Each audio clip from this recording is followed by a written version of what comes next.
Chapter 1057. Founders of Mazroth is in the realm of gods. Before him stood the most mesmerizing woman he had ever seen, surpassing even the beauty of Gaia and Layla Alden. Yet, despite her alluring appearance, Michael remained composed and unaffected, surprising Marley. As she moved closer, he simply conjured robes to cover her and addressed her calmly. "Pleasure to meet you, Goddess Marley, I presume," Michael said, his demeanor unwavering. Marla's attempts at seduction seemed to have no effect on him, which only seemed to fuel her desire for him. She couldn't resist moving closer, her breath hot on his skin, and her intoxicating fragrance filling the air. However, Michael gently stepped back, holding up his hand to reveal a wedding ring. "You're a bit late for the seduction game, Marley.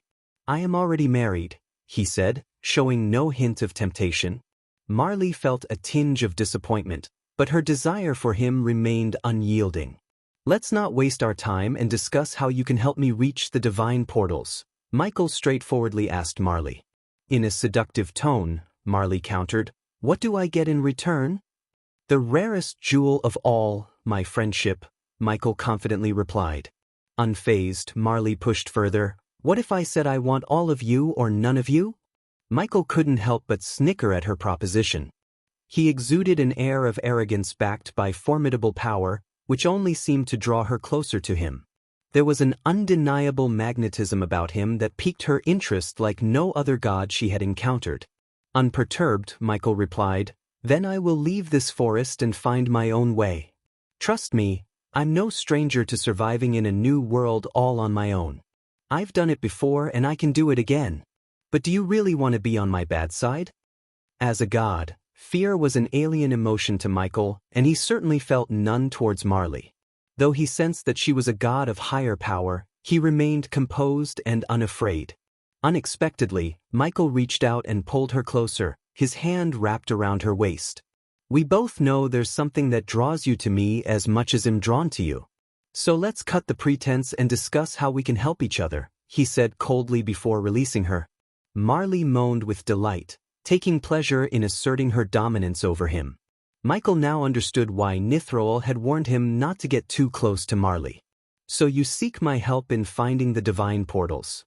Let me guess, she also told you to go to Nimbosia first and witness the atrocities of Raynar, the god of rain," Marley said, amusement lacing her voice.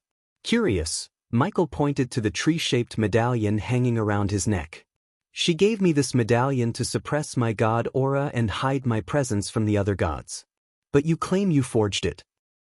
What's your connection with Nithrol? Let's take a walk through my domain and talk," Marley gestured, leading Michael beside her. The forest came alive as the fauna and vegetation gracefully moved aside to make way for them. In this part of the world, the divine portals are rare. There is one in the desert of Eken, but you'll have to fight through monsters and ugly creatures roaming the desert. If they don't get you, the desert dwellers will, Marley warned. "As a god, I believe I can handle a few monsters and whatever these dwellers are," Michael confidently asserted. Marley chuckled, amused by his naive bravado.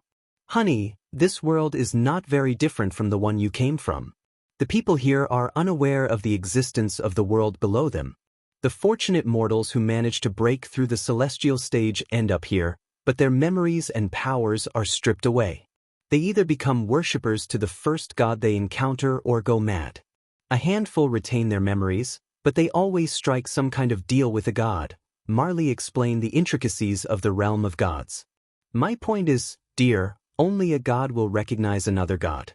However, since you're wearing my medallion, they will see you as nothing more than a commoner in this world. But don't let being a god get to your head. There are creatures here that can take down even a god and consume their soul. Some of these creatures have lived here longer than any god," she warned as Michael calmly walked beside her, attentively listening to her words. "Besides, if you use your god powers too much, the Pantheon will sense you and find you, regardless of whether you wear my medallion or not. The medallion is for you to keep safe while you learn about this world and build your worshippers. The more devotees you have, the more power you will gain," said Marley. But with the system and the dark seeds, he kinda didn't need worshippers to level up his godhood. Yet, he had a feeling things might not be as simple as he thought. But won't building too many worshippers draw the pantheon's attention? Michael asked. It certainly will. Did you expect your life to be easier here? That's why Nithroel prefers the mortal realm over the realm she was born in, Marley chuckled. Things are simple in the mortal realm, but here, everything is complex and messy thanks to the pantheon. Now, let me tell you something that will complicate things even further for you. Since I assume you won't join a pantheon, you won't get your own kingdom. So, you have to poach worshippers from other gods. Trust me when I say this, gods do not like it when their worshippers are taken away. Piss them off too much, and they will send their angels to smite you, Marley warned Michael, relishing in the challenge she presented to him. But luckily for you, there is an opportunity you can exploit. The thunder god and rain god are not on friendly terms. If one of them were to die, you could potentially claim their kingdom if you plan your moves right. However, it will draw the attention of the pantheon. So whatever you do, it's impossible for you to survive here without crossing paths with the pantheon. My suggestion to you is to draw their attention and strike some kind of deal. They are all too focused on Dagon, so they might be willing to bring you to their side. Desperate times call for desperate measures, honey, Marley advised, enjoying the thrill of revealing the complexities of the realm of gods to Michael. Marley suggested that Michael work with the pantheon rather than against them. However, she had no idea about his true plans to ally himself with Dagon and fight against the pantheon.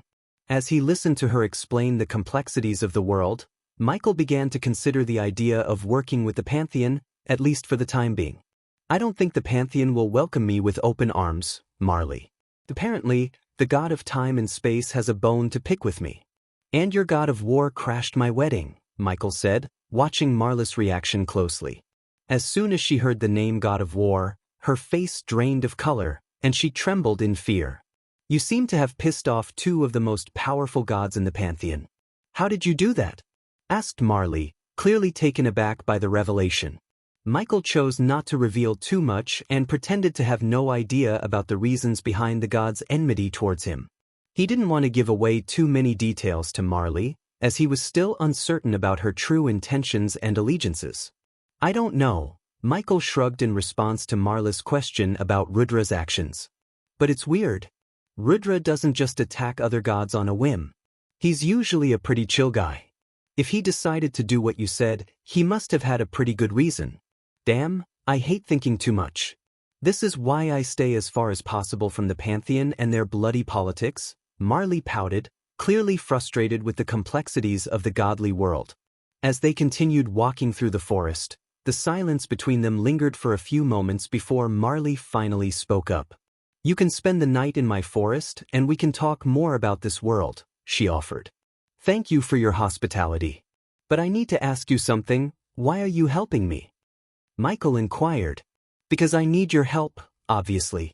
I told you about the war between the rain god and the thunder god. Many of my worshippers are getting caught in the middle, and they both don't care about the worshippers of another god. Since I cannot leave my domain, I want you to find a way to bring my worshippers here, Marley explained her reasons. And why can't you leave your domain? Michael asked curiously. Not just me, honey. No god who has a kingdom can leave their domain. You'll have to ask the pantheon why, Marley responded with a hint of mystery in her voice. The sudden revelation that no god could leave their domains opened up a world of possibilities for Michael to exploit. If he could somehow kill a god, there wouldn't be interference from another god. But to achieve such a feat, he needed to learn more about the god-killing arrows. Have you ever heard of the people who discovered Mazroth, if you know Mazroth in the mortal realm, that is? Michael asked Marley. But when Marley heard his question, she burst into laughter. I know them very well. They are no longer just people, darling. They are gods here and serve the pantheon, Marley said, surprising Michael with this unexpected twist. When did everyone become a god? I have the worst luck in the entire universe, Michael sighed inside. Chapter 1058 The Worshippers of the God of Darkness, honey, they've been serving the pantheon for thousands of years. No wonder they were made into gods, Marley remarked as she licked her wrist, conjuring a camp. With a flick of her wrist, several logs flew toward the campfire and landed neatly. Michael settled onto a log, facing Marley. I thought you cannot turn someone into gods, Michael said. We all thought so. Life is full of surprises, especially when it comes to the pantheon. Speaking of making gods, that's one of the reasons why Dagon rebelled against the pantheon, Marlia explained. At the mention of Dagon's name, Michael's curiosity was piqued. He wanted to learn more about why a god like Dagon was banished from the realm of gods and relegated to ruling over hell. What do you mean? Michael inquired. Surprisingly, Vidora curled into his inner pocket and fell asleep. Dagon was always curious and an old god. Many gods don't know the truth.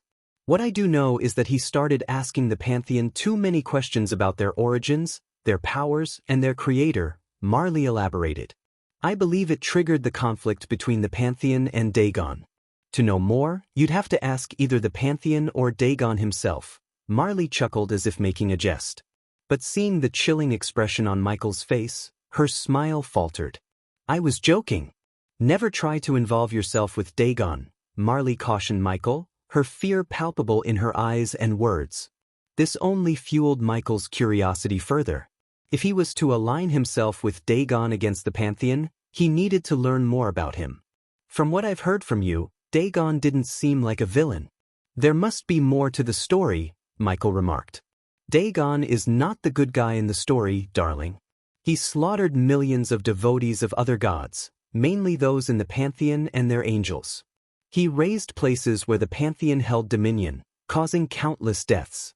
His thirst for knowledge and hatred for the pantheon turned rivers of this world into streams of blood, Marley explained. Michael absorbed her words silently, then pressed further with another question. You mentioned that if one of the rain god or thunder god were to die, I could potentially take over their kingdoms. How does a god die? Specifically, how can a god be killed? Marley responded with a chuckle to his inquiry. Honey, that's a question nobody can truly answer. No one has witnessed a god's death or how one can be killed. Legends and tales speak of ancient monsters capable of devouring a god's soul, but we've never seen a god die. Not since I've been around, and believe me, that's quite a long time. But I do believe that anyone can be killed if the assailant is skilled enough, Marley said, her smile containing a hint of intrigue as if she had sensed a killer within Michael. The reason I mentioned Raynar or Croner potentially dying is that I have a sense you're exploring ways to slay a god. Your devotees, even though they are few and hunted by many, believe that only you, the god of darkness, possess the ability to bring down a god. Fortunately, the pantheon doesn't seem to be putting too much stock in that belief. Otherwise, you'd be at the top of their hit list alongside Dagon, Marley explained. I have worshippers? Michael was taken aback by the revelation. Yes. Somehow, some of your temples have managed to stand despite the pantheon's influence, Marley said. Her limited knowledge of the previous Dark Lord and her confined access to the outer world of the realm of gods meant she wasn't familiar with the history of the previous god of darkness. Now that you're here, you'll likely start hearing prayers directed your way, Marley added. As Michael processed everything Marley had shared about the gods and the realm of gods, a thoughtful silence settled between them. But before you embark on your godly pursuits, I need your assistance to save my worshippers. Do we have a deal? Marley inquired. With a resigned sigh, Michael nodded. It's a deal. But to reach Nimbosia, I still require your guidance to locate a divine portal, Michael stated. As I mentioned earlier, the nearest portal is in the Viken Desert, within the Temple of Hayathi. Yet, reaching the portal won't be straightforward. But I have full faith in your abilities to locate it, Marley assured, causing a faint smile to grace Michael's lips. I can fight my way to the portal, but how am I supposed to ensure the safe passage of your worshippers through the same portal? Michael voiced his concern. Battling monsters and opponents was one thing, but safeguarding innocent lives was another matter entirely. That's something you don't need to worry about. Among my followers, there's an individual who possesses an artifact granted by me. This artifact enables her to utilize the portal within Nimbosia to travel here. Locate her, and your task will be much simpler, Marley explained. Beneath her initial facade of a lustful deity, Michael was beginning to glimpse a compassionate and considerate goddess. Nithrol's counsel to seek Marlis' assistance had proven wise. However, Michael sensed there might be a history shared between Nithrol and Marley, a story he felt wasn't appropriate to delve into at the moment. Rest now. You can set off for the Viken Desert as soon as tomorrow, Marley suggested, her demeanor shifting. The warm and benevolent goddess he had seen earlier was replaced by her previous allure and desire towards him. Yet, Michael merely smiled and settled down on the ground. Would you like a view? Marley inquired playfully. With a wave of her hand, the canopy above them shifted, revealing a night sky adorned with countless stars. As Michael lay beneath the starry sky, his eyes closed, and he began drifting into slumber. Within his dreams, faint whispers grew louder, chanting, "May the god of darkness embrace us." He found himself in a shadowy realm, surrounded by figures cloaked in absorbing darkness. They encircled a powerful stone statue resembling him, in a room adorned with pulsating symbols. The chant intensified, summoning his godhood with reverence and longing. Michael felt a connection to these worshippers, united by an unseen thread. Gradually, the dream's edges blurred, figures fading, and the room contracting until only the chant remained. Then, like a fading whisper, the dream dissolved, leaving him in tranquil slumber. Amidst his dreams, Michael heard a persistent call, "Wake up," from Iag. The soft nudging of Vidora's heads against his face accompanied the summons. Gradually, the dream world gave way to the gentle embrace of reality. The morning greeted him with the melodic chirping of birds and the soothing caress of a calm breeze. As his eyelids fluttered open, he was met with the gentle warmth of the rising sun on his face. The world slowly came into focus, and his gaze met Vidora's watchful eyes fixed upon him. "You're awake," Michael heard Marlis' voice and rose from the ground. Vidora swiftly hopped back onto Michael's shoulder, readying themselves for the journey to the Viken Desert. "If you set out now, you should reach the Viken Desert by nightfall. But wait at the desert's edge until sunrise before venturing further. In other words, avoid traveling through the desert during the night," Marley cautioned with a serious tone. "Why?" Iag inquired. "You'll understand once you witness the monsters that roam the desert at night," Marley replied succinctly. "But remember what I told you. Don't use your godly powers excessively, it'll alert the Pantheon. Rely on your swords in battle," Marley advised. "You mentioned these monsters can even devour a god. So how are we supposed to fight them with just swords?" Iag retorted, his tone laden with skepticism. "Figure it out, genius.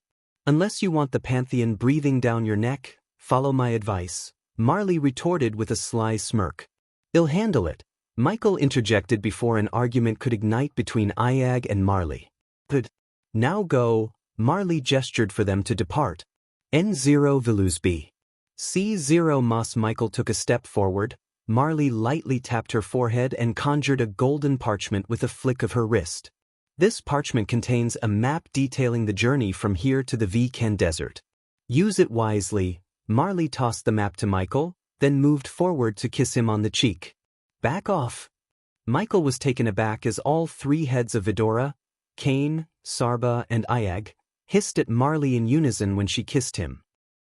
"You're not getting close to Gaia's man," Iag hissed, their fierce loyalty to Gaia, Michael's wife, evident in their protective stance. "I'll catch up with you later." Michael brushed aside the confrontation and began ascending into the sky. As Michael ascended higher into the sky, Marlis' figure gradually grew smaller and smaller, eventually blending into the landscape below. With a determined focus, Michael propelled himself forward, slicing through the air with newfound speed. The wind rushed past him, carrying the distant echoes of Marlis' words and the memories of their conversation. Following the guidance of the map Marley had given him, Michael dashed forward through the vast expanse of the sky.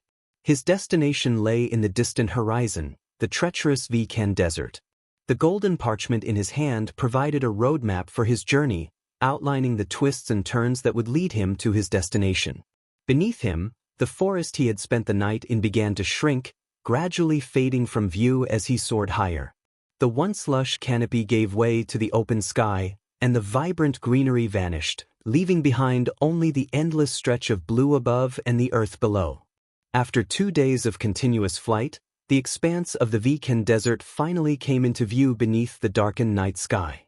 Michael's eyes fixed on the seemingly tranquil desert landscape on the horizon. The vast stretch of sand and dunes appeared deceptively calm from a distance, but a sense of unease began to creep in. Does anyone else have a foreboding feeling about this desert? Sarbah's cautious question broke the silence as they approached the desert. Michael gradually reduced his speed, gliding closer to the desert's edge. The sand seemed to shift like a constantly moving canvas, with ripples and waves forming intricate patterns under the night sky. The air was cool and carried a hint of sand, a testament to the desert's harsh environment. The starlit sky stretched above, providing a stark contrast to the arid desert below. Despite its serene appearance, Michael couldn't shake the feeling that there was more to this desert than met the eye. As he drew nearer, the sense of unease only deepened, reminding him that appearances could be deceiving. Approaching the desert's edge, Michael was suddenly confronted by an unimaginable sight. Emerging from the sands with a thunderous roar, a colossal creature reared its head, a nightmarish embodiment of terror. This behemoth resembled an immense centipede, its segmented body extending far into the desert. The moonlight illuminated its scales, casting an eerie glow across its hide. The creature's roar resonated through the silent desert, sending shivers down Michael's spine. Its sheer enormity left him feeling insignificant in its shadow. The centipede-like monster's scales shimmered like burnished metal under the starry sky, reflecting glimmers of moonlight. Each segment of its body was adorned with sharp, glistening spines that seemed capable of tearing through anything that dared to challenge it. Its many legs undulated with a disturbing fluidity as it moved, kicking up swirls of sand in its wake. The creature's eyes glowed with an otherworldly intensity, fixated on Michael and his companions as they hovered above the desert floor. The realization struck Michael with a jolt. This was undoubtedly the reason Marley had cautioned against traversing the desert at night. The monstrous centipede before them was a testament to the dangers within the seemingly tranquil landscape. What in the holy hell is that? Sarbah's voice trembled with shock.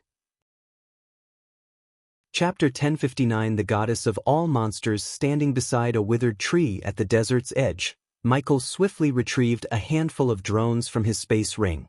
With a command, the drones whirred to life, taking flight and venturing into the depths of the desert.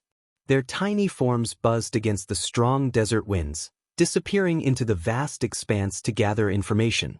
The recent encounter with the colossal centipede monster left Michael still reeling, his thoughts momentarily dazed by the sheer magnitude of the creature. It was the second time he had encountered such an immense monster, the first being the colossal bull within the demon's grave. Sarbah's voice crackled over the communication channel as he reported, "I can't detect any discernible energy radiation from that creature." Iag echoed the sentiment, adding, "Same here, there's nothing registering on my radar."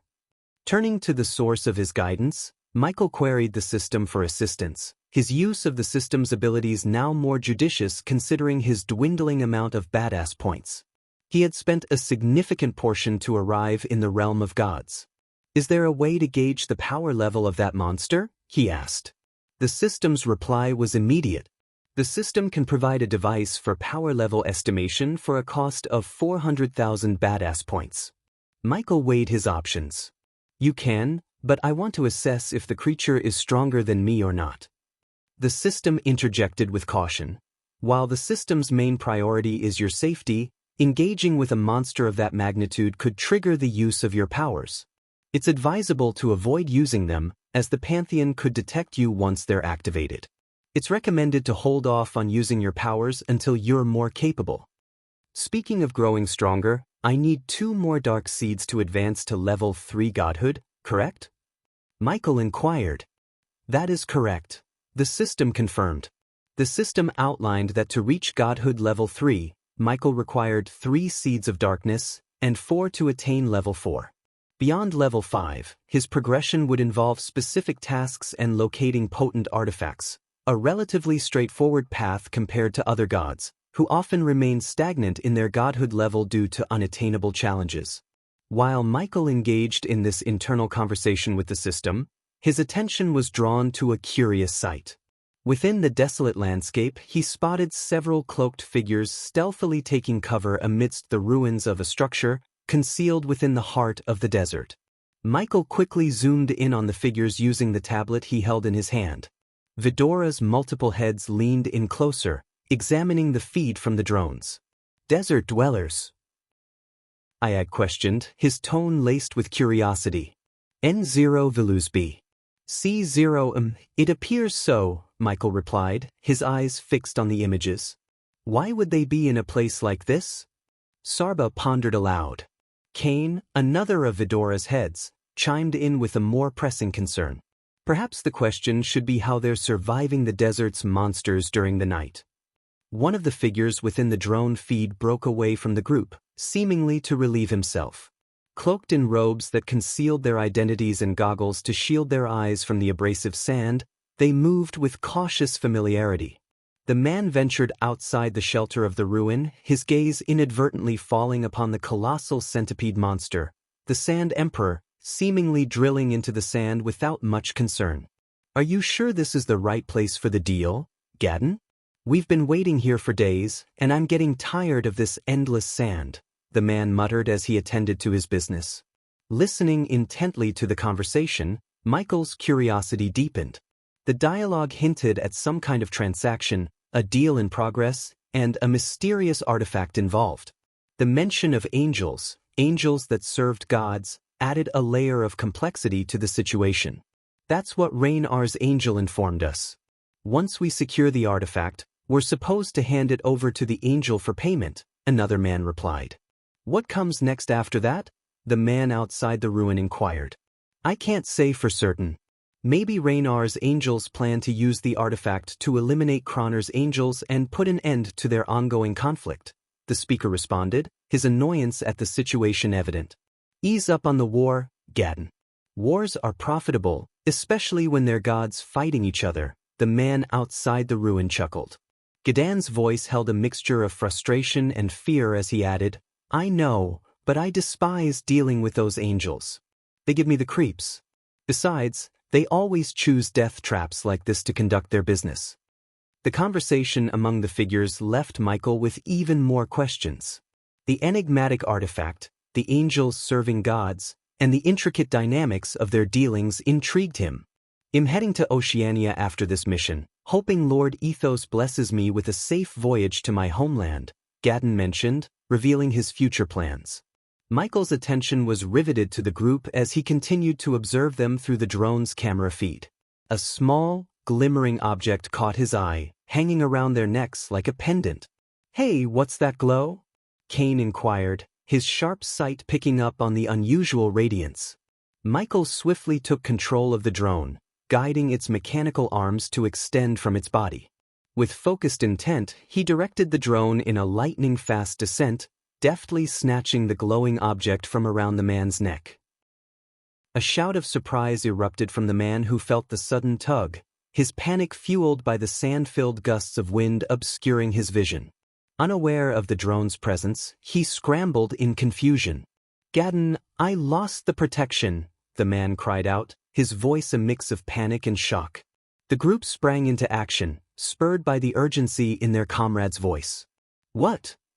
Gaddan's exclamation was a mix of disbelief and concern. The man's plea was abruptly silenced, a chilling scene unfolding before Michael's eyes. Through the drone's lens, he witnessed the colossal Sand Emperor surge from the desert floor, obliterating the ruin in its path. The unfortunate man who had lost his protection charm was consumed by the Sand Emperor's gaping maw, and the structure crumbled as the beast emerged. The Sand Emperor's roars reverberated through the air as it plunged back into the sand, only to erupt forth once more in a relentless sequence. The ruin's remnants were devoured, and the beast's tumultuous movements created a swirling vortex of sand, a testament to its wrath. Alarmed by the unfolding chaos, Michael skillfully maneuvered the drone away from the Sand Emperor's fury, ensuring its safety.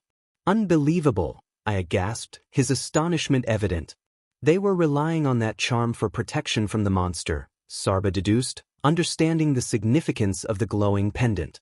A touch of empathy welled up within Michael as he mused, "I can't help but feel a bit sorry for them."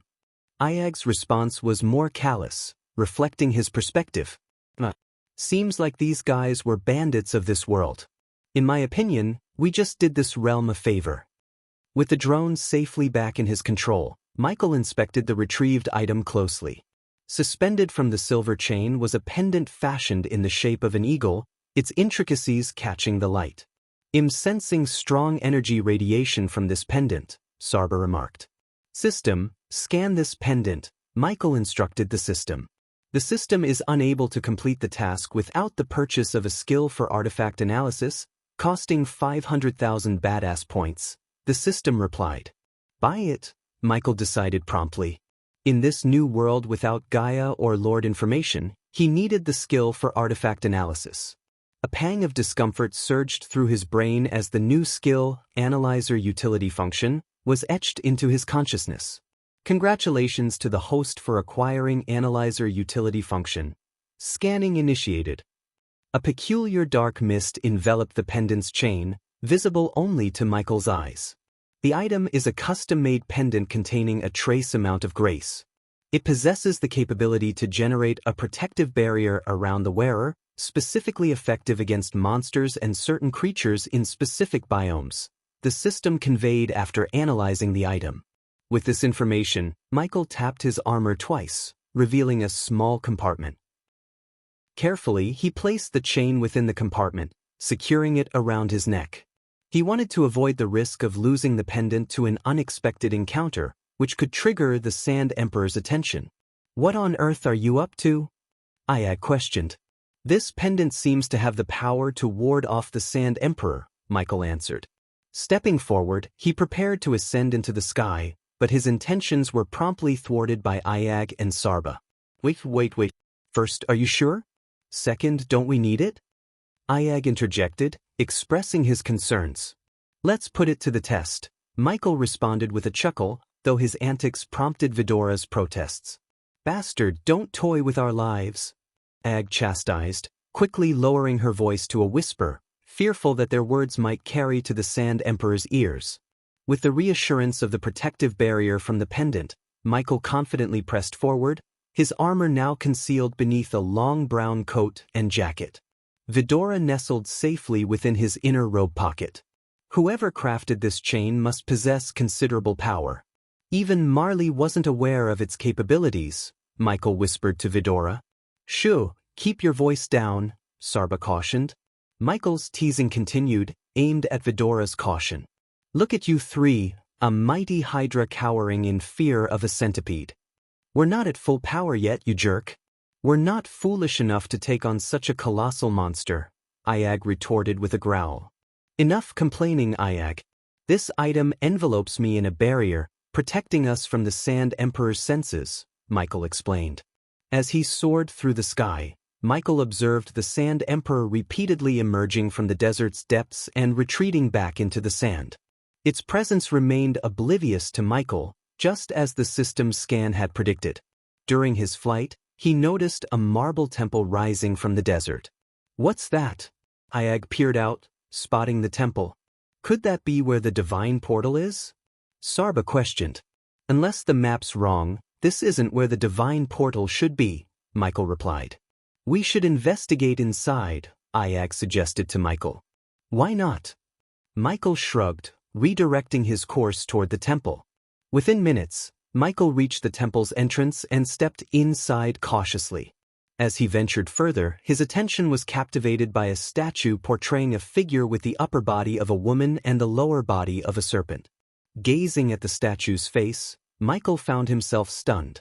"Gaia?" he uttered in disbelief, having no idea that he had stumbled upon the temple of Gaia, the goddess of all monsters. Chapter 1060. Someone from Earth? All right, that statue does resemble Gaia, but what kind of temple is this? Ayag asked, his curiosity piqued by the statue's likeness to the goddess. With cautious steps, Michael entered the temple, taking in the flickering candlelight that cast an eerie glow over the space. Despite the darkness, the temple appeared immaculately maintained. Who leaves flowers here? Michael mused aloud, plucking a lotus blossom from where it lay at the statue's feet. Search the area, see if we can find any information about this temple, Cain suggested, Vidora's 3 heads swiveling to scan the surroundings. Over there, Sarba suddenly pointed out, his gaze fixed on a wooden plank affixed to the temple wall. Curious, Michael approached the plank and read its inscription aloud, his surprise evident in his tone. This is the temple of the goddess of all monsters. Pray to her for great goddess Gaia's protection from all monsters. It seems the previous Gaia had her temples scattered across this realm, Michael speculated. As he spoke, Michael activated his X-ray vision, scanning the temple for concealed doors or mechanisms. During his search, he noticed a small recess at the base of the statue. Returning to where he had plucked the flower, he squatted down. Michael pressed his hand onto the statue's base, seeking some hidden mechanism or reaction. Iag, Sarba, and Cain observed with a mixture of curiosity and skepticism. "What's your plan?" Iag inquired. "I sense something inside," Michael replied, his tone indicating his focus. "Then, break it open," Iag suggested matter-of-factly. "When has that ever worked?" Sarba chimed in, his tone slightly exasperated. Taking a closer look, Michael discovered a small hole in the statue's base. The hole was almost concealed beneath accumulated sand and dust. After blowing away the debris, he carefully inserted his finger into the opening. "Sticking your finger into an unknown hole? Great idea," Iag quipped sarcastically. Amid the banter, Michael suddenly let out a shout.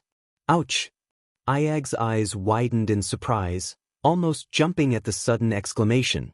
But her shock turned into annoyance as she realized Michael was laughing at her reaction. "Why are you being such a jerk?" she growled, angrily nipping at Michael's ear. However, Michael's laughter subsided as he felt a sharp sting on his finger, akin to a needle prick. A drop of his blood fell into the opening, prompting a slight tremor beneath the statue. A portion of the ground slid aside, revealing a worn parchment. "What's this?" Michael wondered, brushing away the dust before carefully unfolding the parchment. "If you're reading this letter, you've stumbled upon one of the hidden letters we placed in the temples of Gaia. We must confess, this is just an elaborate prank. We were dreadfully bored while constructing this temple, so we decided to amuse ourselves by creating a secret chamber and leaving this note. There are more of our letters scattered throughout the realm. Collect them all, and you'll have quite the tale to tell. Cheers." Michael read aloud, his voice a mix of disbelief and amusement. As Michael finished reading the letter, Iag's frustration was palpable in her words. "Seriously, everyone in this world seems like an asshole or a jerk. What a waste of time. I actually thought we'd find something meaningful here," Iag grumbled in annoyance. Meanwhile, Vidora noticed Michael's unwavering gaze on the letter, his brows furrowed in thought. "He seems to have found something we didn't," observed Sarba, waiting for Michael to explain. Michael's attention was fixed on the letter as he spoke up, revealing his findings. "This letter, it's made to look ancient, but it isn't. It was placed here about 3 years ago, give or take," Michael revealed after analyzing the letter with his newly acquired skill. "What's even more intriguing is that this letter contains Morse code," Michael continued. "What's Morse code?" Iag inquired. "It's a method of communication that uses combinations of dots and dashes to represent letters, numbers, and symbols. Dots are short signals, while dashes are longer ones. Each character is encoded using a unique combination of these dots and dashes, forming a message." Cain explained the concept, his knowledge surprising both Iag and Sarba. "Where did you learn this?" Sarba asked Cain. "During the time you two were asleep, arguing about who would win in a fight between Trista and Lenora," Cain shared with a hint of amusement. "You're such a nerd," I couldn't help but chuckle. "Okay, so you're saying there might be a hidden message in this? If so, what does it say?"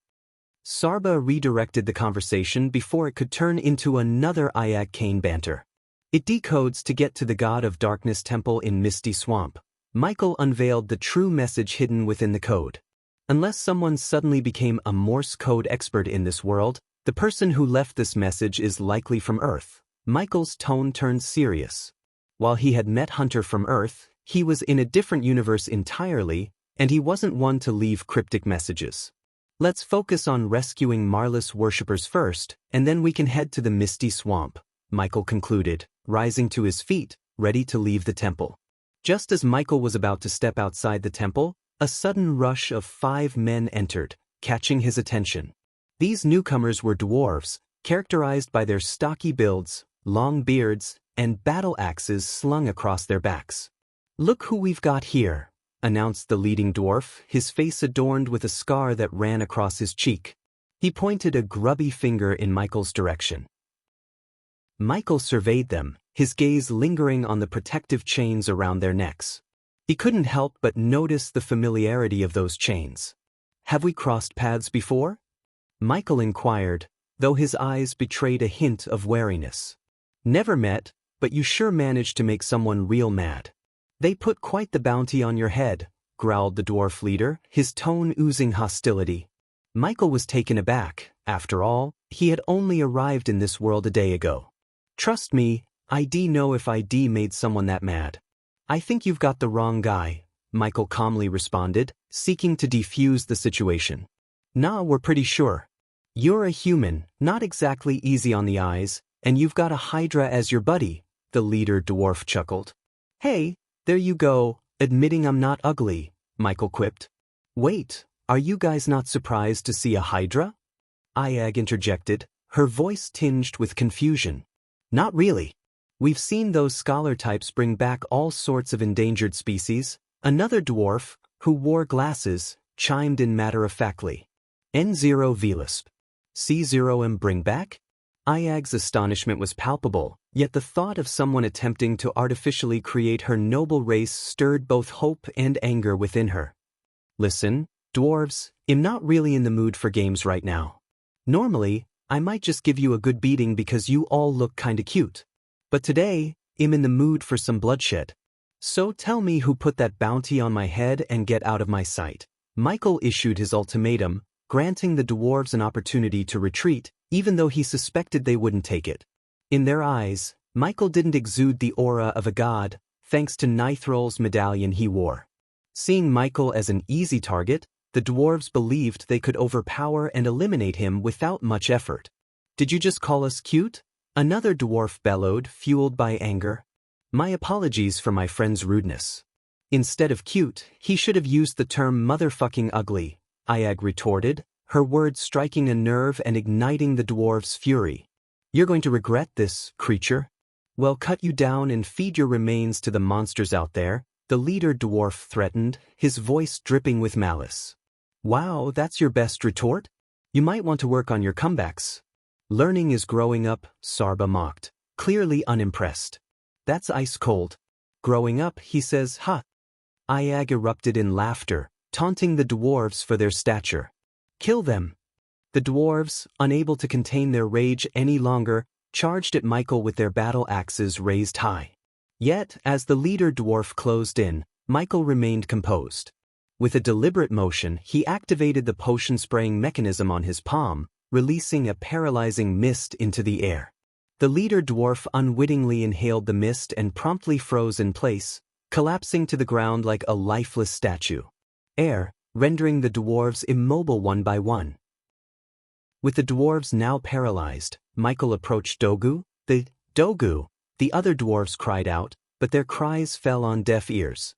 Michael continued to disperse the paralyzing potion into the air, rendering the dwarves immobile one by one. With the dwarves now paralyzed, Michael approached Dogu, the leader of the group, and effortlessly lifted him by the neck. The dwarf was powerless to move, save for his eyes. Securing Dogu in one hand, Michael's other hand extended, a needle emerging from his palm. The needle found its mark in the dwarf's mouth, injecting an antidote that would restore his ability to speak, albeit temporarily. "What the heck did you do?" The dwarf's voice was a mixture of rage and astonishment. "I'll be the one asking questions here. If you don't answer, I'll remove this." Michael's fingers played with the silver chain, his tone resolute. No, please." The dwarf's panic was palpable. He understood that removing the chain would expose them to the Sand Emperor's danger. "Who placed the bounty on my head?" Michael's inquiry was sharp. "How would we know? We just came across a poster with your description and whereabouts," the dwarf responded. "Where did you come across this poster?" Michael probed further. "Birmian City," came the dwarf's answer. "Where's that?" Ayag's voice chimed in. The dwarf appeared somewhat bewildered by the question. After all, Birmian City was the sole settlement in the Viken Desert. It stood at the desert's edge, safeguarded from the monster-infested regions. "North from here," the dwarf replied. While Michael continued his questioning, his sharp eyes caught a glimmer on one of the buttons adorning the dwarf's leather armor.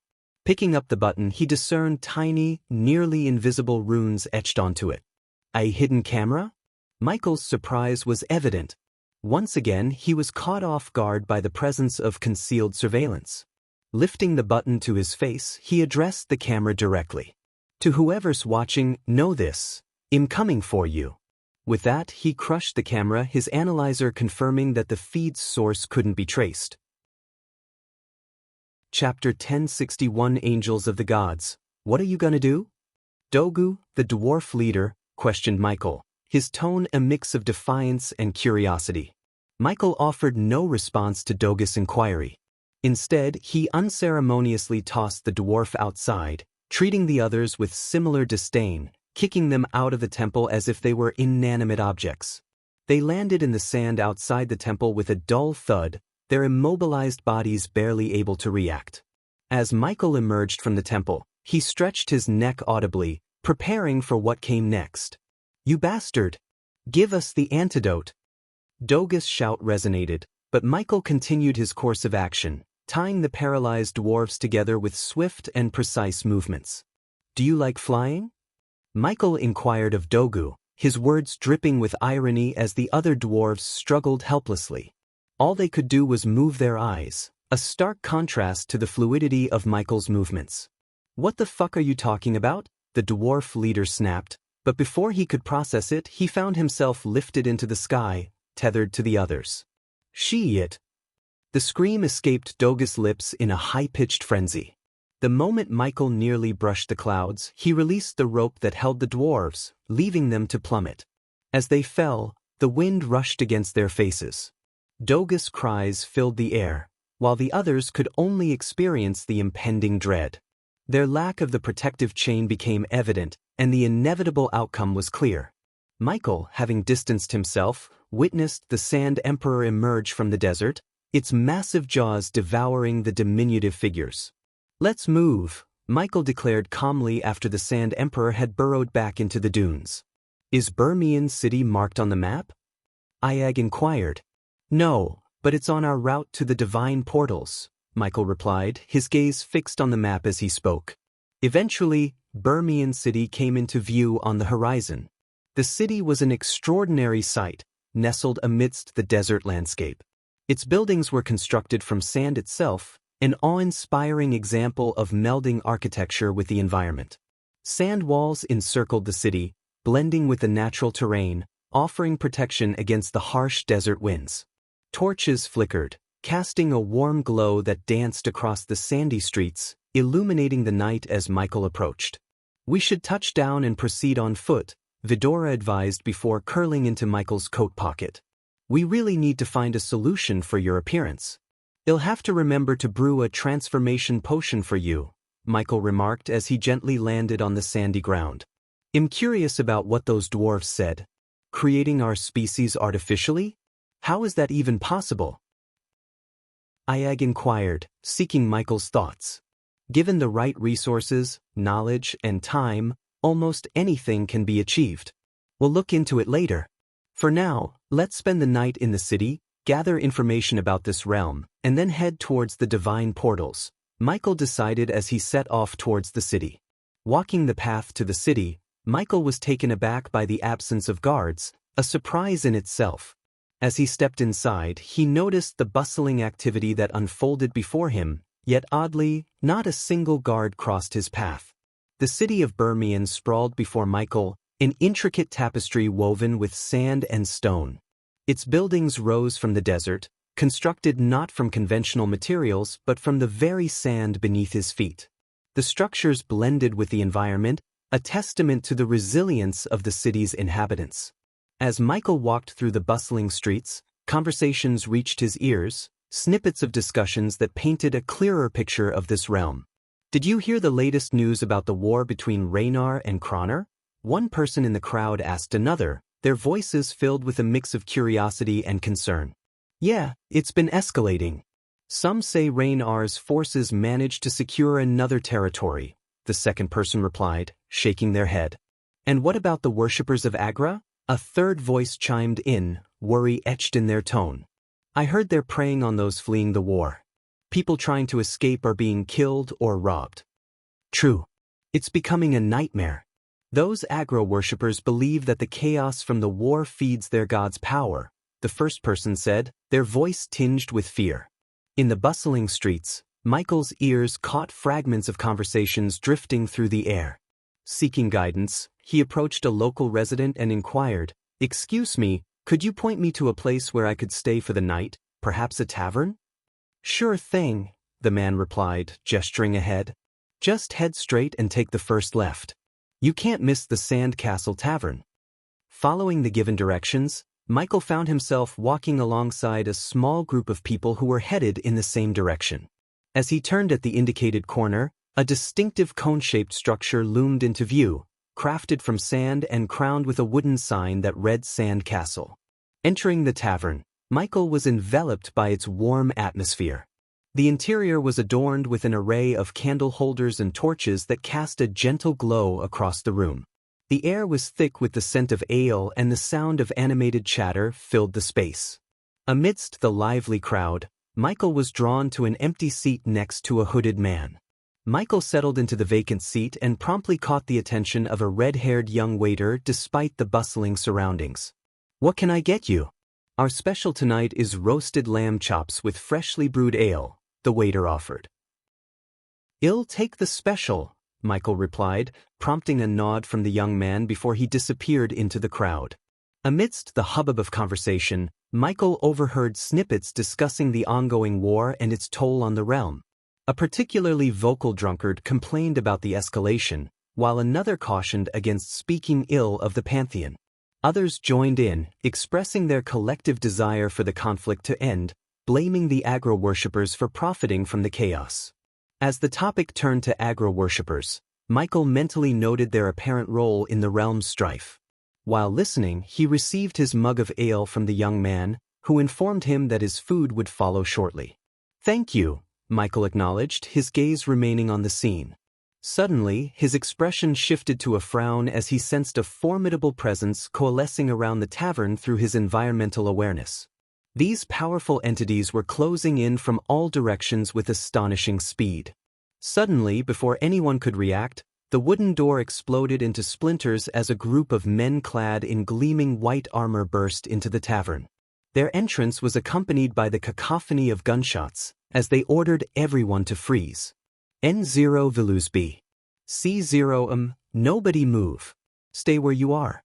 One of the armored men shouted, his voice sharp and commanding. The patrons inside the tavern were shocked by the abrupt intrusion, their initial chatter giving way to startled shouts. "Angels!" Someone yelled in disbelief. The group of intruders, unmistakably angels by their appearance, acted with swift authority. They pointed their weapons at the bewildered crowd, forcing them to drop to their knees in submission. Fear and panic were palpable in the air as people complied, their faces etched with terror. Michael's gaze locked onto the angels, taking in the feathery wings on their backs and the gleam of silver swords hanging at their waists. Their imposing presence and the gleaming armor marked them as formidable beings, and he remained still in his seat, carefully observing the unfolding scene while keeping his own abilities concealed. As the tense minutes passed, one of the angels approached Michael's table. With a stern expression, the angel forcefully pushed him and the man seated beside him to the ground, their bodies ending up on their knees. The pressure of the angel's hand on his shoulder was firm, leaving no room for resistance. Gradually, the scene repeated throughout the tavern, with the patrons being forced to kneel under the watchful eyes of the angels. Michael observed as the once lively atmosphere turned into one of complete submission.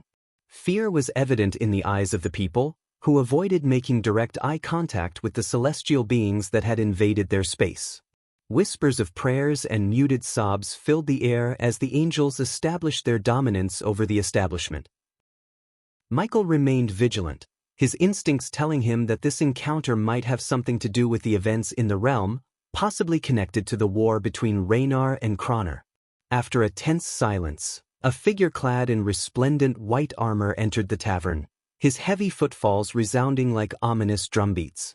The angel's golden wings marked him as distinct, and upon his arrival, the other angels snapped to attention, standing rigidly in his presence. "It has come to my attention that an Agra worshipper dwells among you," the angel with the glistening wings addressed the terrified patrons. His voice was measured, but an underlying current of deadly intent laced his words. The tavern's occupants exchanged fearful glances and hushed whispers at the angel's pronouncement. "Reveal the offender now, or all shall suffer the consequences. 100 innocent lives may be sacrificed, but not a single Agra worshipper shall escape retribution," the angel declared without any compassion. "If this world seems harsh, brace yourself for the realm of gods. There, things are far worse," echoed Nithrol's warning in Michael's thoughts. He kept his head lowered, concealing his godly identity. As his eyes flicked upward, he noticed the angel's gaze fixated on him. To Michael's dismay, the angel steadily advanced toward him. "There's a scent of impending death here," the golden-winged angel remarked, inhaling deeply as if savoring the air around Michael. A chuckle escaped the angel's lips, and he leaned in closer to Michael. What do we have here?" "Word has it that you're bound for the divine portal. But do you think you can slip away unnoticed?" The angel's question dripped with taunting amusement as he unsheathed his sword with deliberate slowness. Internally sighing, Michael was utterly perplexed, unable to fathom how the angel had deduced his intentions. Suspicion even brushed against Marley, but he found it difficult to believe that she could have betrayed him. Chapter 1062 Smiting the Angels. The leader angel's demand hung heavily in the tense air, causing the tavern's patrons to shrink back in fear and silence. None dared to utter a word. With measured precision, the angel positioned his sword menacingly between Michael and the customers seated next to him. Michael's thoughts raced as he grappled with the angel's words. "What is he talking about?" he muttered to himself, bewildered by the situation. "Reveal the portal's location and I shall grant you swift death," the leading angel commanded. Michael's heavy sigh underscored his mounting frustration. He had hoped to find the divine portals, but this encounter revealed that the situation was far more complex. Someone had indeed concealed the portals, likely the very Agra worshipper this angel sought. Michael's mind raced to understand the how and why of it. The angel's voice grew sterner. "No answer, then?" He looked piercingly at Michael. A golden light began to envelop the angel's sword, and Michael braced himself for the confrontation. He intended to defend himself and counterattack, though he knew it would complicate his plan to gather more knowledge before engaging in battles. Unexpectedly, the hooded figure at Michael's side sprang into action, his voice an exasperated growl.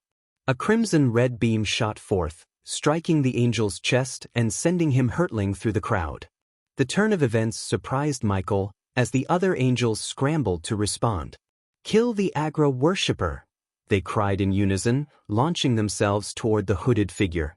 "Come with me if you want to live," the hooded figure's voice resonated in Michael's mind. As the other angels closed in from all sides, the hooded figure deftly retrieved an object from his pocket, tossing it to the ground. The resulting explosion enveloped them in a thick red smoke. Within the swirling haze, a hand landed on Michael's shoulder, and the world around him seemed to warp and twist. In the span of an instant, the tavern scene and its cacophony vanished, replaced by the barren desert as Michael found himself alongside the hooded figure. A puzzled furrow settled on Michael's brow. Did he just pull us into his mess? Iag's voice, emanating from Michael's pocket, was tinged with concern. Michael wasted no time. "Who are you?" he inquired. The hooded figure gradually revealed himself, fiery red hair cascading from beneath the hood, and crimson eyes locking onto Michael's gaze. A small flame mark adorned his forehead, marking his allegiance to the god Agra. But the figure wasn't done. "The real question is, who are you?" he retorted. Michael maintained his composure as the hooded individual pressed on. "Your reaction to the angel's sword was intriguing. Or rather, your lack of reaction. Only a seasoned killer would face that sword without fear. It's a rarity in this world. You didn't even flinch. So, who are you?" The figure's keen observation skills took Michael aback. "I might just be someone who didn't want to be caught in your troubles," Michael shot back, folding his arms. The figure shook his head. "No, you're someone in search of the divine portals. Your curiosity was evident when the angel mentioned them. The glimmer in your eyes gave you away." The depth of the figure's insight left Michael genuinely surprised. "We can be allies," the Agra worshipper suggested. N0 Velisp. C0 and Michael's skepticism was palpable. "And why should I believe you can be of any assistance, let alone that I'd willingly step into your mess with the angels?" he countered. "Because there's something different about you," the Agra worshipper replied. Before Michael could reply, he sensed a distortion in the air around him. "They're coming," Sarba whispered through their mental link, detecting an impending teleportation. True to Sarba premonition, a portal materialized next to Michael and the Agra worshipper. The cerulean whirlpool shimmered as the angels who had stormed the tavern emerged from its depths. An Agra worshipper and his follower, the lead angel, sneered, the mask and helmet still obscuring his face, though his contempt for the worshipper was evident. "You didn't strike me as the devotee of such a vile god," the lead angel remarked, his gaze shifting to Michael. "Because I'm not," Michael replied calmly. "Intriguing," the angel mused, stroking his chin. He then redirected his attention back to the red-haired Agra worshipper. The angels behind the leader sprang into motion, materializing behind Michael and the Agra worshipper. Swift kicks to their knees forced both of them down onto the sand, rendering them defenseless. "Your feeble attempt to evade us is laughable. A mere teleportation portal won't shield you from our grasp. It wounds me that you believed you could elude us," the lead angel sneered as he approached the Agra worshipper, delivering a resounding slap across his face. "Theo, we shall escort these two to His Grace Raynar's temple and purify their souls," another angel, firmly gripping the Agra worshipper's shoulder, suggested. "Agreed. However, we must first extract the whereabouts of the divine portals from him.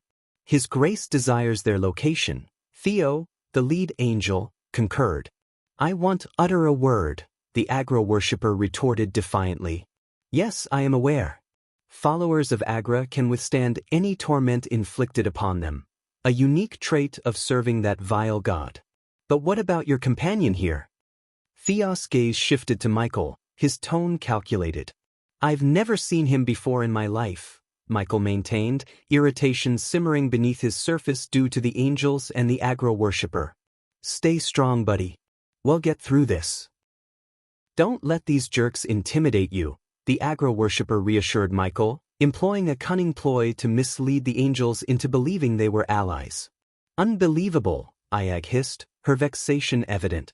Michael caught onto the Agra worshipper's ruse and his sly grin, but when Theo turned his attention back to Michael, the grin faded, replaced by a counterfeit rage. "Don't you dare lay a finger on him," the Agra worshipper erupted. Theos' facade shifted from anger to amusement with a devilish chuckle. "Which part of your friend do you cherish most?" "Personally, I'm quite fond of cutting what lies between his legs. But let's begin with his fingers," he remarked, exuding a sinister demeanor. "Take a look at him. Does he really seem like my friend?" Michael interjected, realizing the crafty maneuver the Agra worshipper was attempting. As Theo turned to scrutinize Michael, the smile melted away, quickly replaced by a veneer of faux anger. "Don't think for a second you can manipulate us," Theo hissed under his breath. "Fucking idiots," Iag whispered, her frustration palpable.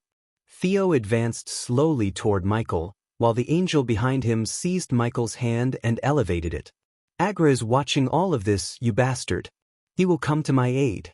Remember the might of the god Agra." The Agra worshipper exclaimed defiantly. "No, he won't," the angel retorted, producing a golden orb with a deft motion. With a toss, the orb settled onto the sandy ground, forming a shimmering golden dome around them. You are now severed from teleportation and barred from utilizing any powers granted by your loathsome god. Agra can offer you nothing, Theo taunted. In truth, no deity can provide refuge, Theo added with a mocking laugh. Meanwhile, Michael hastily instructed his analyzer to evaluate the golden orb. This item is an energy disruptor. It will obstruct all surveillance and halt energy flow through its barrier. It can also conceal your divine aura if you choose to employ your powers. However, this item has a one-time use limit, the system analyzer conveyed to Michael. Unbeknownst to the angels and Theo, they had unwittingly encased themselves with a god. Their intention was to isolate the Agra worshipper and thwart any intervention from the deity Agra. We shall commence with his pinky, savoring the process, Theo remarked, positioning a dagger over Michael's pinky finger. I always seem to find myself in trouble when I attempt to avoid it, Michael sighed. Theo was taken aback, expecting Michael to scream and plead for help. Instead, Michael appeared composed and sighed. Just so you know, I was being truthful. I had never met him before, Michael stated calmly. Stay strong, brother, the Agra worshipper shouted, maintaining the pretense of camaraderie between himself and Michael. You don't need to pretend any longer, Michael remarked. I've had enough of this, Theo snickered, thrusting his dagger at Michael's pinky. However, the dagger chipped upon failing to pierce Michael's skin. The angels and Theo were stunned. But before they could react, the golden dome began to darken. What in the hell? The angel restraining Michael grumbled as Michael defied the force on his shoulder, rising to his feet despite the angel's efforts. In an instant, Michael seized Theo by the neck, crushing it and shattering Theos' metal mask. But before Michael could finish Theo, the two angels behind him attempted to stab him with their holy swords. Swiftly, Michael hurled Theo aside and evaded the attacking angels. With fluid motion, he drew two dark swords from behind and severed the angels' hands in a matter of seconds, causing them to scream in agony. Without hesitation, Michael lunged forward, beheading the angels. Disregarding the system notifications, he dispatched the two celestial beings in the blink of an eye. As Michael turned, blood splattered across his face, leaving an ominous stain. The Agra worshipper and Theo finally comprehended that Michael was neither a mere killer nor a mortal, but a god. You are a god. Theo mumbled in absolute shock. The remaining four angels promptly materialized behind Theo, positioning themselves against Michael. They released the Agra worshipper from their grip, recognizing the greater threat at hand. I thought angels were supposed to embody goodness and kindness, Michael snickered, using his wrist to wipe the blood off his face.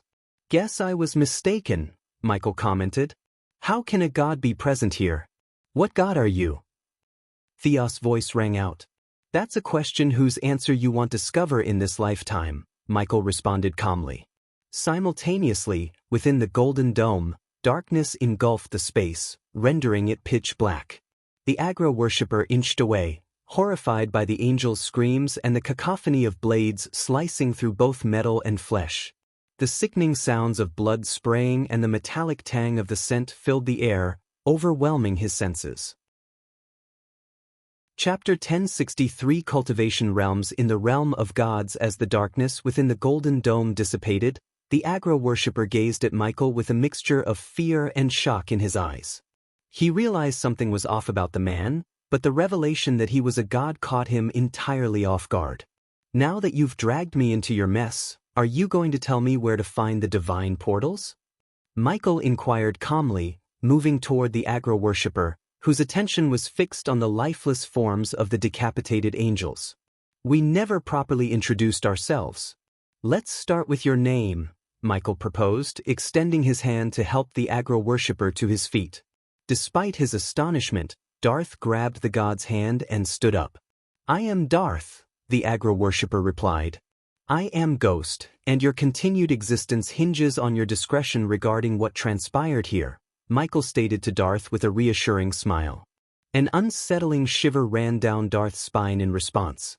Now, Shall we head to where you've concealed the divine portals before more angels appear? Michael queried. Observing the fading flicker of the golden dome, he knew its effects were about to wane. Accordingly, he directed his hand outward, unleashing a stream of dark flames that swiftly reduced the angels to ashes. Darth felt the temperature surge dramatically, causing him to break into a sweat. The bodies were soon reduced to ash, and the temperature normalized once the dark flames subsided.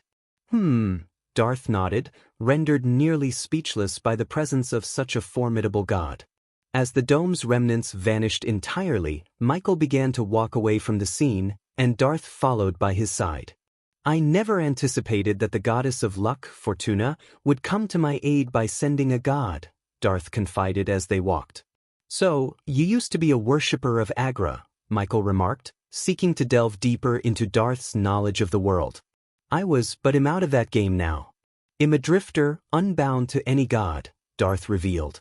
That sounds like quite a situation. So, what's your plan?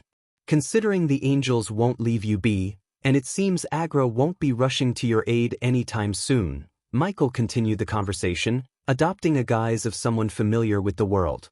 Darth had knowledge about the world's workings, and Michael needed to gather more insights from him. I'm heading to the infinite ocean. The divine portals will serve as my means to get there. I can escape this wretched place and live out the rest of my days on the ocean, fulfilling a dream of mine, Darth explained. But if the angels believed you've found and concealed the divine portals, why didn't you use them to leave instead of returning to Birmian City? Michael inquired. I needed to say my farewells to someone I hold dear. With that done, I can depart this realm in peace, sighed Darth. Your journey would have been a lot less peaceful if you hadn't crossed paths with me, Michael retorted with a smirk. True, fortune has shown me favor, Darth replied. However, luck won't suffice to keep you safe unless you reveal the location of the hidden portals. I need them to reach Nimbosia, Michael stated firmly. You can use them to reach your desired destination. I wish you luck. You'll need it once the Pantheon catches wind of a rogue god wandering about, Darth said as they continued their journey across the desert. You managed to kill Raynar's angels, but don't underestimate the ones the Pantheon will send. They'll be far more formidable, each at or above the elemental attunement realm, Darth warned. Michael mentally noted the cultivation realm levels of the angels and used this as an opportunity to learn more about the hierarchy of power in this world. He recognized that in this world, no matter how advanced the mortal's cultivation, they paled in comparison to the gods. Still, the cultivation realms of the angels determined their capacity to withstand a god's power. For example, only higher-level angels could survive merging their energy with their patron god's trace of grace. In this case, Theo was at the spiritual embryo realm, where cultivators form a spiritual embryo within their dantian, a seed of potential power. This level was the third in a 9-tiered cultivation hierarchy. Therefore, Theo could only endure a level 3 god's trace of grace. In essence, the angels' cultivation realm determined their ability to absorb and withstand a god's grace. Could you refresh my memory on your mortal's cultivation realms? Michael inquired, pretending ignorance while secretly seeking more insight. Darth, sensing something peculiar about the god beside him, no longer attempted to manipulate the situation. We have the initiate realm, Chi awakening realm, spiritual embryo realm, elemental attunement realm, celestial resonance realm, soul ignition realm, ethereal fusion realm, void transcendence realm, and divine ascendancy realm, Darth listed. Michael mentally catalogued this information about the realm hierarchy for the inhabitants of this world. In truth, only a select few devout worshippers or those favored by the gods could even achieve the initiate realm. The majority of the population remained powerless, and some who had reached the celestial stage in the mortal realm, upon ascending, were stripped of their powers and memories, reborn as mere weaklings. As Michael continued walking, he recalled the words Marley had shared with him regarding the hierarchy of godhood in the realm of gods. The stages are fledgling god, demigod, celestial god, ethereal god, astral god, elder god, primordial god, transcendent god, and ancient god. Though it's said that the ancient god level has become a myth, as no one, Not even the gods of the pantheon has managed to reach that pinnacle. As we approach the portals, we can part ways, Darth stated, breaking the silence that had enveloped them. Have you been to Nimbosia? Michael inquired of Darth. Yeah, a couple of times. It's a mess up there. Since you don't seem to be in the pantheon, I'd advise against going there. Raynar can be even crazier than Agra at times. I genuinely feel sorry for the people under the rule of the god of rain, Darth sighed, showing his empathy for those under the dominion of Raynar. Curiosity was piqued. Isn't it obvious? You just took down Raynar's angels of a... Why do you assume him not from the pantheon? Michael's curiosity was piqued. Isn't it obvious? You just took down Raynar's angels of a pantheon god. It's rare for anyone in the pantheon to kill another god's angels. Angels from one god killing those of another has happened, but gods directly killing angels of another god? That's not something I've heard of, Darth explained. As Michael and Darth continued their journey towards the divine portals, Michael gained more insights into the realm of gods from Darth's perspective. However, Darth was unaware of the peculiar phenomenon preventing gods from venturing outside their domains, a topic Michael was keen to explore. N0VLUSB. C0M. If you don't mind my asking, why are you heading to Nimbosia? Inquired Darth. I'm taking a vacation and exploring the world, Michael responded with a wry smile. Darth realized that Michael wouldn't reveal his true purpose for visiting Nimbosia. He had no interest in anything beyond getting rid of Theo and his angels. Now that they were out of the picture, Darth's focus was on reaching the infinite ocean and starting anew there. What if Agra sends his angels to punish you for abandoning your devotion to him? Michael asked, probing the consequences of forsaking a god's worship. I hope he won't until I reach the infinite ocean. Once I'm there, no one can catch me, Darth explained. Why is that? Michael inquired. Darth was once again taken aback by the god's lack of knowledge. Nonetheless, he chose to share information until they reached the location of the hidden divine portals. The infinite ocean earned its name for a reason. Moreover, the gods hold no sway over the ocean. It's a forbidden zone, Darth clarified. As they conversed, they ascended a sand dune and beheld the oasis in the distance. The lush appearance of the oasis offered a stark contrast to the surrounding desert. Is that where you've hidden the portals? Michael asked Darth. Darth nodded. With a relieved sigh, Michael and Darth made their way towards the oasis.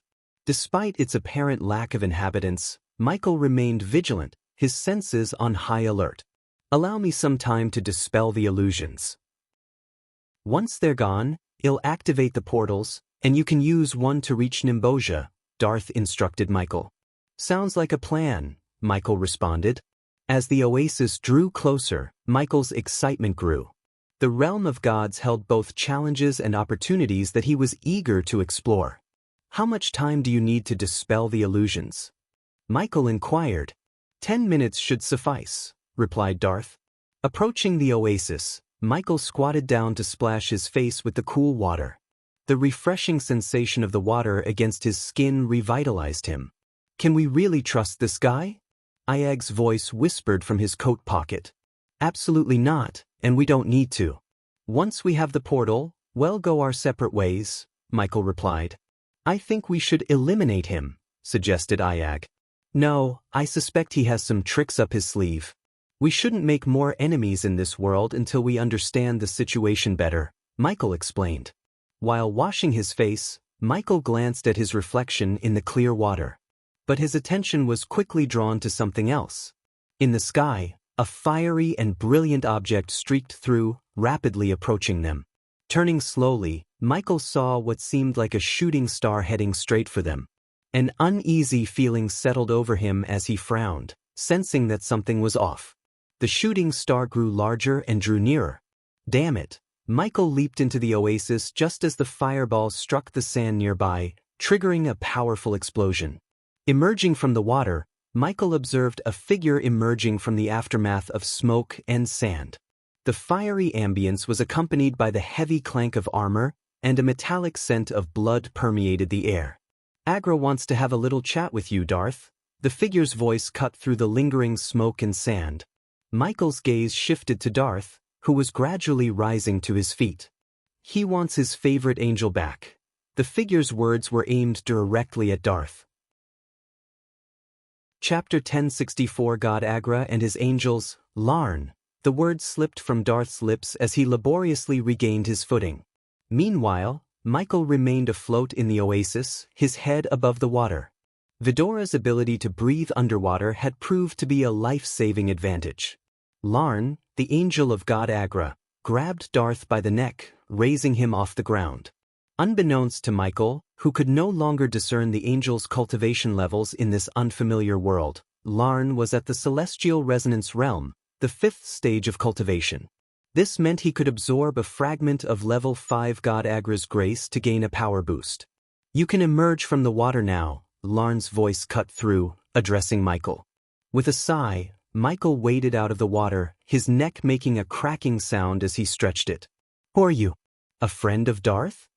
Larn questioned, but Michael remained silent. "I'm not going back to him, Larn. I've had enough of serving him," Darth growled, his voice heavy with anger and pain. Michael was taken aback by the revelation that Darth was actually an angel of Agra. Listening to Darth's words, Michael sensed a complex history between Agra and Darth. "You sort out your matters. I just need the divine portals to reach Nimbosia," Michael interjected, his intentions clear. He wanted no involvement with Agra or the 2 angels before him. "Silence, mortal!" Larn's shout sent a powerful shockwave at Michael. Michael willed his protective shield not to react, allowing the shockwave to hurl him into the air. He needed to avoid using his powers to avoid alerting the Pantheon of his presence. Unlike Theo and his angels, Larn didn't rely on artifacts to prevent godly intervention. Darth's gaze shifted between Michael and Larn, a glimmer of hope in his eyes for Michael to unleash his divine powers. However, Michael managed to restrain himself. "Don't resist, Darth. Simply return to his grace and offer your apology. I'm sure he will find it in his heart to forgive his favored angel." Larn's words held an ironic edge, evident even to Michael. Darth's voice cracked through the air, carrying a determined "no." He unleashed his power, a surge of energy enveloping him. With a fierce expression, he lunged forward, his fist connecting with Larn's chest. The impact sent Larn hurtling through the sand, creating a deep furrow in his wake. Larn rose from the sand, his excitement palpable. "Ah, so you found your spine, Darth? Let's see what you can truly do," he taunted, his voice dripping with anticipation. Darth's eyes blazed with a fiery determination. He summoned his power and readied himself for a confrontation. "Prepare yourself, Larn. I won't be controlled by Agra any longer," he declared. Waving his hand, Darth summoned an ethereal eagle formed of crimson-red energy. The magnificent creature materialized with grandeur, its wings outstretched as it let out a piercing cry that echoed through the desert. Larn's lips curled into a cruel smile. "Impressive, but let's see if your pet can match mine," he retorted, his own power surging. He summoned a crimson-red wolf with wings, a creature equally imposing and fierce. Both summoned creatures dashed at each other, a collision of ethereal forms.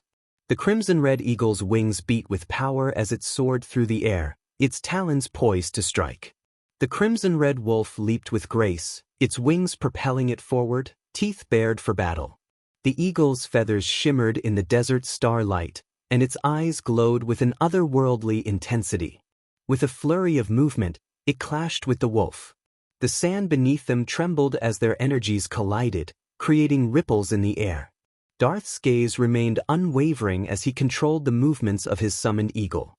"Show him your strength," he whispered to his creation. Larn's laughter echoed as he guided his crimson-red wolf. "Come on, Darth. Is this the best you can do?" he taunted, his voice mocking. The fight raged on, each summon unleashing its own arsenal of attacks. The desert around them shook with their power, sand swirling in chaotic eddies. The clash of energies created bursts of light and sound that reverberated through the oasis. Darth's determination fueled the crimson-red eagle, each movement precise and calculated. The wolf matched its adversary with equal ferocity, teeth snapping and wings slashing through the air. The battle was a spectacle of raw power and intensity. Amidst the clash of summoned creatures, Darth's voice cut through the tumultuous air. Agra is not a god. He's an evil entity that seeks nothing but death and destruction. His words reverberated with conviction, carried by the winds of the battle. Larn's retort was swift, his crimson-red wolf lunging at the eagle with renewed vigor. And yet, you served that same entity without batting an eye. What's changed, Darth? Suddenly questioning the very being you once worshipped? His voice held a mixture of scorn and amusement. Larn's taunts continued, his voice dripping with mockery. Is this an amusement? As the ethereal battle raged on, Michael watched from a distance with growing annoyance. The divine portals were within reach, yet the interruption by these angels continued to thwart his plans. He clenched his fists, his patience wearing thin. He wanted to end this conflict and secure the means to reach Nimbosia. Darth's anger and determination seemed to fuel his summoned eagle further. Its movements became more intricate, its attacks more strategic. The crimson-red wolf countered with equal fervor, each clash of energy sending shockwaves through the desert landscape. Larn's taunts continued, his voice dripping with mockery. Is this the extent of your newfound defiance, Darth? Facing me, a loyal servant of Agra? Darth's response was laced with unwavering determination. You're blind to the truth, Larn. You're a puppet, blindly following a malevolent force. I won't be part of it any longer. The battle reached a crescendo, the clash of summoned creatures becoming a spectacle of power and will. Each creature's movements painted streaks of crimson energy across the desert sky, their clashes creating bursts of light that illuminated the landscape. Michael's annoyance grew with every passing moment. He couldn't afford any more delays, not when his presence in this realm was becoming more apparent to the Pantheon. He needed those divine portals, and he needed them now. Darth's voice broke through the chaos again, his words carrying a fierce determination. Agra may have deceived me once, but I won't be his pawn any longer. Larn's laughter resonated, cutting through the battle's cacophony. And what do you hope to achieve, Darth? Defeating me won't change your fate. You're marked by Agra. N0VUSB. C0M.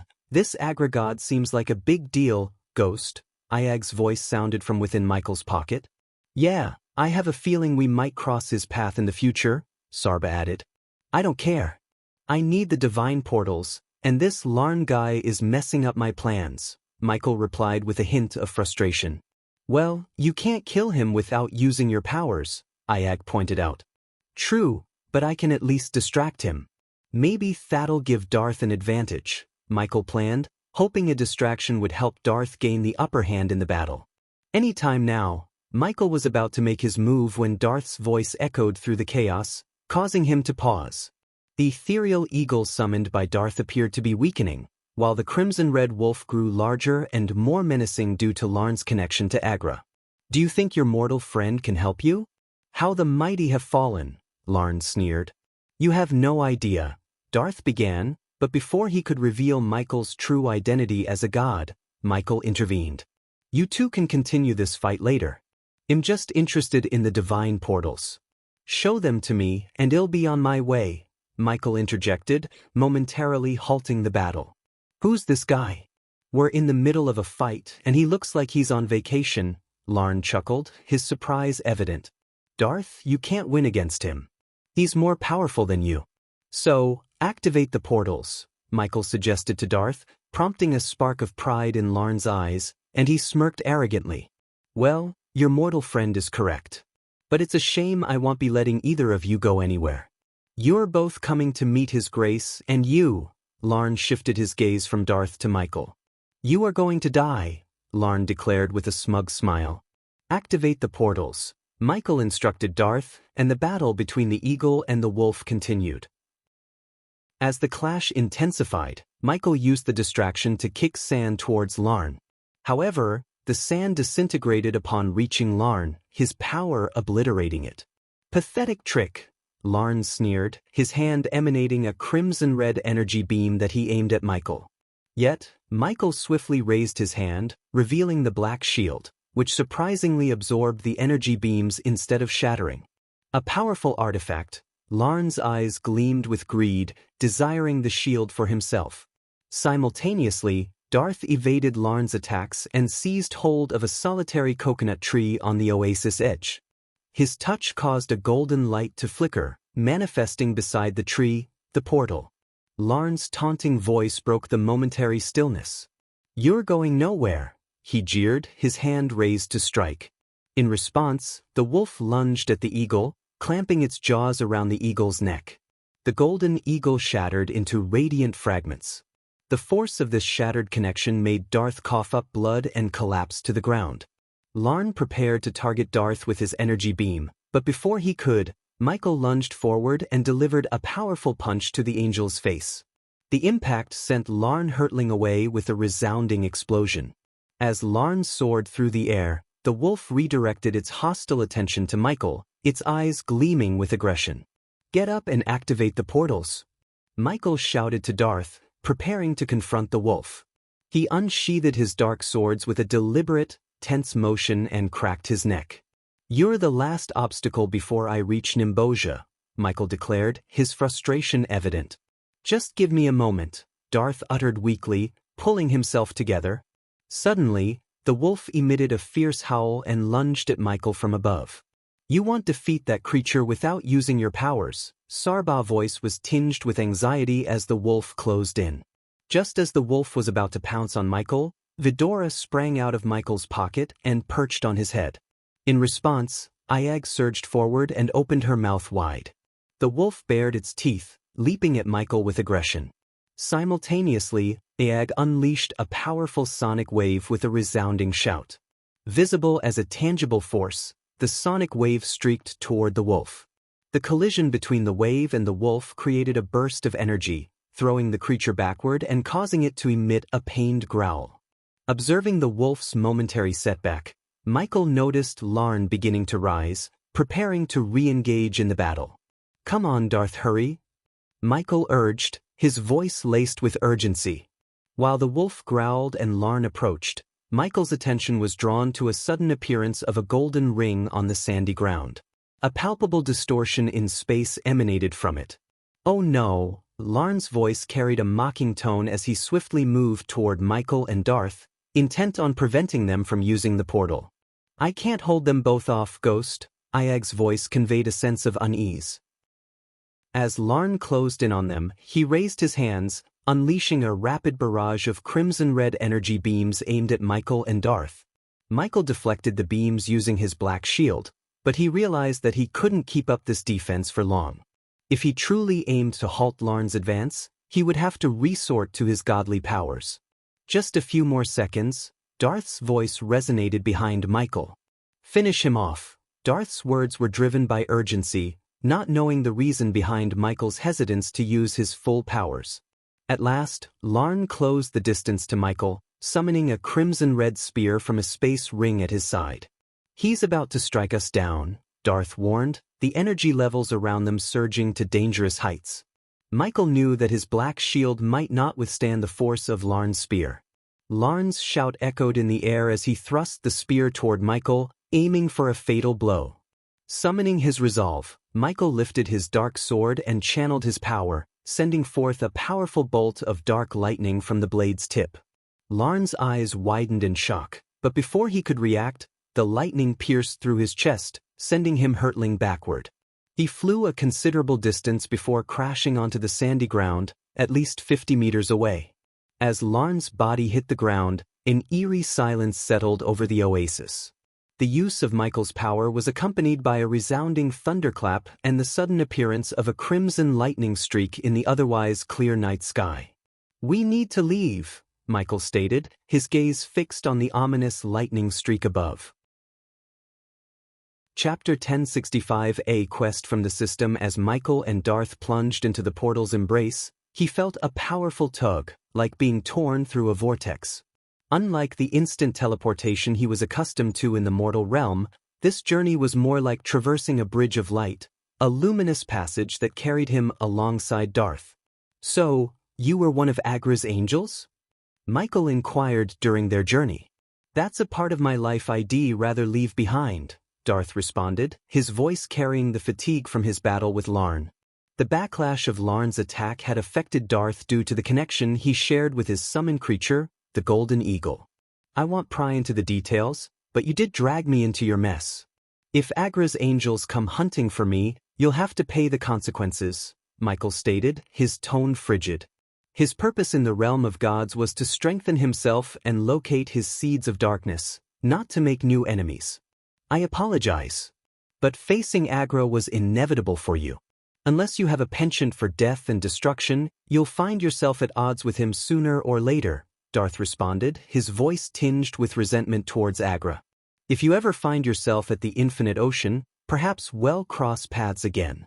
Don't worry, your secret of being a god is safe with me, Darth vowed, assuring Michael of his discretion. Michael could sense the honesty in Darth's gaze.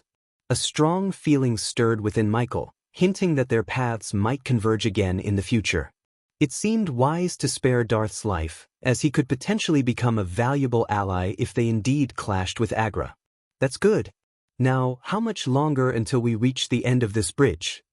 Michael inquired. Just a few more minutes. They'll create the branching exit for you that leads to the outskirts of Nimbosia. Direct teleportation into the city is prohibited, so you'll need to make your way from the outskirts, Darth explained. Understood, Michael acknowledged. As Darth inscribed glowing runes along the light bridge, Michael sensed the fabric of space shifting. Before long, a bright light emerged at the tunnel's end. Your exit awaits, Darth shouted, pointing towards the light. Good luck to you, and may you find what you're seeking in the infinite ocean, Michael conveyed before redirecting his trajectory towards the beckoning light. May Fortuna's favor be with you, Darth bid him farewell as Michael vanished into the light.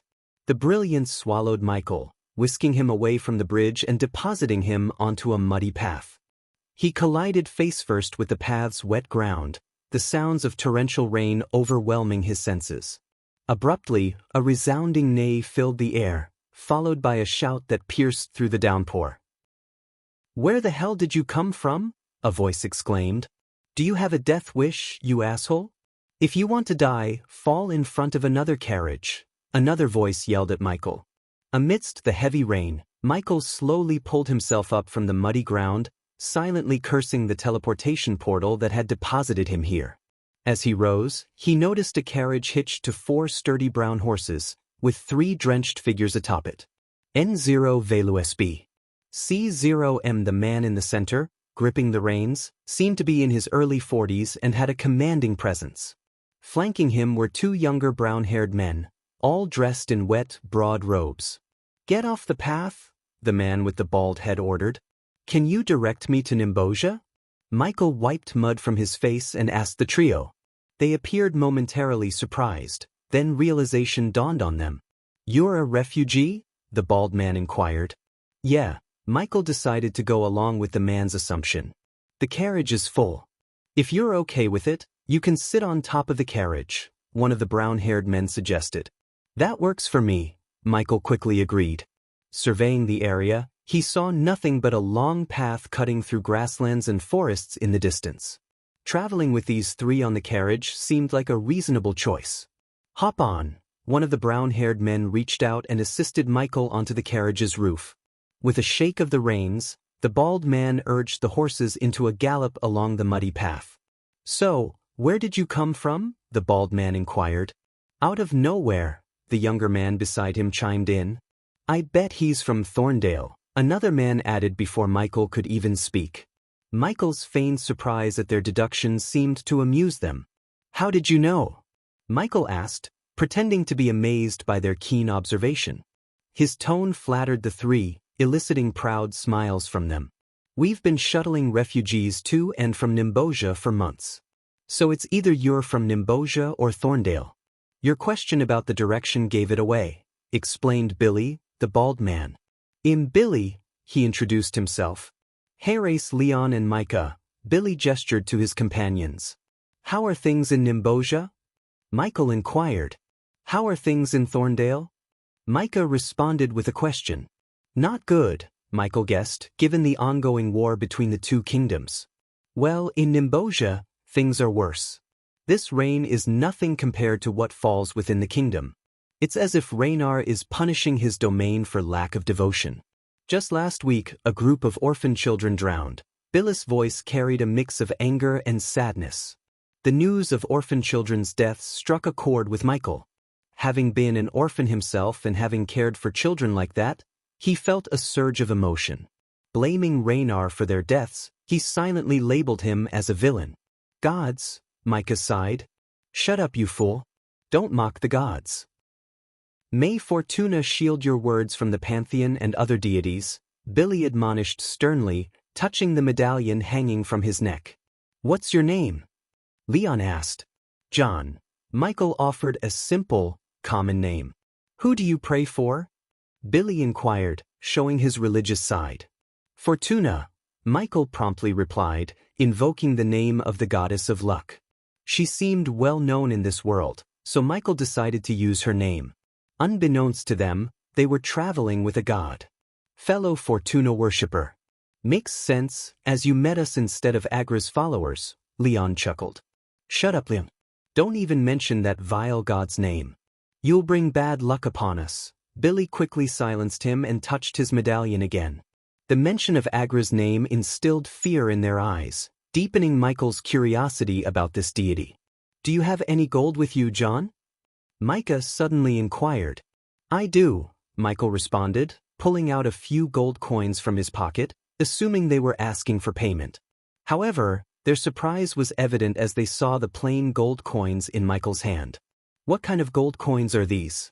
There's no crest or symbol on them, Billy observed. It's raw gold, Leon added. Putting the gold coins back in his pocket, he realized that the realm used different currencies, prompting him to convert his gold coins. John, you won't be able to use these anywhere. If I were you, I'd try one of the dwarven banks and exchange them for Nimbosia currency, Micah advised. I'll do that.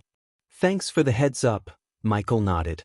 Putting the gold coins back in his pocket, he realized that the realm used different currencies, prompting him to convert his gold coins into something usable. Soon, the carriage entered a dense forest where the canopy offered some respite from the heavy rain. Hey John, do you happen to have a sword or something to defend yourself? Billis' sudden question took Michael by surprise. Yes, Michael nodded. Why do you ask? Michael inquired. Nothing. Just curious, Billy evaded, though his tone held a trace of fear. An eerie silence fell over the three of them as the sound of galloping horses grew louder. Michael remained quiet, his senses heightened. The forest appeared ordinary on the surface, like any he had seen in the mortal realm. Yet, Michael's heightened awareness alerted him to hidden hostiles. His keen sight allowed him to spot figures concealed behind trees and bushes, despite their attempts at hiding. I have a bad feeling, Micah, Billis' voice quivered. Though he hadn't revealed to Michael, whom he knew as John, that rumors had circulated about Agra worshippers in this forest, he hoped they were mere rumors. These worshippers, known as vile bandits, wandered this realm without allegiance to any kingdom, driven solely by death and destruction to appease their god. In silence, Michael observed these hidden figures in the forest, anticipating their move. As expected, trees on either side of the path suddenly crashed down, startling the horses. Michael gripped the carriage tightly, holding his position. But Billy, Micah, and Leon were thrown off. Amidst the commotion, cries of babies and the panicked voices of refugees echoed from inside the carriage. Figures clad in pitch-black robes emerged from the forest, surrounding the carriage from all sides. Stay still. Don't move. Their orders were accompanied by the glint of crimson-red blades. Suddenly, a robed figure leaped onto the carriage and kicked Michael off. Pretending to stumble and fall, Michael yielded control of the carriage to the Agra worshippers. From his vantage point, he saw refugees, clad in tattered clothes and clutching belongings in small pouches, emerging from the carriage. Babies were held tightly in their arms, trembling with fear and shock. Agra has favored us. We're about to spill a lot of blood, one of the robed figures said with a sinister grin. With cautious movements, Michael lifted himself up from the ground as the Agra worshippers directed the refugees out of the carriage. The refugees were lined up and forced to kneel down alongside Michael. The refugees, their faces etched with shock and fear, cried out in a mixture of despair and desperation, pleading to the agro-worshippers to spare them. "Please, we're just innocent families. I have a baby, please don't hurt her. Have mercy. We've lost everything." Tears streamed down their faces as they clung to one another, their voices trembling in terror.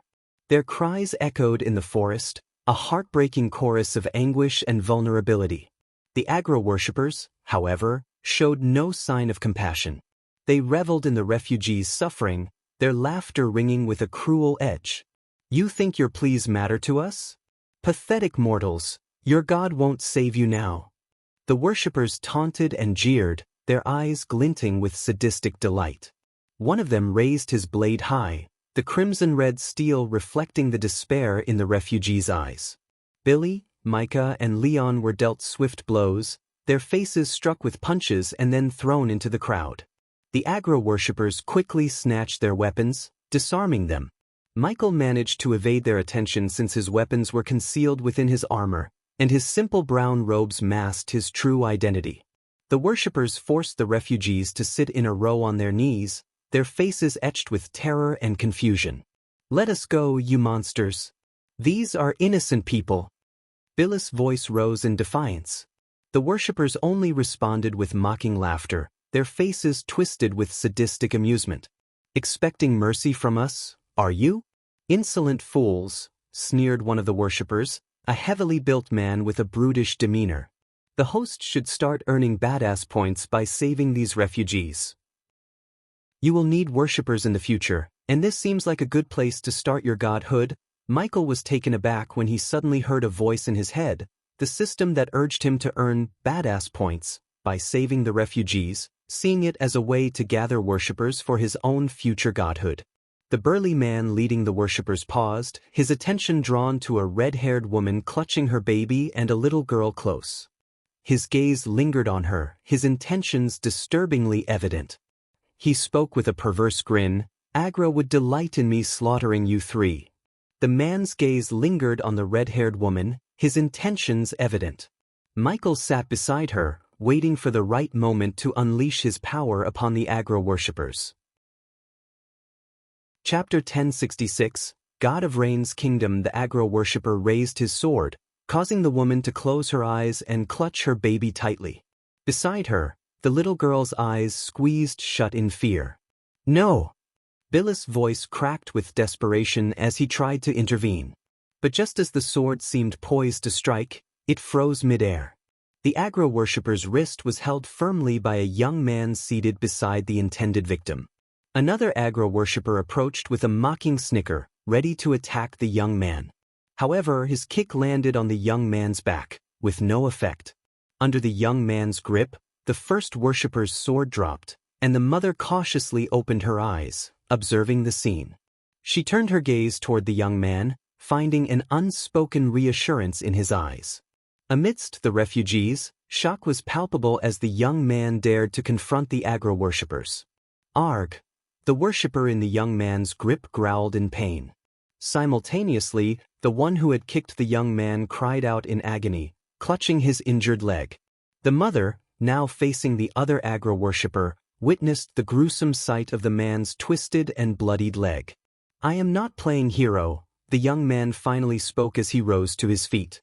"I am playing God," he declared with a chilling snicker.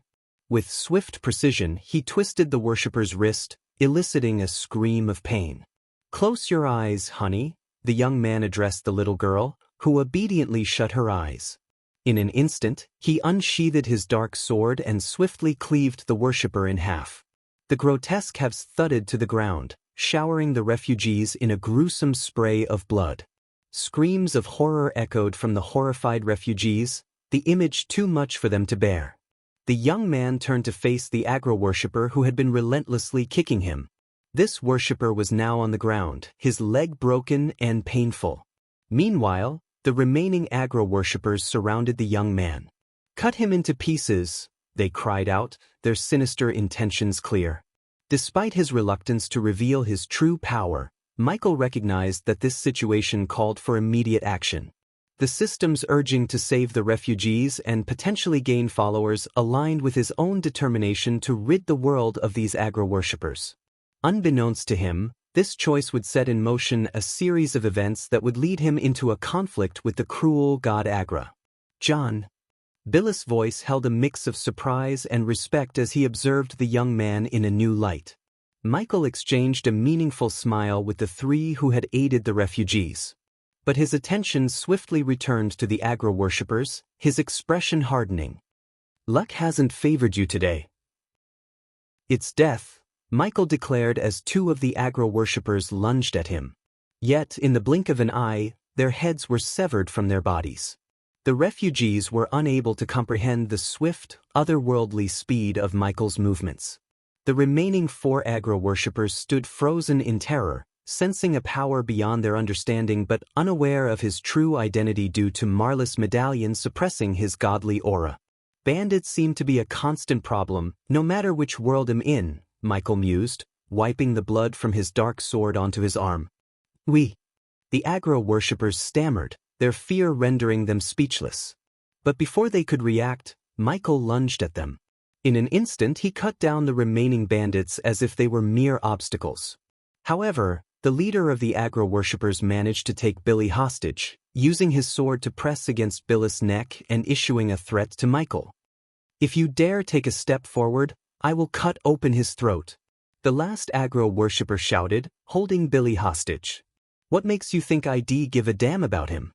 Michael's unexpected response not only stunned the agro-worshipper but also left Billy, Micah, and Leon in disbelief. Billis' voice trembled, a desperate plea for his life. "I'll take him with me." The agro-worshipper's desperation pushed him to the brink of killing Billy. Yet as he made a move, dark beams shot forth from Michael's eyes, penetrating the agro-worshipper's skull. The worshipper's body froze momentarily before collapsing to the ground with a heavy thud. The refugees looked on, suddenly realizing that Michael was more than he appeared to be. While many in this world lacked cultivation or power, those blessed by the gods possessed the potential for such abilities. However, among them, only a fortunate few could attain higher levels of cultivation, let alone become an angel. Wealth, much like in the mortal realm, also played a pivotal role in cultivation. But it had never occurred to them that they might encounter a god in the flesh. As the lifeless bodies of the agro-worshippers lay in pools of their own blood, a new light shone upon Michael in the eyes of the refugees. Billy, Micah, and Leon approached him, their expressions a mix of fear and gratitude. The refugees, though slowly rising to their feet, still trembled from the shock of their near-death experience at the hands of the agro-worshippers. "Who are you?" Billis' voice wavered with a blend of apprehension and thankfulness. "For now, that's not important. Just remember this day," Michael replied calmly. He had no intention of unveiling his true identity just yet, even though the system was encouraging him to gather worshippers. Aware of his own current weakness compared to the higher-level gods and their angels, Michael chose to focus on learning about this world and growing stronger before facing them. "We should go before more of them show up," he suggested. "Thank you." The woman who had been on the brink of death at the hands of the agro-worshippers approached Michael, her voice laced with gratitude. To Michael's surprise, he felt an unfamiliar surge of power within himself. Although it didn't trigger any notifications from the system, he sensed its potency. "What is this feeling?" Michael questioned himself. "That is the power of reverence. The more worshippers you gather, the more your power will grow. Unlike you, who possess the system to gain strength, typical gods in this world tap into the power of worship to become stronger." The system revealed this new aspect to Michael.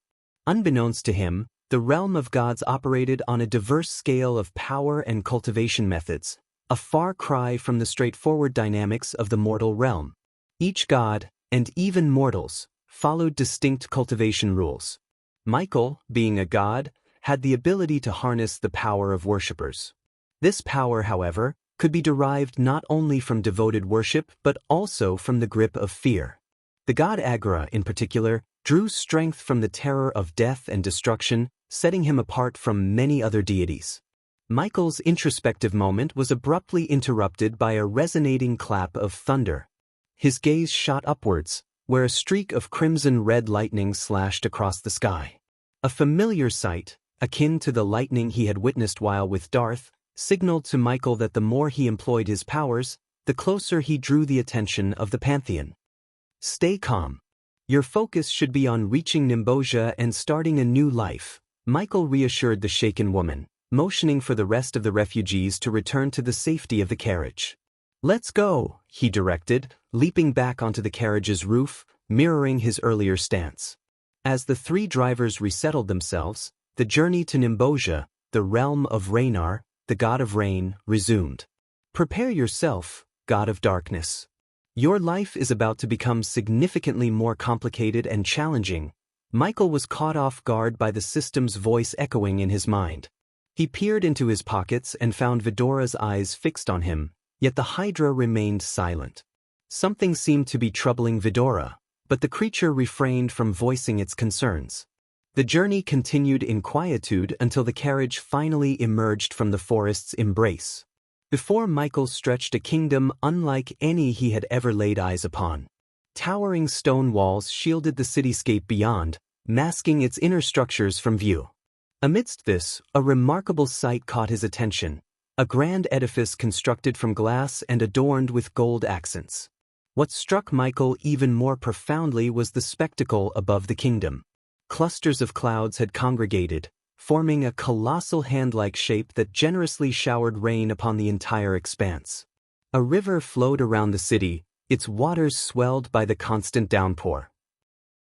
However, what puzzled Michael was the conspicuous absence of thunderclaps or lightning streaks amidst the rainfall. Nimbosia, Michael muttered softly, his eyes fixed on the distant cityscape on the horizon. I hope they manage to find a better life behind those walls, Micah sighed, his eyes reflecting the skepticism born from witnessing the struggles of refugees. Often, their pursuit of a more promising life in a different kingdom ended up leading to even harsher circumstances.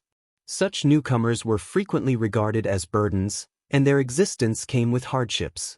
I believe they will, Michael replied. Though he had no intention of taking on the role of their savior or playing the virtuous hero, he had a strong intuition that the refugees might indeed find better lives within the confines of Nimbosia's walls. Moreover, he was determined to uncover a way to challenge or vanquish a god. When that moment arrived, Raynar and the rest of the gods would have no choice but to bow before his might. As the carriage progressed toward the city gates, Michael's attention remained fixed on the sky. He pondered the extent of Raynar's power, marveling at the massive hand conjuring torrents of rain upon the kingdom. A deeper curiosity gnawed at him. Why Raynar would subject his own citizens to such relentless punishment? Think we'll cross paths again? Billy's inquiry interrupted Michael's thoughts. You better hope not, Michael quipped, a hint of humor in his tone. Before Billy could respond, a deafening clap of thunder roared through the air. The sound was so intense, so terrifying, that it reverberated through the carriage, rattling its very frame. Michael instinctively looked skyward, his gaze tracing the trail of a lightning bolt slicing through the heavens. From that brilliant streak, a group of figures adorned in shimmering blue armor and boasting resplendent blue wings emerged, suspended in the sky. Cronar's angels, Billy muttered, his voice laced with unmistakable fear. In the wake of their appearance, Michael spotted yet another cluster of angels ascending from within the city's walls. Their wings were gray, their armor a somber shade of the same hue.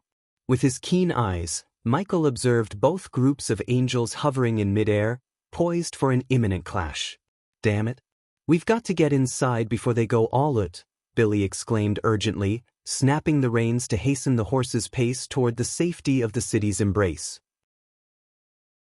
Chapter 1067, Angels of Goddess Ava. Observing the celestial skirmish above, Billy snapped the reins in a bid to propel the carriage forward. Meanwhile, high in the heavens, the azure-clad angels of Cronar clashed with their gray-armored counterparts serving Raynar. Cronar's angels wielded weapons hewn from frozen lightning, while Raynar's emissaries brandished blades forged of ice. Damn it!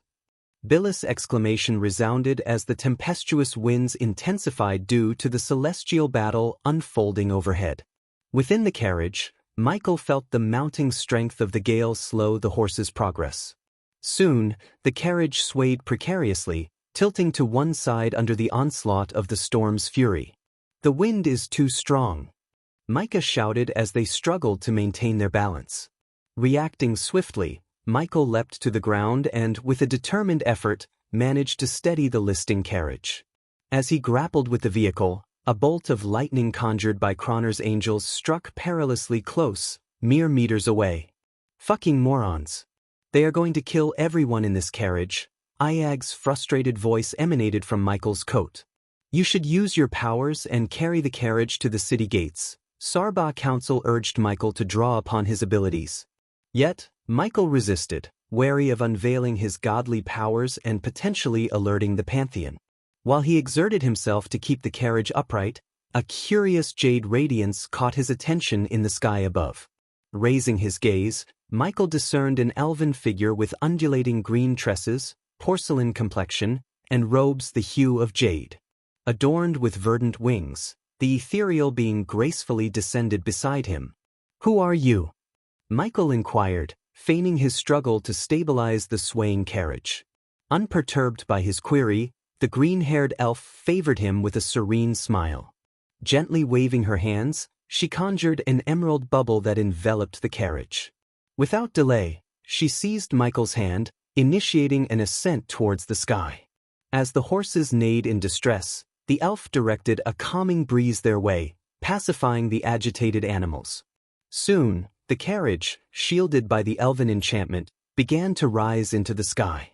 Michael and the elf shared a prolonged gaze, yet neither uttered a single word. Safeguarded by the elf's intervention, they ascended toward the city through the azure expanse. Within the city's protective walls, the scene that met Michael's gaze was one of desolation. Except for the imposing structure crafted from glass and adorned with gilded embellishments, the remainder of the kingdom appeared haphazardly constructed, resembling a sprawling slum. Buildings stood crammed together without any semblance of a plan, devoid of side alleys or spacing. These houses appeared weathered, ancient, and poised to crumble at any given moment. The narrow streets lay deserted, and a putrid odor permeated the air, further intensified by the incessant downpour. Amid this grim setting, the celestial battle raged on in the heavens, where lightning streaks and frosty blades clashed. The impact of their skirmish toppled a few buildings, their collapse accompanied by heart-rending cries from within. Inquiring about the chaos below, Michael turned to the green-haired woman. "Aren't you going to intervene?" Her response was calm. "They will tend to them." Michael's gaze descended, observing the emergence of green-robed figures rushing to the scene. These elves, emanating a dim green radiance, initiated rescue operations, pulling people from the debris. However, some among them shook their heads, signaling that not all had been fortunate enough to survive. As Michael lifted his eyes, the celestial conflict continued unabated, the battling angels seemingly heedless of the city's inhabitants. Michael reflected on his own experiences in Nagaland, where he too had fought without considering the well-being of the citizens. Yet, the Guardian Guild had been there to evacuate people. Here, however, these citizens lacked such protection. Gradually, the elven woman guided the carriage's descent, and they alighted before a structure fashioned from verdant stones. "Escort the refugees into the temple," the elven woman instructed Micah, Billy, and Leon. To Michael's surprise, they complied without question, immediately springing into action. "Rest within the temple. You must be exhausted," the elven woman suggested, her hand moving towards Michael's forehead. However, before she could touch him, Michael intercepted her wrist. "I'm fine," Michael reassured her. The elf smiled, recognizing the apprehension in Michael's eyes regarding her true identity. "Come with me into the temple," the elven woman invited, leading the way as Michael followed. The refugees conveyed their gratitude with nods, silently acknowledging Michael's presence as he accompanied the elf into the temple. Inside, soft candlelight illuminated the space, permeated by a delicate, soothing fragrance. Yet what truly astonished Michael was the temple's interior spaciousness.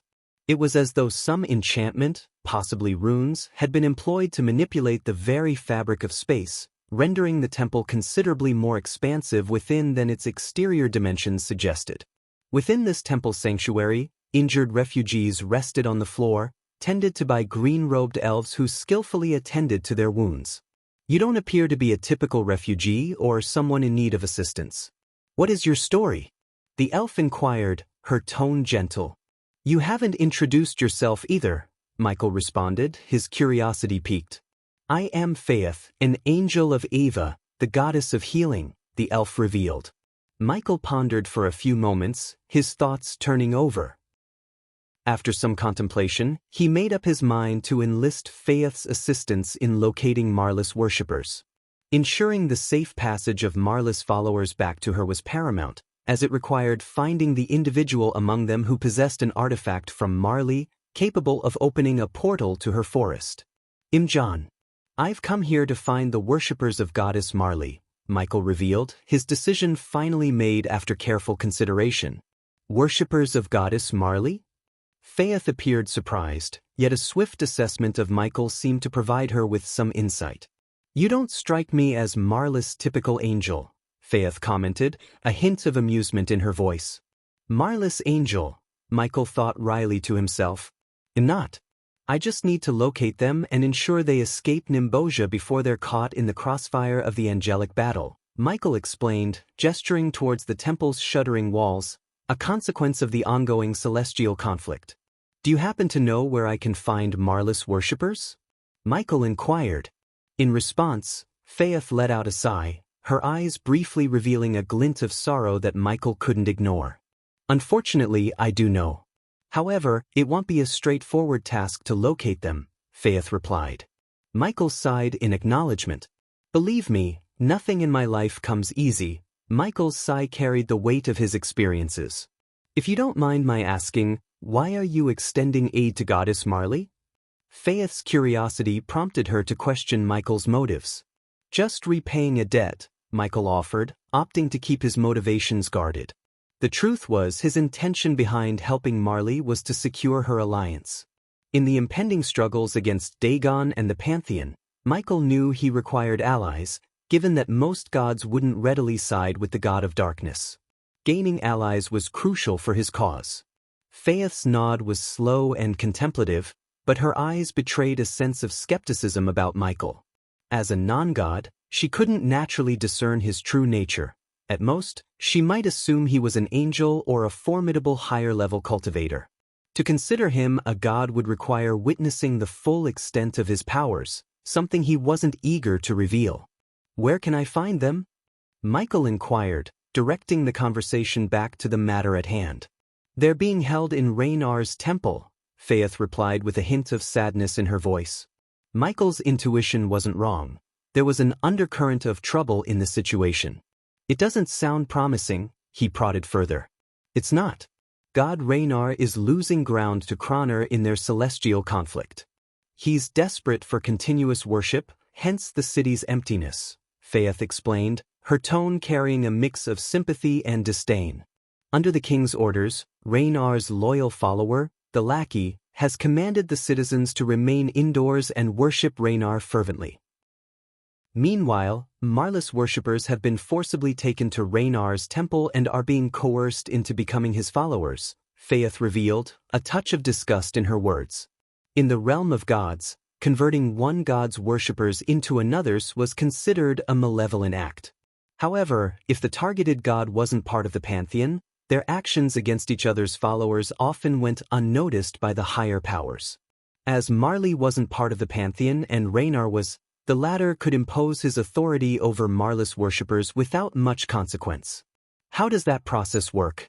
Are they subjected to mind control or some other manipulation? Michael's curiosity prompted him to inquire. That's certainly possible, but I don't believe they've reached that stage yet. It's more likely they are undergoing physical torment, Faith responded. For a brief moment, Michael fell into contemplation, mentally recording the information he'd received. Yet, abruptly, Faith's words trailed off, and her gaze fixed on him. But you don't need to delve into those specifics. Rescuing them from Reynar's temple is a nearly impossible feat. Even the king would have little sway in this matter. My advice is to turn around and leave the kingdom, Faith suggested. Caught between his curiosity and his commitment to saving Marlis worshippers, Michael hesitated momentarily. Ultimately, he decided to embrace the risk and venture into the temple himself. The driving force behind Michael's decision was his pursuit of badass points.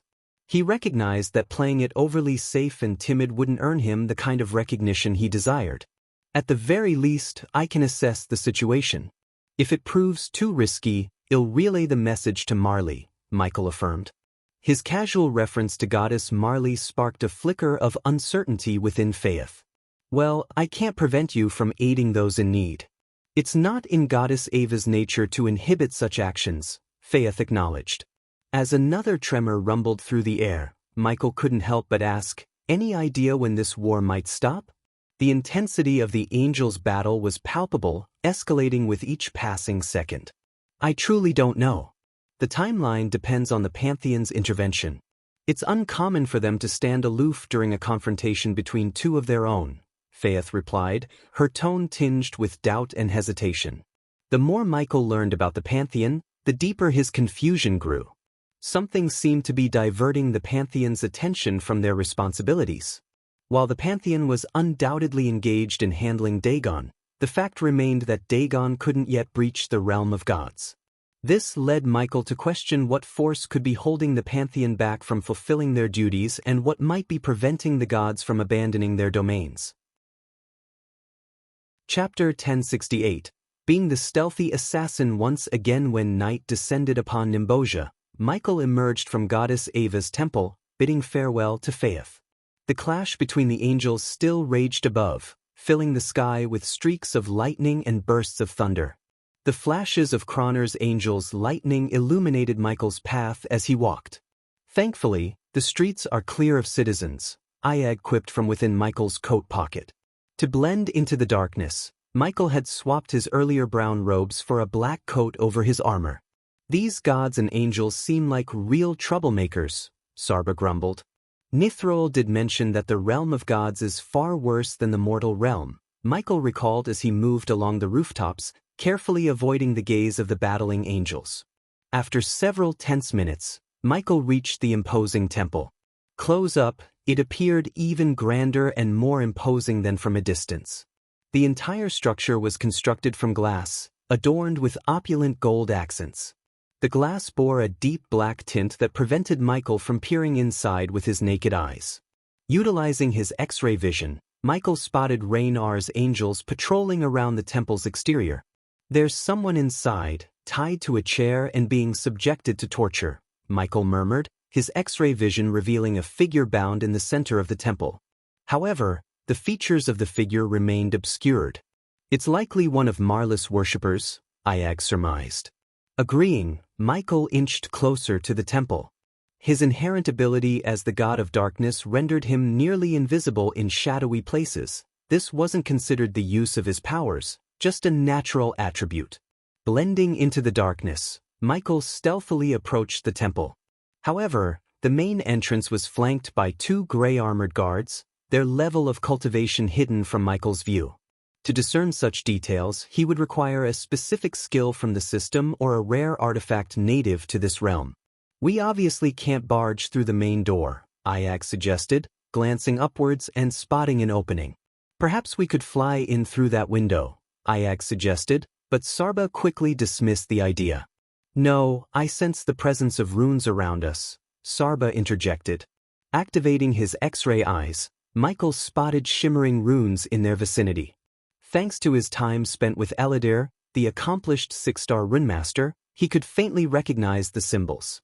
These runes have been placed here to prevent anyone from flying around the temple, Michael explained.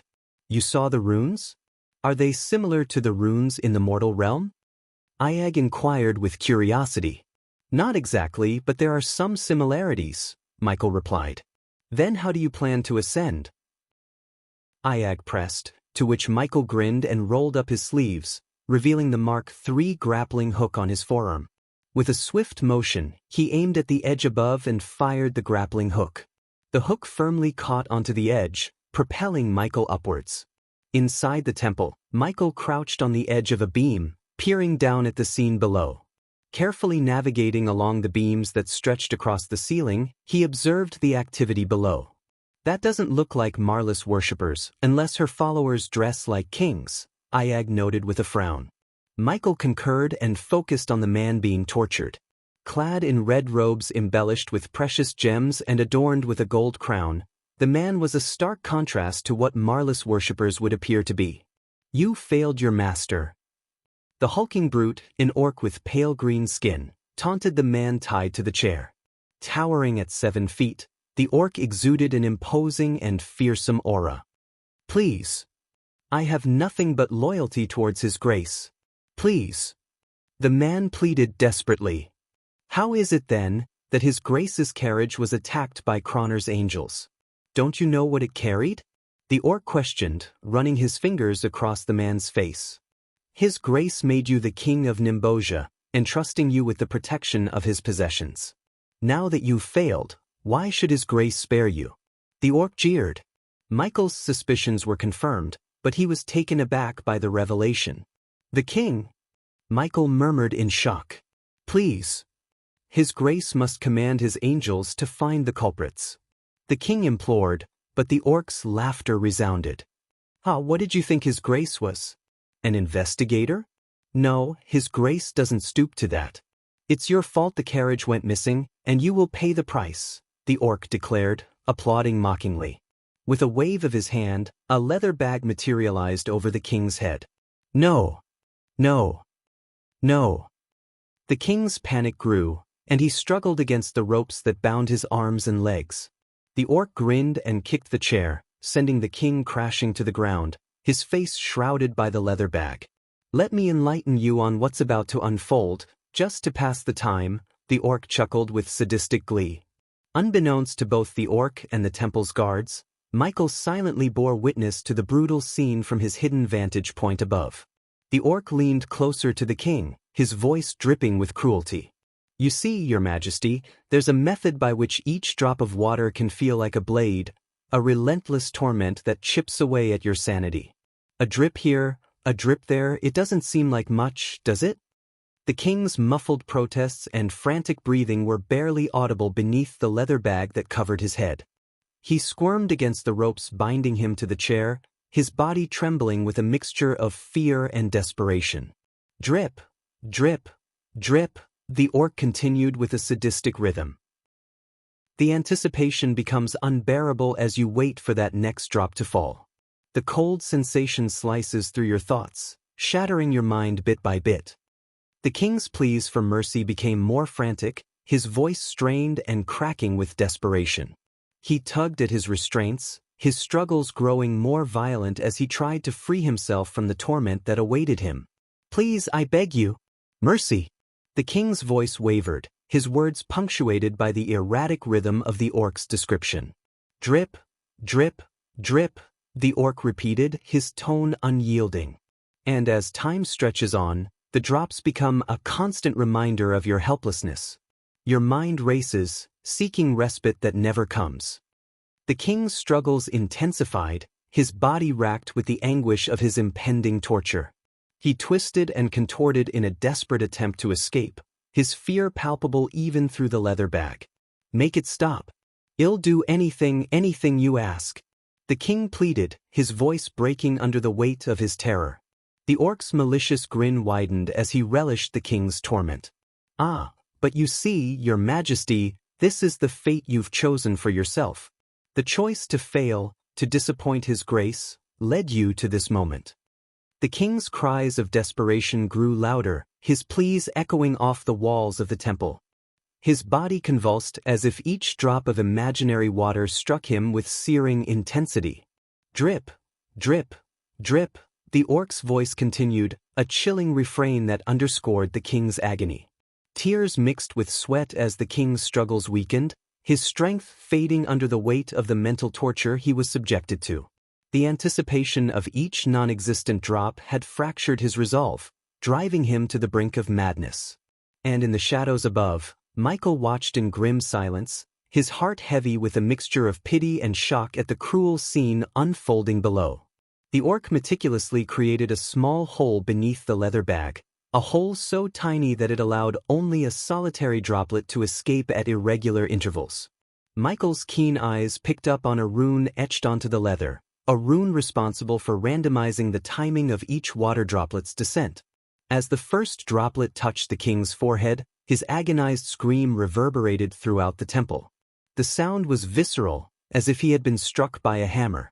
The orc, his face twisted into a sadistic grin, delighted in the torment he was inflicting. He shifted his gaze toward the soldiers standing nearby, their grim expressions betraying no emotion.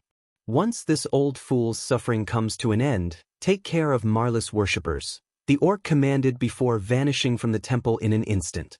The soldiers, with silent obedience, acknowledged his orders without a word. They continued their patrols, moving stealthily through the temple's halls. Amidst the tense atmosphere, the only sounds that punctuated the air were the haunting echoes of water droplets and the king's anguished screams. Michael recognized the method well.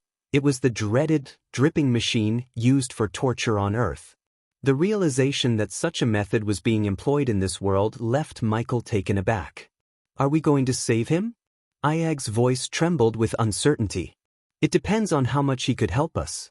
But truthfully, there's little point in rescuing him." Michael's tone turned cold and calculating. As he considered the idea of saving the king, Michael knew it was a futile endeavor. Even if he were to intervene, Raynar would simply replace the king with another pawn. Moreover, leaving the king alive could risk betrayal and expose his intentions. "So, how do you plan to rescue Marlis worshippers?" Ayag inquired. "With good old-fashioned methods, eliminate everyone except one, and then extract information from him." Michael's smile was chilling in its intent. With that, he unsheathed his dark swords. Positioning himself on the beams, he watched the soldiers below with the aura of a deadly assassin. His dark armor and hair, fluttering in the air, added an air of lethal charm to his presence. Michael's blade swiftly dispatched the unfortunate soldier who happened to be directly beneath the beam where he crouched. After ensuring no prying eyes were upon him, he descended from the beam, striking the soldier through the head from behind. With the lifeless body in tow, he returned to his concealed vantage point above. Quite swift, Ayag couldn't help but be impressed by Michael's efficiency. "Ever since I started relying on spells and powers, I forgot how satisfying it is to take someone down with old-fashioned stealth," Michael remarked, a touch of nostalgia in his voice. "One down, 8 to go," Michael said, cracking his neck. The cacophony of the king's screams and the ongoing battle among the angels provided the necessary cover for Michael's actions. Oblivious to their impending fate, the gray-armored soldiers continued their patrol within the temple premises. Chapter 1069. God of Death. With practiced precision, Michael began his silent takedown of the remaining soldiers. He observed their patrol routes carefully, noting the patterns they followed. Each soldier had a specific path to walk, and Michael exploited this predictability to his advantage. As the king's agonized screams echoed through the temple, Michael moved swiftly and silently along the beams, using the shadows to his advantage. His dark armor seemed to merge with the darkness, making him nearly invisible. His movements were fluid, like a ghost gliding through the air. The second soldier walked beneath him, and Michael seized the opportunity. He dropped down, his blade finding its mark before the soldier could react. The body was quickly hauled up onto the beam, out of sight. Michael approached the third soldier's path, timing his movements to coincide with the soldier's turn. Just as the soldier passed beneath him, Michael executed a swift and precise strike. A paralyzing poison coated his blade, ensuring the soldier wouldn't raise an alarm. He repeated this tactic with the next 2 soldiers, eliminating them swiftly and silently. With 4 soldiers down, Michael continued his deadly dance with the remaining 4. He watched them closely, studying their patrol routes and waiting for the right moment. His movements were calculated, his strikes precise. He utilized a combination of poisons, stealth, and the element of surprise to neutralize each threat. As Michael's swift blade dispatched the 6th soldier, he noticed a shift in the king's screams. Amidst the pained cries, the king's voice took on a note of desperation. "Help, please, anyone." The pleas for assistance were a grim reminder of the man's suffering. But Michael's focus remained on his task. He moved with practiced ease, utilizing the ceiling beams to both hide the bodies and ascend higher within the temple. For the seventh soldier, Michael employed another paralyzing poison. The soldier's movements became sluggish, his eyes widening in realization before he fell to the ground, lifeless. Michael quickly disposed of the body and continued his ascent. The eighth soldier's patrol route brought him close to the king. The king's muffled cries grew more desperate as Michael approached. Michael's blade struck true, and the soldier fell silently. Michael's movements were swift, precise, and calculated, avoiding any unnecessary noise or spilling of blood. Finally, only one soldier remained. Michael watched the soldier's route, biding his time. He needed information, and this soldier would provide it. As the soldier approached, Michael opted for a different approach. He used a dart coated in a sleeping agent, rendering the soldier unconscious without killing him. With the temple now devoid of threats, Michael turned his attention to the unconscious soldier remaining. The king's desperate pleas for help fell on deaf ears as Michael moved swiftly and efficiently. He needed answers, and this soldier held the key. Ignoring the king's cries, Michael hoisted the unconscious soldier over his shoulder, his steps silent as he moved away from the gruesome scene. He needed a secure location for the impending interrogation. In a secluded chamber, Michael laid the soldier down. The man stirred groggily, his eyes widening in shock as he took in his surroundings and the dark figure before him. Who are you?" the soldier stammered, fear evident in his voice. Michael's helmeted gaze remained steady. "That's not important right now. What I need to know is the whereabouts of Marlis worshippers." The soldier's confusion deepened. "Marley? I don't know what you're talking about." Michael's patience was wearing thin. He knew how to break even the most stubborn individuals. From his equipment, he produced a small syringe containing a pain-enhancing substance. Injecting it into the soldier's arm, he watched as discomfort twisted the man's features. The soldier's eyes shot open, and he tried to cry out, but Michael swiftly placed his gloved hand over the man's mouth. "Listen carefully. I'm only going to ask once. Where are Marlis worshippers being held?" The soldier squirmed and wriggled his legs, a mixture of fear and pain evident on his face.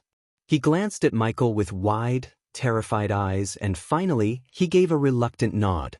In the secret room beneath the temple, the soldier admitted, his voice trembling. "How do I access it?" Michael's tone was icy, his patience hanging by a thread. The soldier pointed a trembling finger at a seemingly ordinary lamp fixed to the wall. "Rotate the lamp clockwise, and a passage will open." Michael's dark eyes narrowed as he processed the information.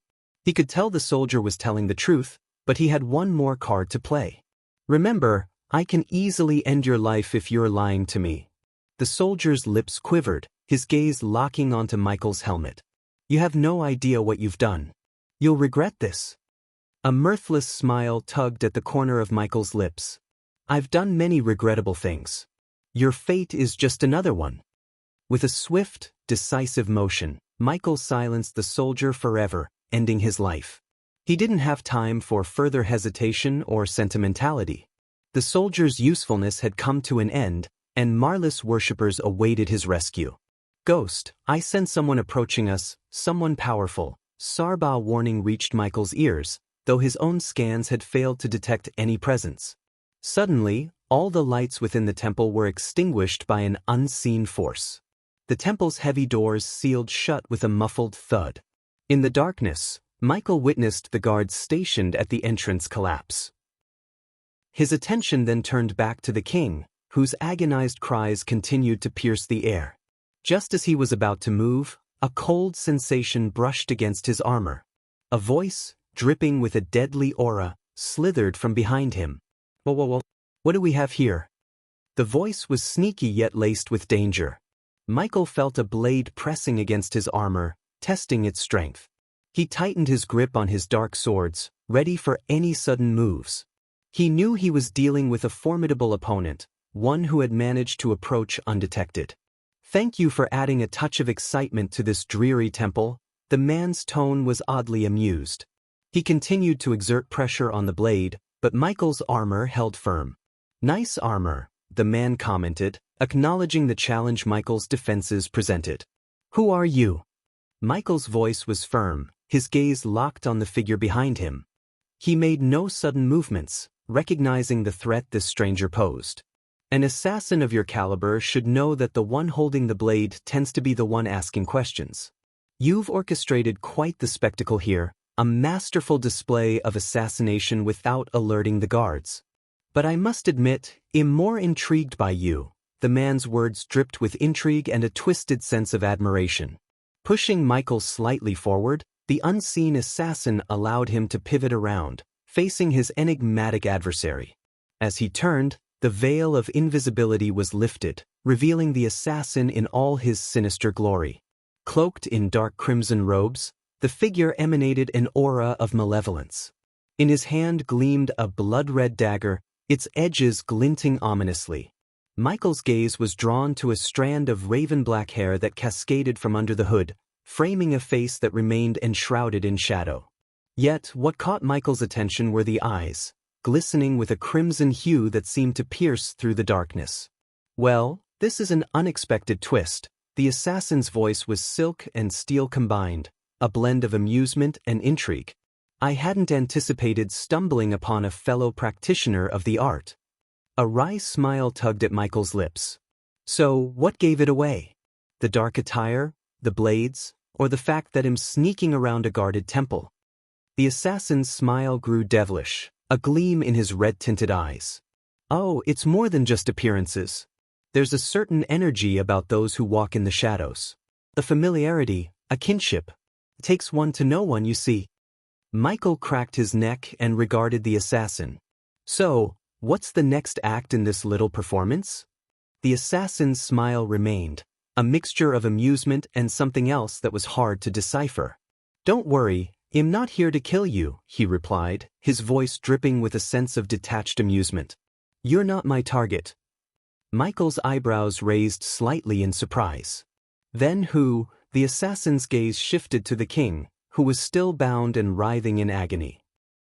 "He called for my god, and my god sent me to answer his prayers." With a sudden blur of motion, the assassin moved around the temple, his figure becoming a fluid dance of shadows. Michael's eyes struggled to track his every movement. The assassin's voice echoed through the temple, laced with a mocking tone. "You're good, but you need to work on your speed and efficiency." As the assassin continued to dart around, his voice reached Michael, amused yet oddly sincere. "I'll have my eyes on you, friend. And if there's an opening in my house, I might give you a heads up." Confusion filled Michael's expression. "What house?" The assassin's smile deepened. "You'll know when the time comes." A question burned in Michael's mind.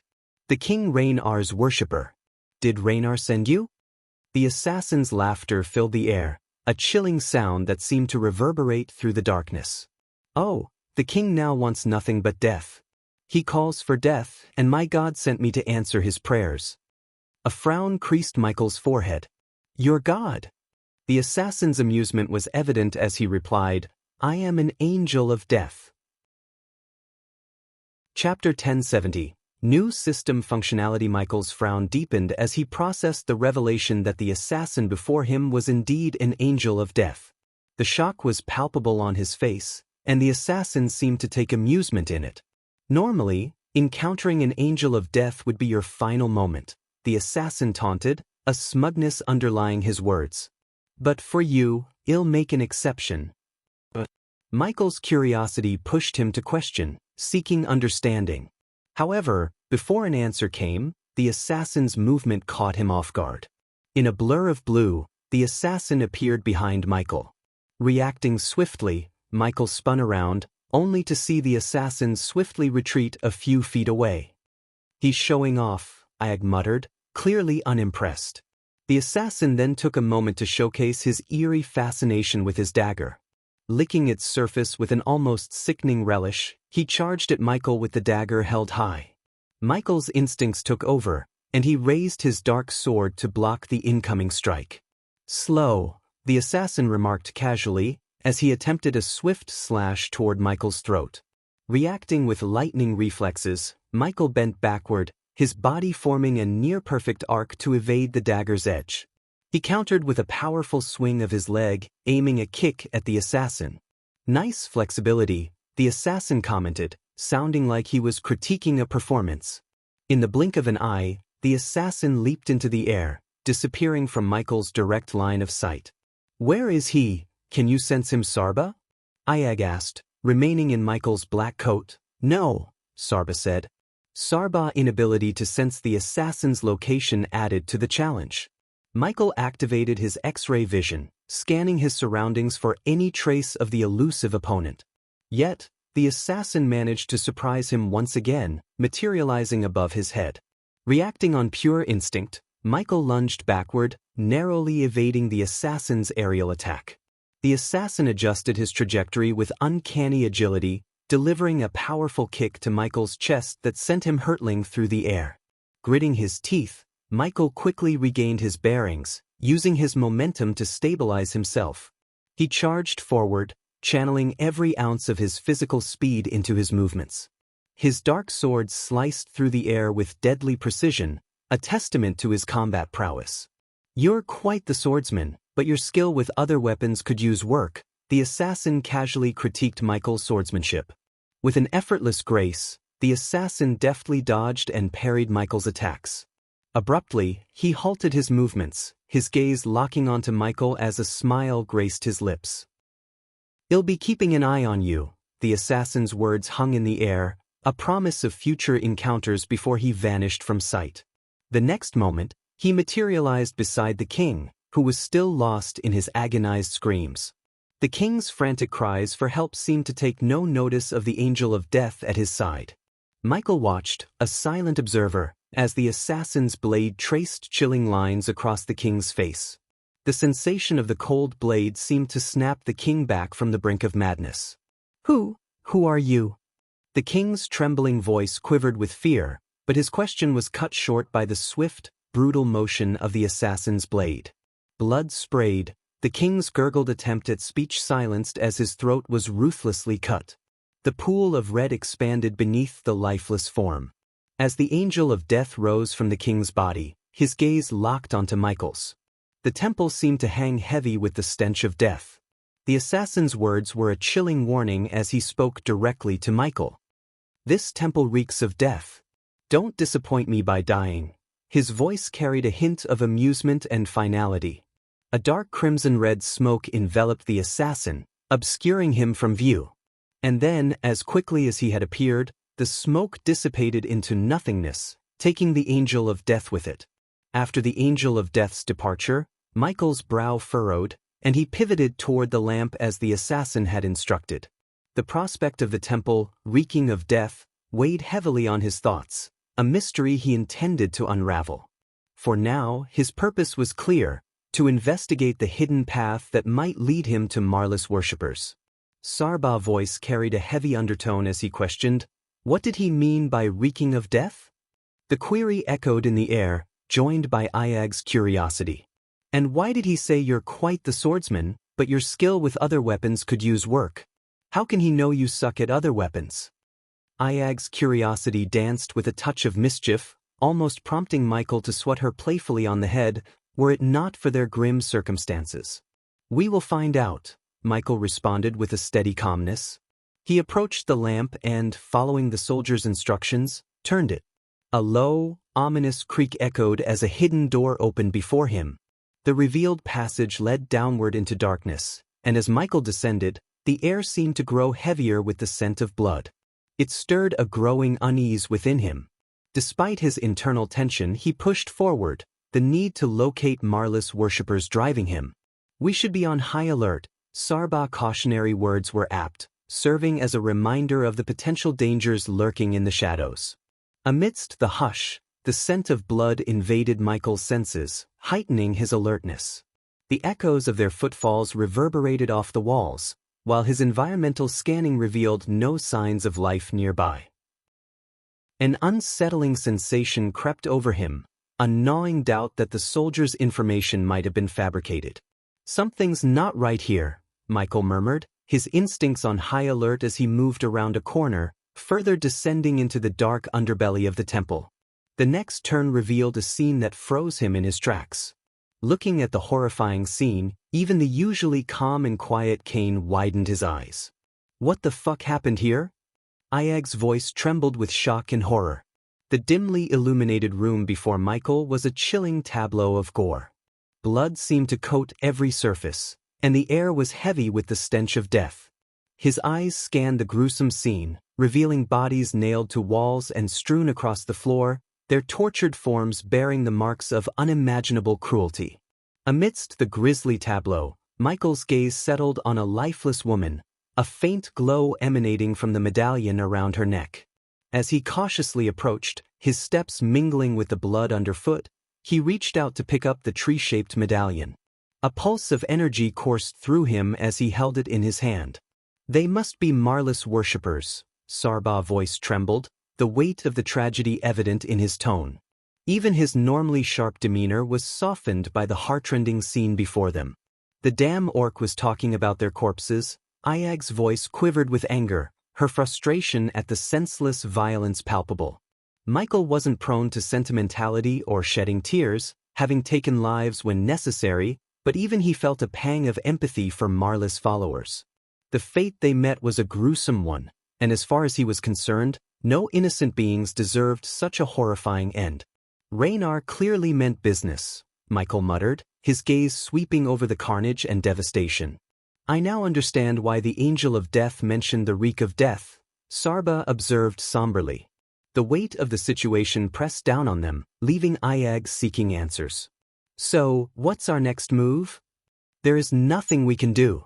We should report this to Marley and let her decide how to handle it." Michael's response was a mixture of resignation and practicality. Iag, however, held a different perspective. "I think we should do something, Ghost." "What?" "Challenge the entire pantheon of corrupt gods and try to purge this world of evil?" Michael chuckled darkly. "Listen, I feel bad for them, I do. But we're not strong enough to take on the gods. Hell, we have no idea about the full extent of their powers. Any wrong move and we will have gods and angels chasing us," Michael countered, his voice laced with a touch of frustration at Iag's impulsive suggestion. However, as Michael uttered those words, a sudden headache throbbed in his mind, accompanied by the system's voice echoing in his consciousness. "The host should seek justice for the innocent." The host has unlocked quest functionality. The quest, God Killer, has commenced. Seek retribution against Raynar and avenge Marlis worshippers. Upon completing the quest, the host will receive the location of a hidden base of operation in the realm of gods. Michael stood in a mix of surprise and shock as the words from the system reverberated in his mind. While it wasn't the first time the system had provided suggestions or guidance, this instance felt different. It was as if the system was compelling him to undertake the quest and see it through. "You won't be able to accumulate badass points in the realm of gods as you did in the mortal realm. Embrace your destiny as the assassin you were meant to be and establish your legacy within the realm of gods." The system's voice resonated with a sense of finality. Michael refrained from discussing his decision with Vidora and silently resolved to undertake the quest. After a brief pause, he exited the system interface and cast one last gaze upon the grim scene of lifeless bodies. His attention then shifted to the tree-shaped medallion he held in his hand. Focusing his intent on the medallion, he activated his analyzer skill. The medallion of Marley possesses the ability to conjure a vortex leading directly to Marlis Forest. This medallion can only be used once, relayed the analyzer skill's information to Michael. Taking a steadying breath, he injected a thread of arch energy into the medallion and triggered its power. Soon, a swirling vortex materialized before him. "Let's go," Michael uttered resolutely and stepped into the vortex, his form vanishing from the confines of Raynar's temple. In an instant, the world transformed as he emerged within the embrace of Marlis Forest. Sunlight filtered through the lush canopy above, a stark contrast to the nighttime he had left behind in Nimbosia. "Marley," Michael's voice reverberated, carrying across the expanse of the divine forest. He pivoted, his eyes falling upon the portal which promptly dissipated, severing his connection to Nimbosia. As he turned back, several figures emerged from the shadows of the forest, their forms gradually becoming clear. To his astonishment, their attire mirrored that of the gray-armored angels he had encountered in Nimbosia, complete with wings reminiscent of Raynar's servants. A voice cut through the air, laden with lethal intent. "The God of Darkness." The words dripped with a chilling welcome. The speaker removed his helmet, unveiling an elven countenance adorned with silver hair and pointed ears. "I heard no one extended a welcome to you in the realm of gods." "Let's rectify that," the elven angel announced, his hand moving to draw his sword. Chapter 1071. Shocking turn of events. 8 angels encircled Michael, their weapons drawn in a synchronized display of deadly intent. The glint of swords, spears, and maces punctuated the charged atmosphere. In the face of this formidable assembly, Michael kept his composure, his posture poised for whatever would unfold. "What happened to Marley?" Michael's voice was resolute, his eyes locked onto the elf who had revealed his identity. He needed answers, and the presence of these angels boded ill for the goddess he sought. The elven angel's lips curled into a taunting smile. "You needn't worry about Marley," he said, his tone edged with malice. The reply was cryptic, unsettling Michael further. As the tension escalated, the angels tightened their formation, readying for conflict. Their elemental weapons gleamed ominously, exuding a premonition of the impending battle. Michael's instincts surged, a testament to his honed skills as an assassin, and his fingers flexed around the hilts of his dark swords. It was then that the elven angel spoke again, his voice dripping with mockery. "You really thought you can waltz into our world and go undetected?" He chuckled, the sound a mixture of amusement and condescension. "We know what you are, the God of Darkness, the harbinger of chaos." Michael's eyes flickered with a blend of surprise and unease. "How did they know about him?" "We aren't as ignorant as you might believe," the elven angel continued, his voice low and measured. "We've observed your actions, seen your defiance. But do you truly comprehend the powers that reside within this realm?" The 8 angels shifted, their stance shifting to one of readiness. Michael could sense an aura around them, a resonance with their weapons. A growing energy that mirrored Raynar's essence. "We are at the elemental attunement realm," the elven angel explained, his voice tinged with satisfaction. "Raynar, the level 4 god of this realm, granted us a sliver of his power. It allows us to temporarily tap into his strength, to channel his dominion over nature and elements." Michael's mind raced, piecing together the implications of their revelation. These angels weren't merely powerful on their own, they were empowered by Raynar himself. The fight ahead had just become infinitely more challenging. "This is our world," the elven angel declared, his companions radiating an intense energy. "And you stand alone." Suddenly, as if in perfect synchronization, the 8 angels surged forward, a deadly whirlwind of motion converging upon Michael from every angle. Their movements were a blur, their wings propelling them at astonishing speed, leaving streaks of light in their wake.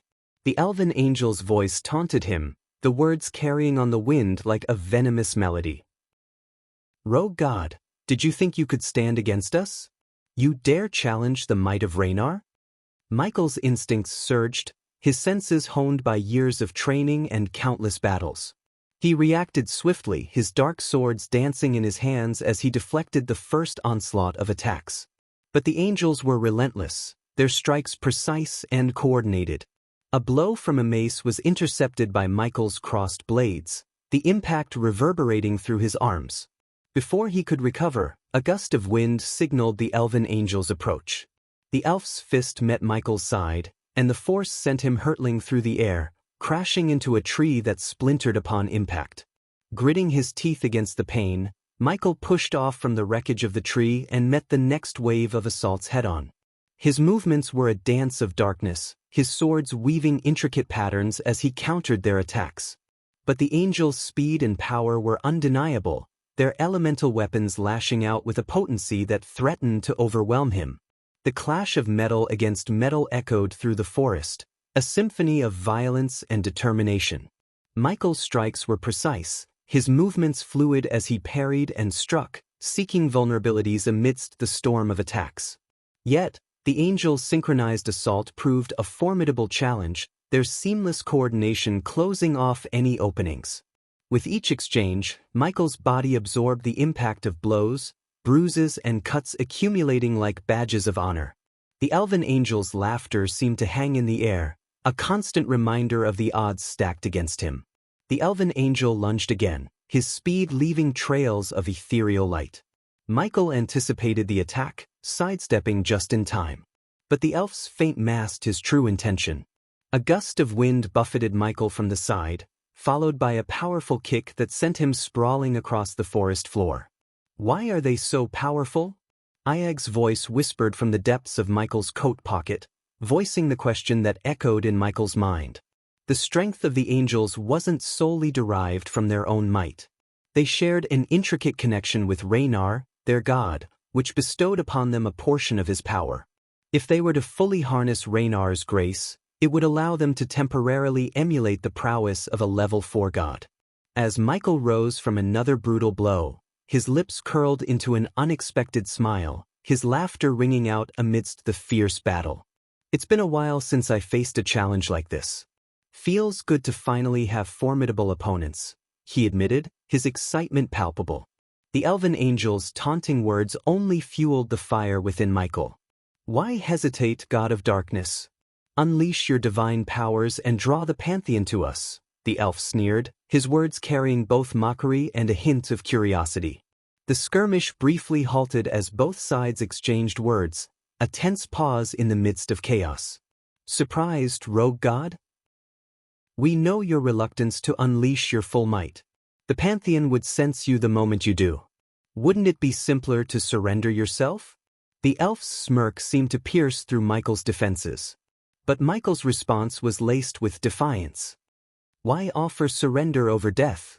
Let me guess, you're incapable of killing a god," he retorted, hoping to glean any information from the angel about the intricacies of god-killing. A pause hung in the air as Michael prodded the elven angel further.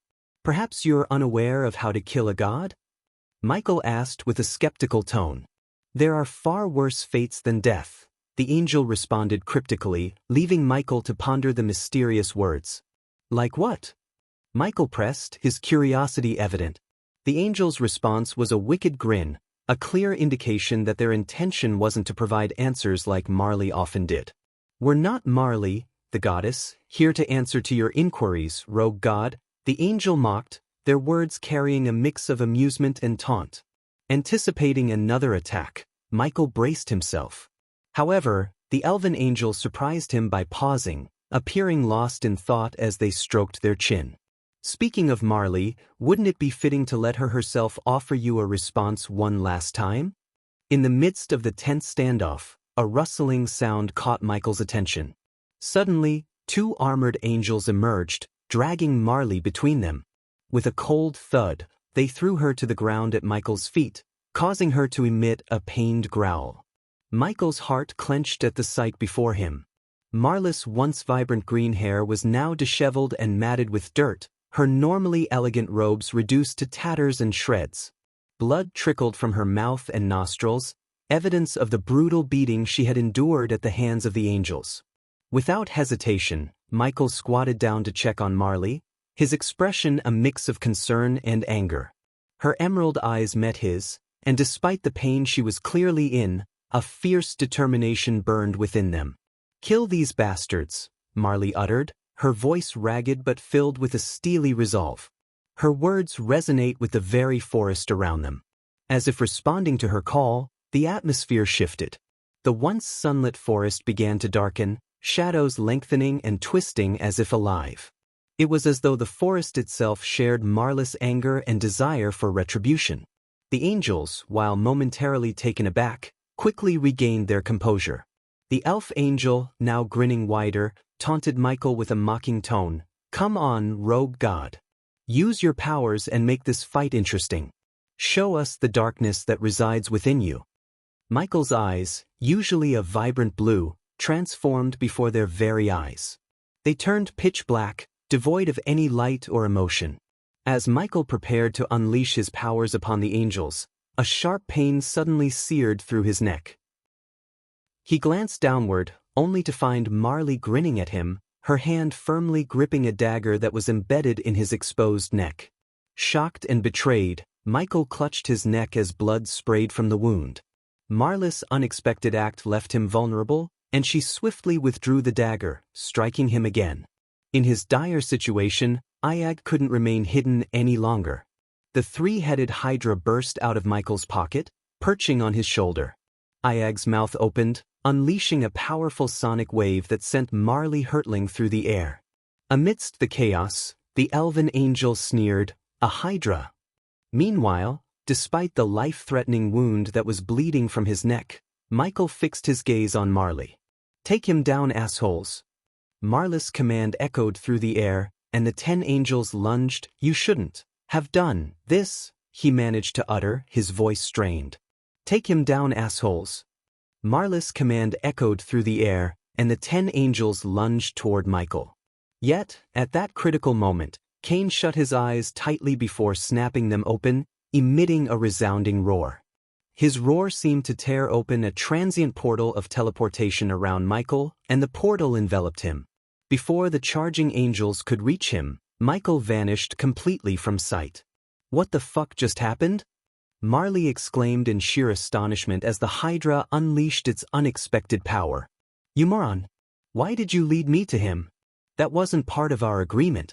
Now we've lost him, and he's going to target me as well." Marley's voice roared at the elf, her frustration evident. "The dagger you used bears a unique poison, a gift from Raynar. We may not be able to outright kill a god, but it doesn't mean we can't harm them," the angel explained with an ominous tone. Chapter 1072 The Realm of Hades. Both Sarba and Ayag were unaware of Cain's teleportation ability, but in that moment, more immediate concerns took precedence over questioning him.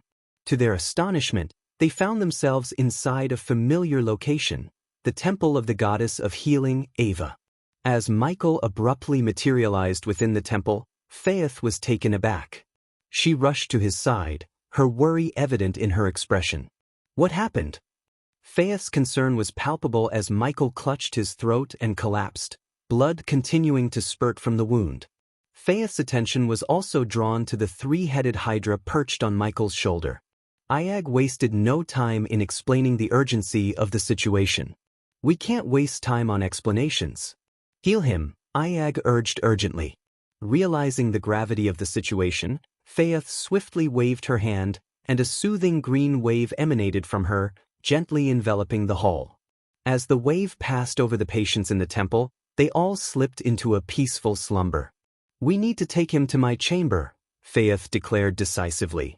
With another wave of her hand, an invisible force lifted Michael off the ground and guided him through the doorway. Through the threshold, he was carried into Faith's private chamber. Vidora settled on Michael's chest, their concern evident in their gaze.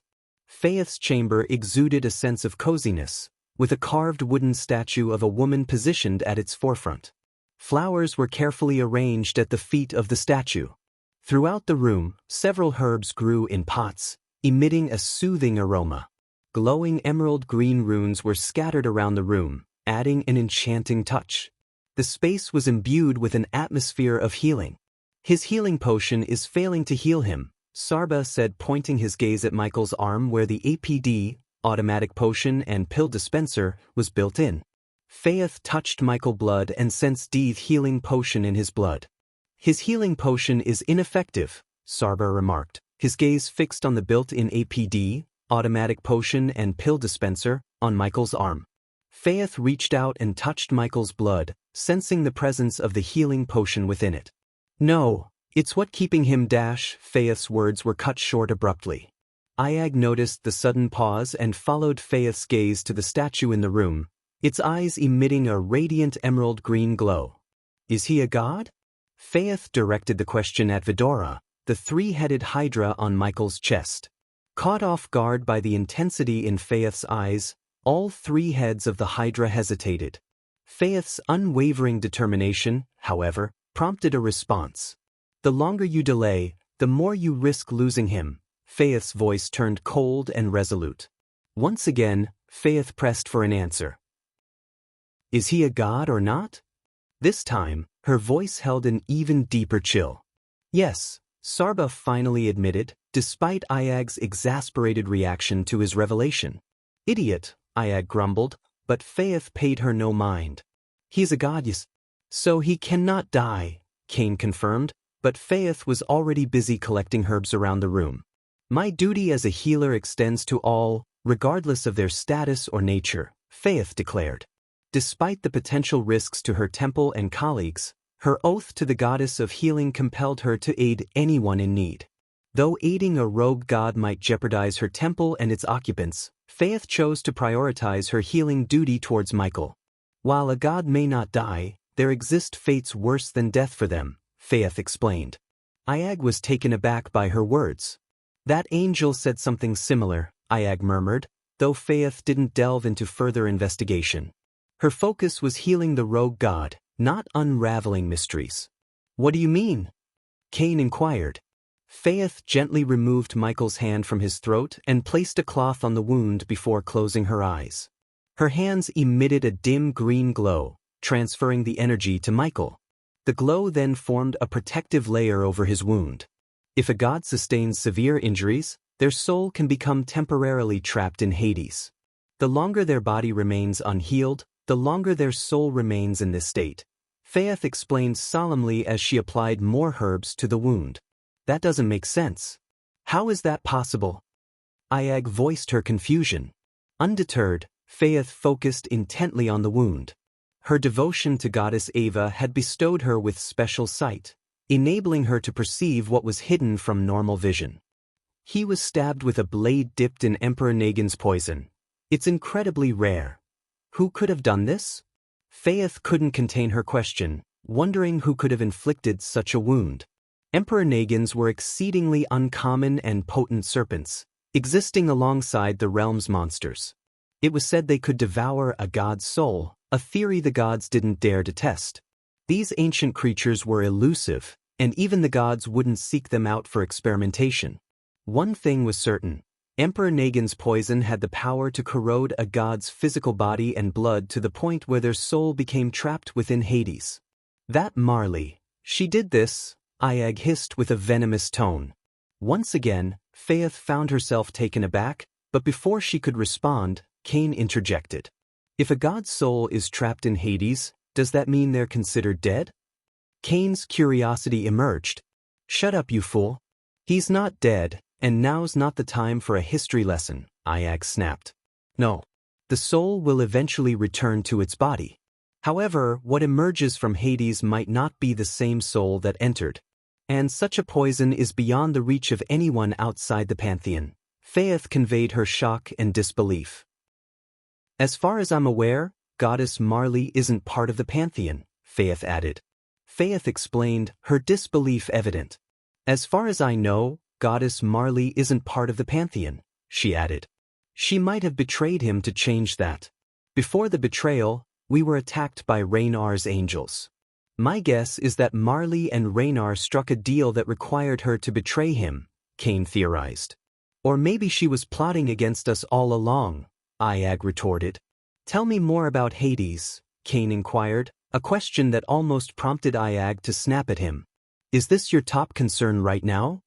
Ayag's voice was filled with exasperation. Both of you need to calm down. He's been through worse and always managed to prevail. This is merely a minor setback for us, Cain assured them, his words surprising even Faith. But what we need most at the moment is information. Faith, please enlighten us about Hades, Cain requested. Hearing the term, Hades, Ayag and Sarba's minds briefly wandered to their restaurant, coincidentally named Hades. Let me focus on healing him. This poison is corroding his body, and I lack an antidote, Faith replied. What if the poison consumes his entire body? Would that permanently trap his soul in Hades? In a way, it could be seen as killing a god. Cain's chilling words further rattled Faith. It appears you're more interested in learning how to kill a god than in finding a way to save your friend. Faith's tone turned icy. For a brief moment, silence hung in the air, until Cain broke it. No, his body will eventually mend. Yet it might take decades or even centuries. If his soul lingers in Hades for that long, it could twist and descend into madness. When his soul finally returns to his body, he would not be the same. However, this scenario has never occurred, Faith clarified. Cain sensed an inconsistency in Faith's explanation. He had a hunch that there was more to the story than she was letting on, so he persisted. Imagine a pantheon god injured and temporarily trapped in Hades. What steps would the pantheon take to rescue the soul? Cain probed. Temporarily dismissing Cain's question, Faith concentrated on healing Michael's body. The poison had turned his throat a ghastly purple, with countless veins pulsating beneath his skin. Only rare substances like Emperor Nagin's poison can ensnare a god's soul in Hades. This is one approach the pantheon employs to deal with rogue gods, such as your friend here. However, if a pantheon god were to meet the same fate, they'd summon a soul walker and send them into Hades. The soul walker guides the soul to a specific sanctuary within Hades. What follows is largely speculation, Faith explained. What's your speculation then? Cain inquired. The most likely outcome is that this sanctuary keeps the soul intact and rational until the god's physical body is fully restored. But I lack concrete knowledge about the intricacies of Hades, aside from what's known within the pantheon, Faith sighed. If you can't fully heal his body to reunite his soul, we might need to locate one of these soul walkers you mentioned. Do you have any idea where we can find one? Sarba's words held both urgency and concern. The antidote, Faith replied. Please tell me you know where we can find this antidote? That's a question best posed to the pantheon. I can halt the poison's corrosive effects, but I can't completely heal him without the antidote, Faith replied. Please tell me you know where we can find this antidote? Iag's tone was laced with desperation. Before Faith could respond to Iag, a forceful knock echoed at the door. Lady Faith, a voice laden with fear called from outside. I'm busy at the moment, Faith replied. God Raynar's angels have arrived, the voice urgently conveyed. Upon hearing this, Iag's heart seemed to stop momentarily. Damn it. How could they have found us? Sarba growled anxiously. Perhaps it's just a coincidence, Cain speculated. Seeing the urgency in the situation, Faith swiftly directed them in a hushed tone. Quick, get under here, she whispered, waving her hand as the wooden floor beneath them creaked open. With practiced movements, she carefully placed Michael's wounded form and Vidora under the hidden compartment. She closed the door over them, her eyes locking onto Vidora's as she held a finger to her lips. Stay quiet and still, Faith whispered to Vidora, who nodded in response. Chapter 1073 A Rogue God and a Hydra. After Faith exited her chamber, leaving the Hydra in the care of the rogue god, she arrived at the Healing Hall, a sanctuary where she crossed paths with Raynar's angels. These celestial beings were an imposing sight, clad in gray armor that matched their feathery, closed wings. Their presence exuded a formidable aura, their heavy footfalls even causing the ancient walls of the Temple of Ava to tremble slightly. Can I assist you? Faith inquired, her gaze directed at the angels. Her question prompted the lead angel to remove his helmet, revealing a cascade of silver hair. The trio of angels following him moved through the hall, their helmets still on as they surveyed the unconscious patients who lay before them. How goes the healing of these people, Faith? Inquired the angel of Raynar, a trace of familiarity detectable in his voice as he addressed her.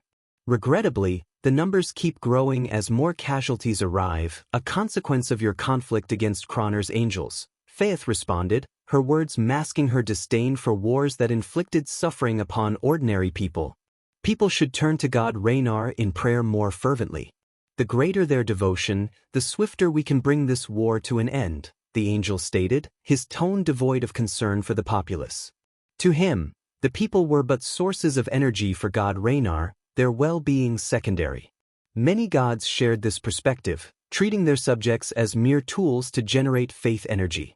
Rarely did they extend a helping hand to those in need or actively work to improve their lives and foster genuine devotion. Instead, they appointed representatives to govern and expected the populace to pray relentlessly. It's needless to remind you that most of these individuals now lie here due to shockwaves from your battles, their homes collapsing upon them. Granting them entry to the temple would be a humanitarian gesture, Rodney, Faith spoke, a hint of emotion seeping into her voice as she addressed Rodney with familiarity. We have indeed permitted entry to the temple, though not to the commoners.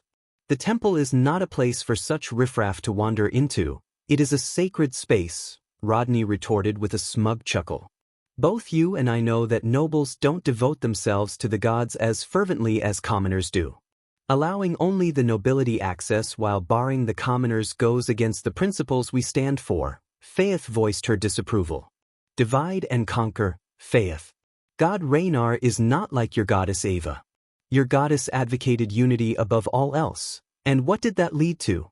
Her own realm turned against her, banishing her. Rodney's voice dripped with arrogance and mockery, directed at goddess Ava. Faith's blood simmered at Rodney's words, her temper flaring. But she maintained her composure, understanding that her anger could provoke Raynar into destroying the temple. Its destruction would leave the people without refuge, countless lives lost. However, my purpose here does not involve delving into the complexities of ruling a realm, Rodney drawled as he walked past Faith, his gaze sweeping across the hall as if searching for something. Why have you come, Rodney? Faith queried.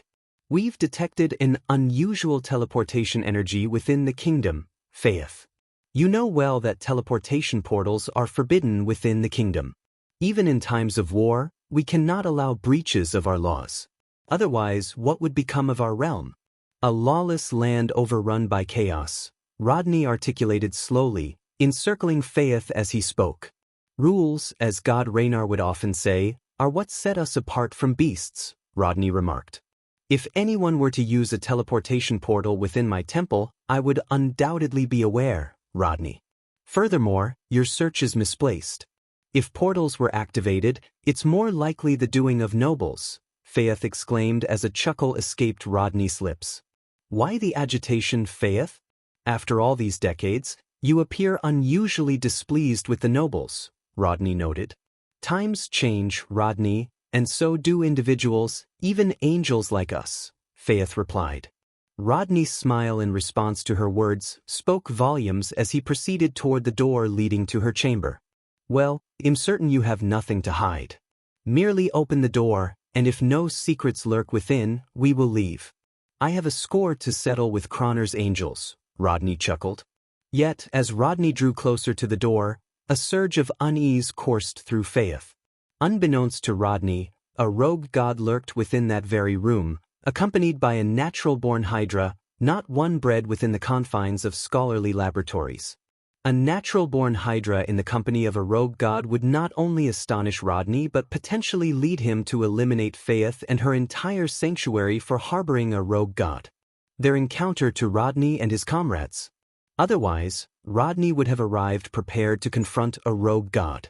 Thankfully, fate favored Michael and Faith. The angels who had attacked Michael in Marlis Forest lacked the means to communicate their encounter to Rodney and his comrades. Otherwise, Rodney would have arrived prepared to confront a rogue god.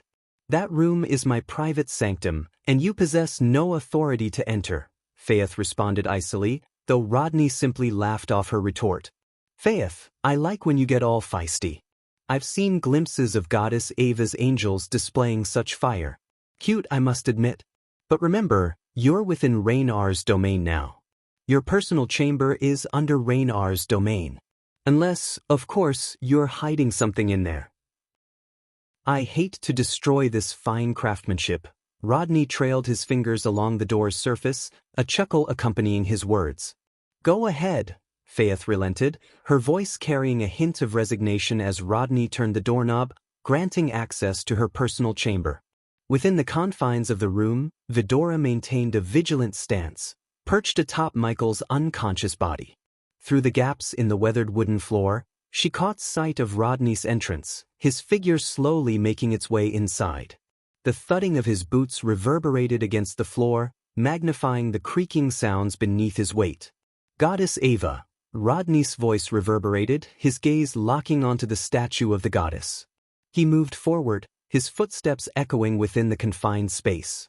"A tragic fate she suffered," Rodney remarked, eyes sweeping across the room as he absorbed the somber atmosphere. With two of Rodney's angels stationed as sentinels by the door, Faith trailed after Rodney as he entered her chamber, followed closely by the remaining angel. As the scene unfolded, her heart's rhythm quickened, her gaze directed downward towards the floor concealing the rogue god and his accompanying hydra. "A truly enchanting room. I always imagined your personal space to bear such an ambience," Rodney commented, his hands folded behind his back as he strolled around the room with a measured air. The wooden planks beneath his feet emitted soft creaks under his weight, drawing his attention as he stood over the precise spot above Vidora and Michael. A wry smile graced his lips, and he rapped the floor with his fingers before turning his gaze towards Faith. "Allow me to ask once more, Faith. Are you hiding something?" Rodney inquired, his presence looming directly above Michael and Vidora. Internal panic gripped Iag as she whispered in a hushed tone to Kane, her voice laced with urgency. "Fuck it, Kane, use your teleportation again, take us out of here." Kane's response was a disheartening shake of his head. "I can only use my ability once in a day." Realization of their dire situation weighed heavily upon Iag. "Then we are fucked. We're about to be discovered and killed," she growled, her words laced with a mix of dread and resignation, fearing that any louder would betray their presence to the angel above. Meanwhile, in the midst of this tense standoff, Faith's thoughts raced. She couldn't ignore the potential repercussions of sheltering a rogue god. Yet, her oath to Goddess Ava, the goddess of healing, resonated deeply within her. It was her duty to tend to those in need, regardless of their origin. And even though her acquaintance with the rogue god was short, Faith couldn't bring herself to betray him. "Silence speaks volumes." Rodney's voice sliced through the air as he unsheathed a silver sword, his intentions evident. With deliberate intent, Rodney crouched down, his fingers curling around the floorboard. He pressed his hand into the wood, the floor splintering as he exerted force. Rather than fumbling for a concealed latch, he tore open the floor itself. As the hidden compartment was unveiled, his eyes widened in astonishment at the sight before him. An unconscious young man shrouded in black robes, accompanied by a three-headed hydra. "Well, what have we stumbled upon?" Rodney's tone dripped with malevolence, his surprise palpable. His angels flanked Faith, their collective stance poised and ready. Faith found her voice amid the tense atmosphere, a mixture of desperation and conviction. "He's a refugee, wounded and seeking shelter, Rodney. I am merely tending to his injuries." Faith's voice resonated, a feeble defense though she knew her words held little sway in this dire moment. A refugee with an exquisite breed such as this, Rodney's grip enveloped Vidora's small form, and to his astonishment, their absence of a breed mark caught his attention. "Where is your breed mark, creature?" Rodney's inquiry was directed at each individual head of the Hydra, his curiosity piqued. "Release us, you moron," the Hydra's white head retorted, their words laced with disdain. "A rather foul-mouthed head," Rodney chuckled, his fingers guiding the Hydra through a slow rotation. Simultaneously, one of Rodney's angels approached Michael's unconscious body, hoisting it from the ground and unceremoniously dropping it onto the floor. "Captain, take a look at this." A hushed voice reached Faith's ears, prompting her attention towards the angel who had flung the rogue god to the ground. Rodney advanced a few steps toward the incapacitated rogue god, his foot coming to rest atop Michael's chest, his eyes diligently scanning Vidora's form for any trace of a breed mark. Unbeknownst to Rodney, his foot pressed against the chest of a rogue god whose true identity remained concealed. "Faith, could this be the secret you're safeguarding, a naturally born Hydra?" Rodney inquired, under the impression that it was the three-headed Hydra Faith had striven to keep hidden. Before Faith could utter a response, Rodney's subordinate pointed urgently at Michael's neck, diverting Rodney's attention. "What is it?" Rodney queried. "Leave him alone, you winged fuck." Iag's struggles resounded futilely against Rodney's grip. However, Rodney disregarded her protests, zeroing in on Michael's neck. It appears to be Emperor Nagin's venom. The angel's observation rippled through the room. Rodney's eyes glimmered with disbelief. The previously carefree, aloof smile that graced his features now dissolved as realization gradually dawned upon him. Yet he's alive, and that can only mean. Rodney's words lingered. A spark of realization ignited within Rodney's eyes, replacing the nonchalant smile that had once graced his features. Slowly, he turned away, his gaze fixing on Faith. "Faith, you are hiding a rogue god in your room," Rodney declared, the angels at his side drawing their swords in readiness. Even an angel as typically casual as Rodney wouldn't underestimate the danger posed by a rogue god, regardless of their state. As Michael lay unconscious, the angels recognized the potential danger of anyone aiding such a being, and they prepared to address it with utmost seriousness. Chapter 1074 An Angel from the Pantheon. I've always suspected you of engaging in covert activities, Faith, but this is on a whole other level. Rodney's voice conveyed shock and disbelief. A rogue god paired with a naturally born hydra. "It seems Fortuna herself has graced me with her favor," Rodney exclaimed, a chuckle of disbelief escaping him. "Unfortunately, Fortuna seems to have turned a blind eye to you. Not even your goddess Ava, were she to reveal herself, could shield you from the consequences now. Once Raynar finishes with all of you, the Pantheon will learn of your betrayal." Rodney's words dripped with cold intent, his focus on Faith unwavering. "Leave her out of this," Sarbah's voice growled, only to be met with Rodney's tightening grip on Vidora, eliciting pained growls from each of the Hydra's heads. "Seize her," Rodney ordered the angel positioned behind Faith. With swift efficiency, the angel grasped Faith's wrists, her struggles proving futile against their superior strength. In matters of battle and combat, Faith and the angels of goddess Ava were no match for the formidable might of Raynar's trained warriors. While Faith's kind was dedicated to healing, Raynar's angels were honed into formidable warriors. "You, my dear, are about to become a prized exhibit in Raynar's collection," Rodney mused, his gaze fixed upon Vidora. "You can inflict whatever punishment you wish upon me, but spare this temple," Faith pleaded, her voice laced with desperation as the angel behind her twisted her arm, securing golden shackles around her wrists. "Don't be silly, Faith. This temple is beyond salvation now. Its fate was sealed when the moment you chose to shelter a rogue god," Rodney chuckled coldly. "But you are indeed a blessed one. Once I inform Raynar of this, he will personally come to flood this temple to the ground." Rodney's laughter echoed through the room, his satisfaction palpable. Yet, a sudden disturbance interrupted the scene as the room's illumination began to flicker. The angels paid little heed to the wavering torchlight until the door abruptly swung shut, sealing them within the chamber. "Captain," the angel beside Rodney exclaimed, his gaze fixed on Michael's face, the purple veins that marked the effects of Emperor Nagin's poison fading from his skin. Observing the light's erratic behavior and the vanishing poison signs, Ayag's grin widened. She understood that, against all odds, Ghost was awakening. "What's happening?" Rodney's confusion was evident. "You mentioned Fortuna's favor, didn't you? Forget that. It's death that's casting its smile upon you," Ayag taunted, realizing that, by some miracle, Ghost was waking up from his slumber. Out of nowhere, unfamiliar black flames consumed the rogue god, creating a blanket of darkness that Rodney had never encountered before. The angels felt an intense surge in temperature, forcing Rodney to hastily retreat from the searing heat that engulfed the rogue god. Faith's eyes widened as she sensed the Emperor Nagin's poison being consumed by the black flames, a realization that dawned on her in astonishment. Without warning, the room's lights were extinguished by an invisible force, shrouding everything in deep darkness. Yet this darkness held an unsettling quality that Faith couldn't quite place. "Now even your god's father can't save you," Sarbah's voice dripped with icy certainty.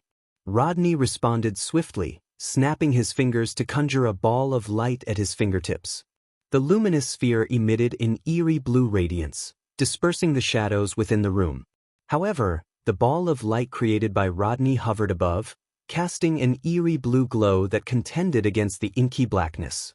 Yet, the orb's efforts to dispel the darkness were met with resistance, preventing it from fully illuminating the room.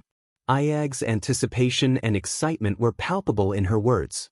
No matter how many times I've witnessed this scenario, the thrill never goes away. Meanwhile, Faith's gaze remained fixed on the unfolding spectacle, her eyes reflecting shock and disbelief. What startled Rodney even more was the sudden disappearance of the rogue god from the spot where he had lain moments ago on the floor. All at once, Rodney's eyes widened as he witnessed the rogue god materialize behind the angel stationed a couple of meters in front of him. The rogue god's smile, far from friendly, bore the predatory menace of a seasoned hunter. "He's finished," Ayag's comment carried a tone of finality. As Rodney watched, the rogue god seized the angel's head, and in a flash of lightning, the angel's skull was obliterated. Blood and fragments of the helmet sprayed in a gruesome display. Before Rodney could even react, a searing pain erupted in his hand. Glancing at his hand, which clutched the hydra, he was met with a gruesome spray of blood gushing from his severed wrist. The shock of the moment gripped him only as the realization dawned. Faith's horror-stricken gaze was fixed on the unfolding brutality as the rogue god systematically dispatched each angel. Beyond the temple walls, deafening thunderclaps reverberated through the kingdom, while crimson lightning streaks illuminated the sky. Within the chamber, Michael unleashed his godly powers without restraint. "Ah!" Rodney's scream pierced the air, his surroundings crackling with lightning. The darkness obscured the nature of the bolts, leaving Rodney vulnerable to their onslaught. Amidst the chaos, Faith felt a weight land upon her shoulder. She turned to see the hydra perched there, a silent yet significant presence. "It won't take long now," Ayag's voice held a note of finality. Gradually, the darkness yielded to reveal the grim tableau. The angels that had accompanied Rodney lay strewn about the room, their bodies bearing smoking craters where lightning had struck. In the midst of this carnage, Rodney remained the sole survivor. "Raynar will hunt you down."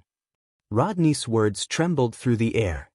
His smile sent shivers down Faith's spine, a chilling expression even amidst his bleeding wounds and the remnants of lightning strikes. It was the grin of an entity cloaked in malevolence. "You have it the other way around," Michael's voice rang out coldly, his finger pointing at Rodney's head. From his fingertip, a black lightning bolt shot forth, piercing Rodney's skull and swiftly ending his life. "I've got many questions, but first, won't unleashing your powers alert the Pantheon to your presence?" Ayag's voice broke through the stunned silence as she directed her query to the rogue god before her. Amidst the aftermath of the chaos, Michael began to gather the fallen bodies together. "Yes, you're right. That's why we need to leave Nimbosia as soon as we're done here," Michael replied calmly, arranging the bodies and hoisting them onto his shoulder. "Sorry for this mess, Faith." "Here," Michael tossed a large vial filled with colorless liquid. "Spray this around the room. I'll clean up the blood," he instructed before glancing upward. However, Faith wasn't ready to let him go without answers. "Wait," she interjected, halting Michael as he was about to depart. "Who are you?" she inquired, her voice laced with curiosity and confusion. "You'll find out soon. For now, thank you for your help and sorry for the damage to your roof." Michael's cryptic response left Faith baffled. In the blink of an eye, he shot through the roof, breaking it in the process. As Michael soared through the air, Ayag raised her voice to be heard. "What actually happened back there? We thought you'd entered a place called Hades." "I was there. It's a long story." Michael's response carried over the wind as he continued his ascent. "I'll fill you in once I've sorted out these bodies." Michael's voice reached them from the distance as he strategically placed the bodies far apart. Given that he had used lightning bolts to end their lives, Michael arranged the scene to appear as if Croner's angels were responsible for the deaths. While not foolproof, it would serve as a diversion, occupying the Pantheon's attention while Michael devised his next move. "So, you were in Hades? What is that place exactly?" Faith mentioned it's where a god's soul goes temporarily when their physical body is harmed, Sarba inquired, observing as Michael meticulously set up the fabricated scene of the murders. "Sort of. I had some assistance while I was there," Michael responded, offering a glimpse into his otherworldly experience. And who or what provided this assistance within Hades? Iag inquired as she observed Michael's efficient movements, each body being meticulously arranged through his almost instantaneous teleportations. Dagon. Michael uttered the name with a weight that seemed to resonate through the air. The mention of the ruler of Hell's name sent a shiver through the air, unsettling Vidora as they had never anticipated such an unexpected alliance with Hell's ruler. Meanwhile, a striking figure descended from the heavens somewhere else in a different part of the realm. With crimson-red wings stretched wide, the angel glided gracefully through the air, guided by streaks of red lightning that illuminated his path. His descent was a spectacle of power and beauty, a crimson comet against the night sky. As he neared the ground, the wind tousled his black hair, causing it to flutter like the wings of a raven. Clad in dark red armor adorned with intricate golden lines, he shone like a beacon in the dim light. The earth trembled beneath his feet as his landing sent ripples through the ground. His crimson wings folded neatly behind him, exuding a sense of quiet power. In a voice as cold as the wind that brushed against his armor, he uttered a single question that reverberated through the air, carrying with it a chilling edge. "Where are you, rogue god?" A sense of dread would grip many at the mere sight of this angel, for he was the chosen executor dispatched by the Pantheon to eliminate rogue gods. He hailed from one of the deadliest units under the Pantheon's command, a force renowned for its lethality. Now, he launched on a relentless pursuit, his mission clear: to track down and neutralize the rogue god. Chapter 1075 Mystery of Misty Swamps. Unaware that an executor of the Pantheon was relentlessly on his trail, Michael and Vidora departed Nimbosia, their flight continuing for an hour until they touched down in a secluded forest. Once there, Michael wasted no time and procured various alchemical ingredients from the system. "Why are we stopping?" Iag's curiosity prompted her question. "Before we proceed to the secret teleportation array, there's a matter we must address regarding your form. Rodney managed to uncover your true nature as a natural-born Hydra. We can't afford to have others make the same discovery," Michael explained. Finding a spot beneath a towering oak tree, Michael settled onto the dry forest floor. Vidora gracefully leaped from his shoulder and positioned themselves before him. "Speaking of us, do you think we can gather more information about the Hydras birthed from experiments?" Weary of merely speculating, Iag vented her frustration, her resentment stemming from the unnatural means through which her kind was created. However, the news of the existence of more Hydras kindled a glimmer of hope within her. Their last interaction with Mugasuku had conveyed that they were the final living Hydras in the universe. Now, with the revelation of the existence of others like them, Vidora felt a surge of elation. "Sure. And don't worry too much about the origins of your species. The universe is expansive and shrouded in mystery. I'm confident we'll encounter other Hydras that weren't born within laboratories," Michael assured Vidora with a comforting tone. With a deft flick of his wrist, Michael summoned various ingredients onto the ground before him. Studying the components, he ignited the dark flames with a purpose. "What potion are you brewing?" Sarbar inquired. "A pill," Michael stated simply, casting the crimson red flower into the engulfing darkness. "This pill will transform you into a three-headed serpent, a common form in this realm. At least, that's according to Nithroel," Michael elucidated as the alchemical process began. Michael continued to toss the ingredients into the flame, and Iag watched as the essences of the components floated above the flames, coalescing into vibrant, colorful beads.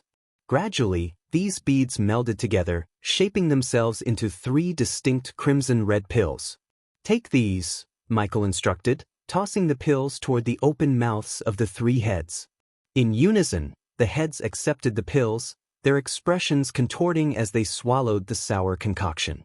"Ugh, it's so, you," Iag grimaced, battling the urge to gag at the taste of the pill. Soon, the three-headed Hydra's body began to convulse, its heads transforming into identical white forms. The tiny horns on each head receded, assuming the shape of a snake. Scales disappeared from their bodies, and the small wings morphed into a snake's sleek form. In a matter of moments, the three-headed hydra had undergone a complete metamorphosis into a three-headed snake, complete with a slender tail. "How do we appear now?" Sarba inquired as Michael produced a mirror and held it before the snake-like creature. "Not as impressive as our original form, but not bad at all," Ayag assessed, scrutinizing her new appearance. "Shall we proceed?" Michael asked, getting to his feet. With their wings gone, Vidora couldn't leap onto Michael's shoulder as before. Instead, he crouched down, carefully lifting the transformed hydra and placing it onto his shoulder. "Are you certain there's a teleportation array in this forest?" Ayag sought confirmation once more. "Well, when I encountered Dagon's soul form within Hades, he mentioned hiding a teleportation portal in this forest." "I have no reason to doubt his word," Michael responded, resuming his journey while relying on the waypoint marker Dagon had imprinted into his mind.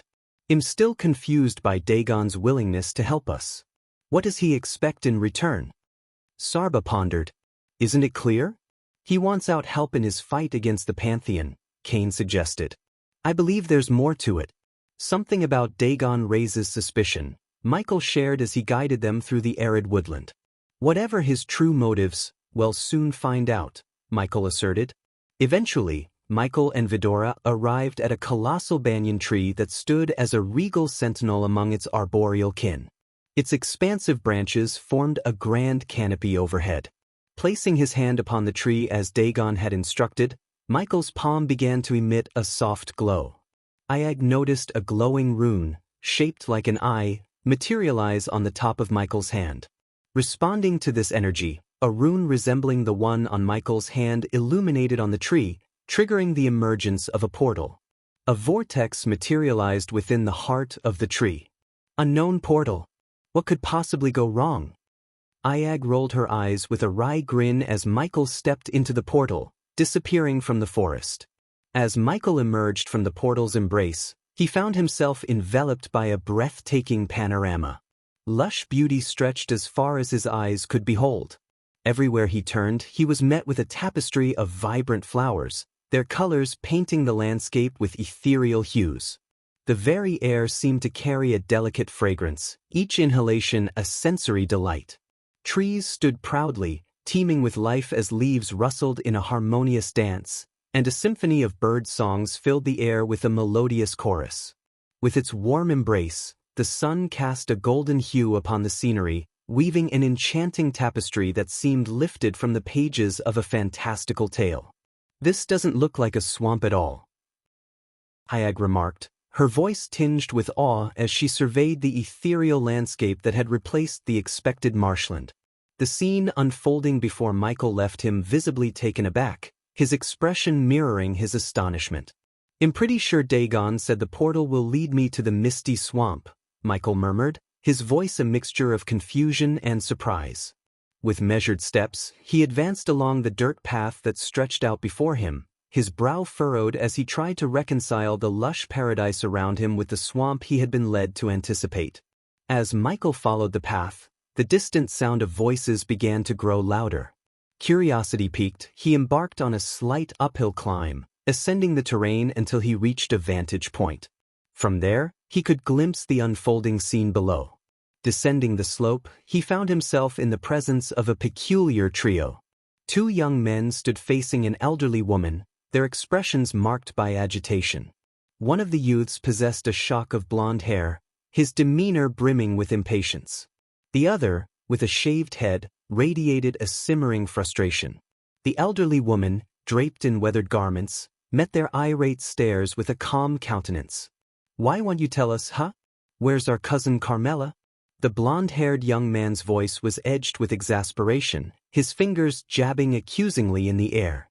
"Yeah, old woman, don't play games with us. We know she's been coming to your house." The bald man chimed in, his eyes narrowing suspiciously.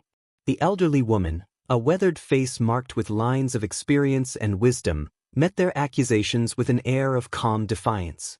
"I've told you both, I have nothing to do with your cousin's disappearance. She's not been here, and I've had no part in it." A tense silence hung in the air, the three figures locked in a standoff, their emotions palpable. Michael watched as the two young men exchanged incredulous glances, clearly unsatisfied with the old woman's response. "Quit lying.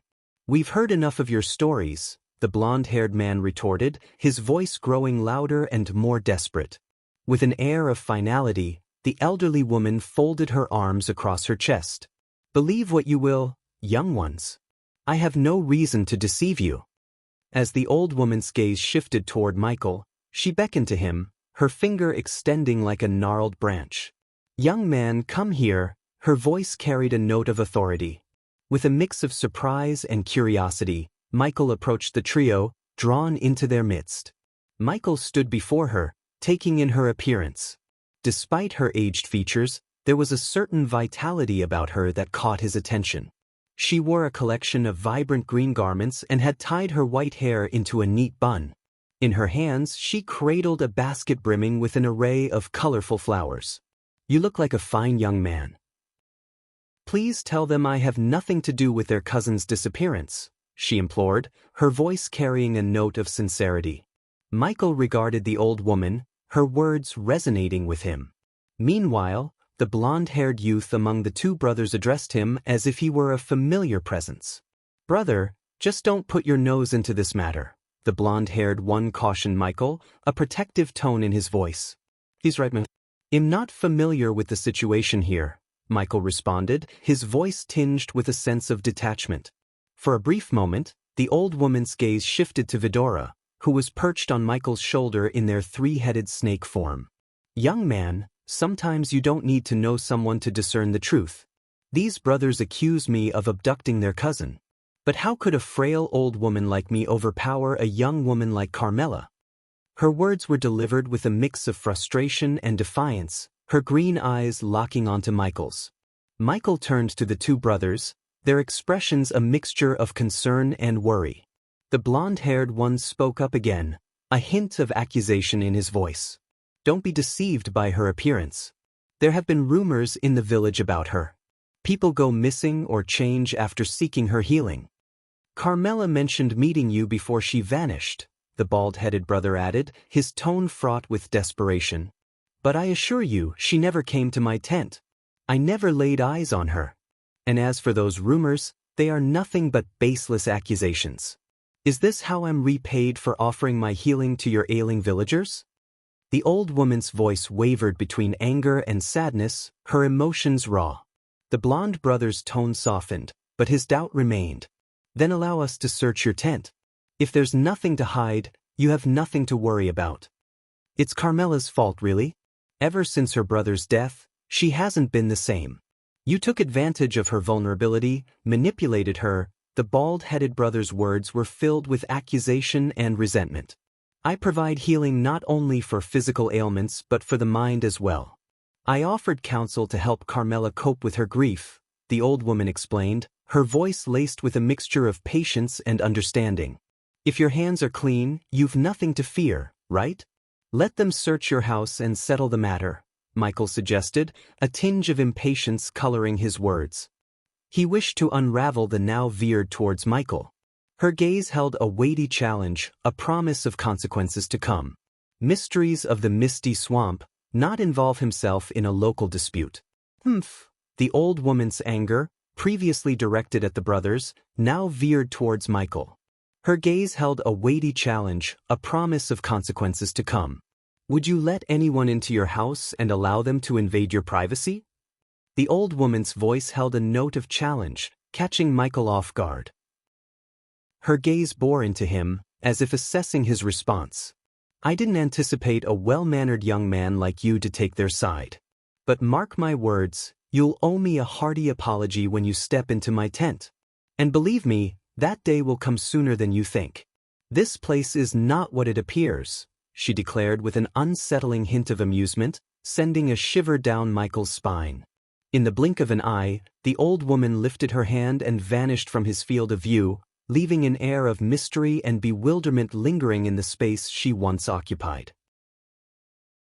Chapter 1076 Temple of God of Darkness. When the old woman teleported herself, Michael was taken aback in surprise. He had never anticipated a frail and seemingly weak old woman to execute teleportation so effortlessly. What caught him off guard even more were her parting words. What could she have meant by "this place is not what it appears"? Michael mumbled under his breath, his curiosity piqued. What a freaky bitch. That old lady must know what happened to Carmela, the blonde brother remarked. Who is she?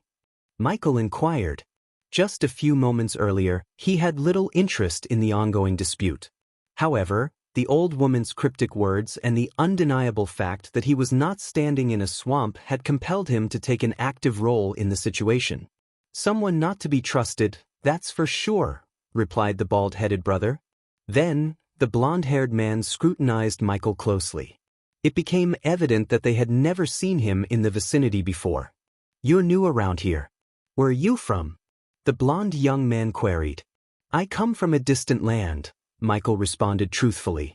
Don't tell me you've come seeking her healing, just like all those other outlanders, the bald-headed one snickered, providing Michael with an opening to engage further in the conversation without resorting to falsehood. Thus, Michael played along, feigning interest in seeking healing. You're absolutely right, agreed Michael. In that case, you've just sealed your fate. That old woman is touted as the miraculous healer, and everyone's hanging on to her every word, the bald-headed young man added with a hint of sarcasm. It was evident that both brothers were deeply skeptical of the old woman's supposed healing prowess and held a strong aversion towards her. Well, it's been an interesting encounter. Thanks for not siding with her back there, even though she'll likely complain about it when you visit her healing abode. If you need a place to rest, our village is located directly to the north from here, the blonde young man offered, gesturing in the direction of the north. We need to find our cousin. I preferred this place when it was just an ugly damn swamp, the bald-headed man grumbled, turning away and taking a few steps. Michael was taken aback upon hearing his words. Wait, Michael called out, hastening his steps to catch up with the two brothers. They turned around as he approached. Did you say this place was a swamp? Michael inquired, his curiosity piqued. Yeah, it used to be the Misty Swamps. Now look at it, turned into this vibrant valley by that damn old woman, the bald-headed young man replied with a trace of bitterness. She must have employed some seriously powerful magic to transform a swamp like that, Iag whispered, her words barely audible. By any chance, do you know of any nearby temples? Michael inquired. He refrained from mentioning the temple of the god of darkness, unsure of how the young men might react or whether they were even aware of such a temple's existence. To Michael's astonishment, the brothers were indeed familiar with the temple. There was one, a temple dedicated to the god of darkness. But that old woman razed it to the ground and built her dwelling in its place, the blonde young man explained. His brother chimed in with a snicker. She branded the god of darkness as evil, claiming it kept this place a swamp and attracted monsters. Yet, in my opinion, people weren't vanishing when that so-called evil temple stood there. He muttered the word evil in a hushed tone, punctuated by a derisive chuckle. But ever since she took over and transformed this place, everything has gone horribly awry. Sadly, no one believes us. The entire village stands by her, the bald-headed one grumbled. The blonde-haired brothers sighed softly in response. You can't really blame them. She did convert this place into a vibrant valley. Merchants flock to our village now, filling our coffers with gold, the blonde-haired one reasoned. Is there any chance that the disappearances of the villagers and your cousin aren't linked to the old woman? Michael inquired. I don't know. We just want our cousin back. The blonde young man replied with a heavy sigh, his voice wavering as his eyes welled up. The bald-headed man comforted his brother, and then turned to address Michael. Whatever you're dealing with, we hope you find the help you need. We understand the feeling of helplessness all too well, the bald-headed man added, his voice tinged with empathy. The quest, Mystery of the Misty Swamp, has commenced. Find badass points. The mystery behind the disappearances in the Misty Swamp. Upon completing the quest, the host will receive 1 million badass points. Unexpectedly, Michael heard the system's voice resonating in his head. To his surprise, the system had initiated another quest, a new functionality of the system. Let me give you a hand in your search. 3 heads are better than 2, Michael offered, extending his assistance to the brothers. Michael had several reasons to offer his help to the brothers. First and foremost, he had decoded a Morse code message instructing him to go to the God of Darkness temple in the Misty Swamps. He was determined to uncover the identity of the individual who had left that coded message. Second, his curiosity about the ongoing disappearances motivated him. Thirdly, the promise of 1 million badass points was undeniably appealing. Lastly, the brothers themselves appeared to be genuine and kind-hearted souls, and assisting them in achieving their goal aligned well with his intentions. The 2 brothers seemed surprised by his offer but wore skeptical expressions. Why would you want to help us? Assisting us could jeopardize any chance you have of receiving healing from that old woman. We were driven out of our village for opposing her, the young blonde one voiced his concerns. We were exiled, and if you help us, you might face the same fate of being banned from our village, added the bald one. That's not an issue. I have a knack for finding people, and you'll need my help. Besides, I don't give a damn if your village exiled me. I'm an outsider, Michael replied nonchalantly. After sharing a glance, the 2 brothers let out resigned sighs, realizing that their desperation to locate their cousin overrode their concerns, and they reluctantly accepted Michael's offer of help. Vidora remained perched silently on Michael's shoulder, observing as he followed the brothers through the rugged path. I'm Veer, and this is my brother, Hal, introduced the blond young man. Nice to meet you both. I'm John, Michael responded, using a fabricated name. Revealing his true identity as the God of Darkness to the brothers would undoubtedly leave them crap their pants. What about the 3-headed snake on your shoulder? We've never seen its kind in this part of our land, Hal inquired as he guided Michael along the dirt path. Don't take this the wrong way, but are you by any chance a worshipper of the God of Darkness? I mean, you're dressed all in black and you asked us about a temple nearby. Vera, the blonde-haired young man, inquired of Michael. Yeah, he does give off that vibe like one of the God of Darkness followers. He even has a 3-headed pet on his shoulder, just like the statue in that temple, Hal chimed in, catching Michael off guard. You've seen the temple? Michael asked. Yeah, when we were kids. Carmela, some of our friends, and I used to sneak into the temple. There was a statue of the God of Darkness and his pet Hydra inside, Veer recalled with a nostalgic smile. It's rare to come across worshippers of the God of Darkness. Are you one, John? Hal inquired. Not really. I just like to wear black clothes, Michael responded casually, deciding there was no need to reveal his true identity as the God of Darkness himself. As their conversation continued, Michael led the way to a small stream, crossing it over a quaint bridge. Once they were on the other side, a picturesque garden and a cozy cabin with a creaking windmill came into view. That's where the old woman lives, Michael pointed out, indicating the cabin. As they approached the cabin, a sudden commotion caught their attention. A small figure with vibrant red hair and a rather prominent nose came bounding towards them. The halfling's expression was a mix of annoyance and concern as he addressed the 2 brothers with a shrill voice. Phew! What are you doing here again? The halfling yelled, his voice high-pitched and agitated. Lady Griffey explicitly said she doesn't want to see you both, and she's extremely upset with your constant presence. Michael observed the scene with intrigue, both surprised and amused to encounter a halfling in this land. He watched as the halfling continued to admonish the brothers, his gestures animated and his demeanor remarkably authoritative for someone of his stature. Despite the halfling's tirade, Michael remained composed, his expression neutral as he silently assessed the situation. The halfling's tirade continued unabated, his words flowing with a mixture of frustration and anger. The 2 brothers, however, seemed determined to get their point across, and their voices rose in protest. We need to speak with Griffey. It's important, the bald-headed brother demanded, his face etched with a mixture of concern and desperation. His blonde-haired counterpart chimed in, We're not leaving until we talk to her. Carmela's life might be in danger.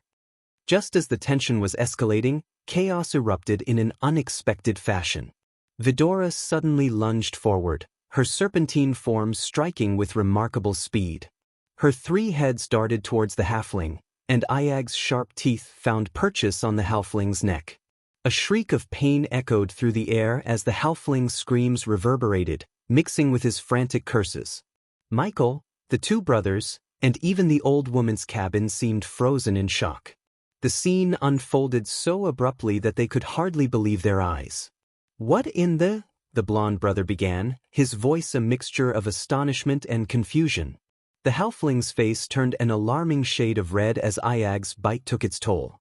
His arm flailed, swatting at Vidora in a desperate attempt to free himself from her grip. In the midst of the chaos, his hand rose menacingly, poised to strike Vidora across her scaled head. But before the halfling's hand could make contact, Michael moved. A swift kick landed solidly on the halfling's side, and the impact sent the small figure flying. He crashed into a nearby tree, the force of the blow leaving him momentarily stunned. "Enough!" Michael's voice cut through the air, firm and commanding. His dark eyes bore into the halfling, his expression unwavering. The halfling groaned, writhing on the ground in pain, his anger momentarily overtaken by shock at the unexpected turn of events. "We're leaving," Michael stated firmly, his tone conveying a mix of authority and urgency. He quickly assessed the situation, realizing there was more to Vidora's actions than met the eye. Turning his attention to the two brothers, Michael's voice was composed yet compelling. "Come with me," he instructed, his words carrying an air of leadership. The brothers, still taken aback by the unexpected turn of events, hesitated only for a moment before falling in line behind Michael. As they hurried away from the scene, the halfling's fury erupted anew. Shouts and rocks were hurled their way, some of the rocks finding their mark and striking Michael in the back. As they moved away from the scene, the halfling's shouts faded into the background like distant echoes. As they distanced themselves from the cabin, Hall's emotions swung between astonishment and anger, his frustration finally boiling over. "What the fuck was that, John?" he bellowed, his voice dripping with rage. Michael's composure remained unshaken, even in the face of Hall's outburst. The two brothers watched in surprise as the three-headed snake on Michael's shoulder nuzzled against his ear, a peculiar interaction that almost seemed like a form of communication. Amid the intensity of the moment, Michael's voice cut through the air, his words carrying an unexpected revelation that left the brothers stunned. "That halfling we encountered back there, he might not be a halfling at all." Michael's statement hung in the air, hanging heavy with implications that neither of the brothers could have foreseen. Chapter 1077 Deepening Mystery of Misty Swamps. The two brothers found themselves utterly bewildered and perplexed by Michael's cryptic words. Meanwhile, Michael led them away from Lady Griffey's cabin, stopping behind a tree strategically positioned to grant them a view of the house while also shielding them from the halfling's outbursts. "You've lost your mind, he's definitely a halfling," protested Hal, his impatience making his voice tense. Veer, however, furrowed his brow, looking at Michael with a mixture of curiosity and uncertainty. "We know him. His name is Poppy, the assistant of that old woman," Veer explained. "If I'm wrong, which rarely happens, I'll apologize to the halfling. But if I'm right, knocking on the old woman's door might not be a great idea," Michael warned, his voice laced with a sense of caution. "I have no idea what you're talking about," Hal retorted, but his words ceased abruptly when Michael conjured emerald green flames. The sight of the dancing green flames above Michael's hands left Veer and Hal wide-eyed in astonishment. "You're an alchemist," Veer exclaimed as realization dawned on him. However, instead of elaborating, Michael swiftly summoned a collection of ingredients into his other hand and cast them into the flames. With another gesture, he produced a vial containing crimson red blood. "This is pure halfling blood," Michael revealed, eliciting shock from the two brothers. Their gazes remained fixed on Michael, their expressions unflinching. "What I'm creating is a potion that will confirm whether we encountered a real halfling or not," Michael explained as the essence of the alchemical components had added formed into floating beads above the flames. Gradually, these beads merged, resulting in a light green potion. "A drop of this potion will turn pure halfling blood blue," Michael informed them, his focus on the liquid suspended above the flames. Upon his command, a single drop descended into the vial of halfling blood in his other hand. True to Michael's assertion, the blood instantaneously changed to blue. Thanks to his subordinates, he possessed blood samples from every race, from humans to orcs. He had never anticipated that having halfling blood would be useful, but he trusted Vidora's instincts and Sarba's sense of an ancient evil presence around the halfling they had encountered. "Now, let's test Poppy's blood," Michael announced, his gaze shifting to Vidora perched on his shoulder. The two brothers couldn't help but notice the three-headed snake. One of the snake's heads, the one that had bitten Poppy, opened its mouth to reveal its fangs. To the astonishment of Hal and Veer, blood dripped down, falling into an empty vial suspended in the air. "It's time for the truth," Michael declared, his tone resolute as he placed a drop of the green liquid into Poppy's blood. Veer and Hal stared at the vial, their attention unwavering. Their astonishment reached new heights when the blood transformed into a putrid black liquid. "What does this mean?" Veer murmured, the overwhelming mix of shock, confusion, and disbelief clouding his thoughts. "Halfling," Michael stated matter-of-factly. "This is all." Veer began to say, only to be cut off by Michael's, "Well, it seems that whatever Poppy is, he most certainly isn't a halfling," Michael stated matter-of-factly.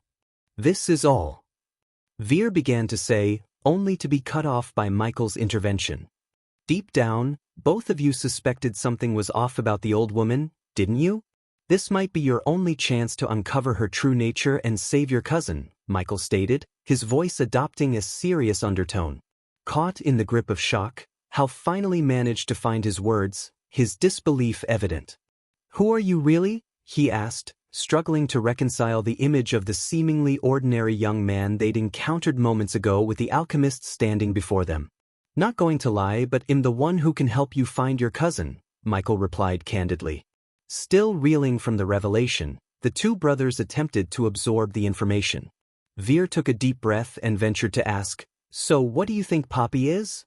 Michael's response carried a hint of uncertainty. "Something we haven't encountered before." Just as Veer observed the three-headed snake nuzzling at John's ear again, Hal interjected with skepticism, "Tell me that three-headed snake didn't just talk to you." Michael's laughter broke through the tension, easing the atmosphere around them. "They're specially. But let me ask you something. How long did it take to transform the misty swamps into this beautiful valley?" "About 4 months, Veer confirmed, recalling the timeline. "Do you really think that such a dramatic transformation could occur in such a short span of time without the use of magic?" Michael inquired. Surprising even themselves, the two brothers had posed the same question to their village elder. However, their inquiries were met with stern warnings from the villagers, who fervently supported Griffey, the woman responsible for the valley's enchanting change. "We asked that same question. But the villagers yelled at us, and even Carmela. She started to act oddly after being around the old woman," Hal explained. "How strangely?" Michael inquired, his commanding aura and demeanor causing the brothers to find solace and trust in him, leading them to open up more freely. Sneaking out in the middle of the night, speaking about her deceased brother during her sleep. Even sleepwalking, though she claimed not to remember any of it, Veer shared, the weight of concern evident in his voice. "Have either of you attempted to follow her during the night?" Michael inquired, his curiosity piqued by the unfolding mystery. "We tried, but she always managed to slip away from us. But there's one thing we're certain of, she frequently visits Griffey during daylight hours," Hal explained. "So, all leads point to Griffey, and she has a helper posing as a halfling," Michael mused, rubbing his chin thoughtfully. "Let's take a closer look at her residence," Michael suggested. "But you just led us away from there," Hal protested, but his objection was swiftly met with the sight of Michael summoning drones with a mere flick of his wrist. "What are these?" Veer and Hal gazed upward, marveling at the hovering drones that appeared before them. Michael commanded the drones to approach Griffey's house, holding a glass mirror that seemed to play a role in the process. "Whoa, is this?" Hal's voice trailed off in astonishment as he saw the surrounding area, but through the drone's aerial perspective displayed in the mirror. However, the feed from the drones suddenly flickered, and Michael observed the obstruction through the trees, realizing that the drones were unable to proceed. "What's happening?" Veer inquired, the confusion evident in his tone. It's a force field, Michael explained, his voice tinged with a mixture of amusement and surprise. A force field? How powerful is that old woman? Hall's raised eyebrows conveyed a blend of shock and trepidation as the realization dawned on the brothers. Acting swiftly, Michael willed the drones to return to him and, with another gesture, caused them to vanish into his system storage. I believe Griffey is far from being an ordinary village healer. You two are right about her. She is definitely hiding something, Michael declared, confirming the brothers' instincts. What should we do now?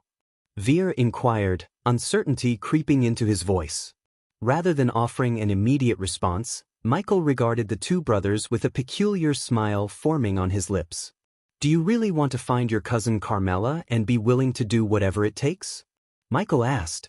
Yes, the brothers replied in unison, their determination to rescue their cousin unwavering. But, because this might get bloody, Michael chuckled.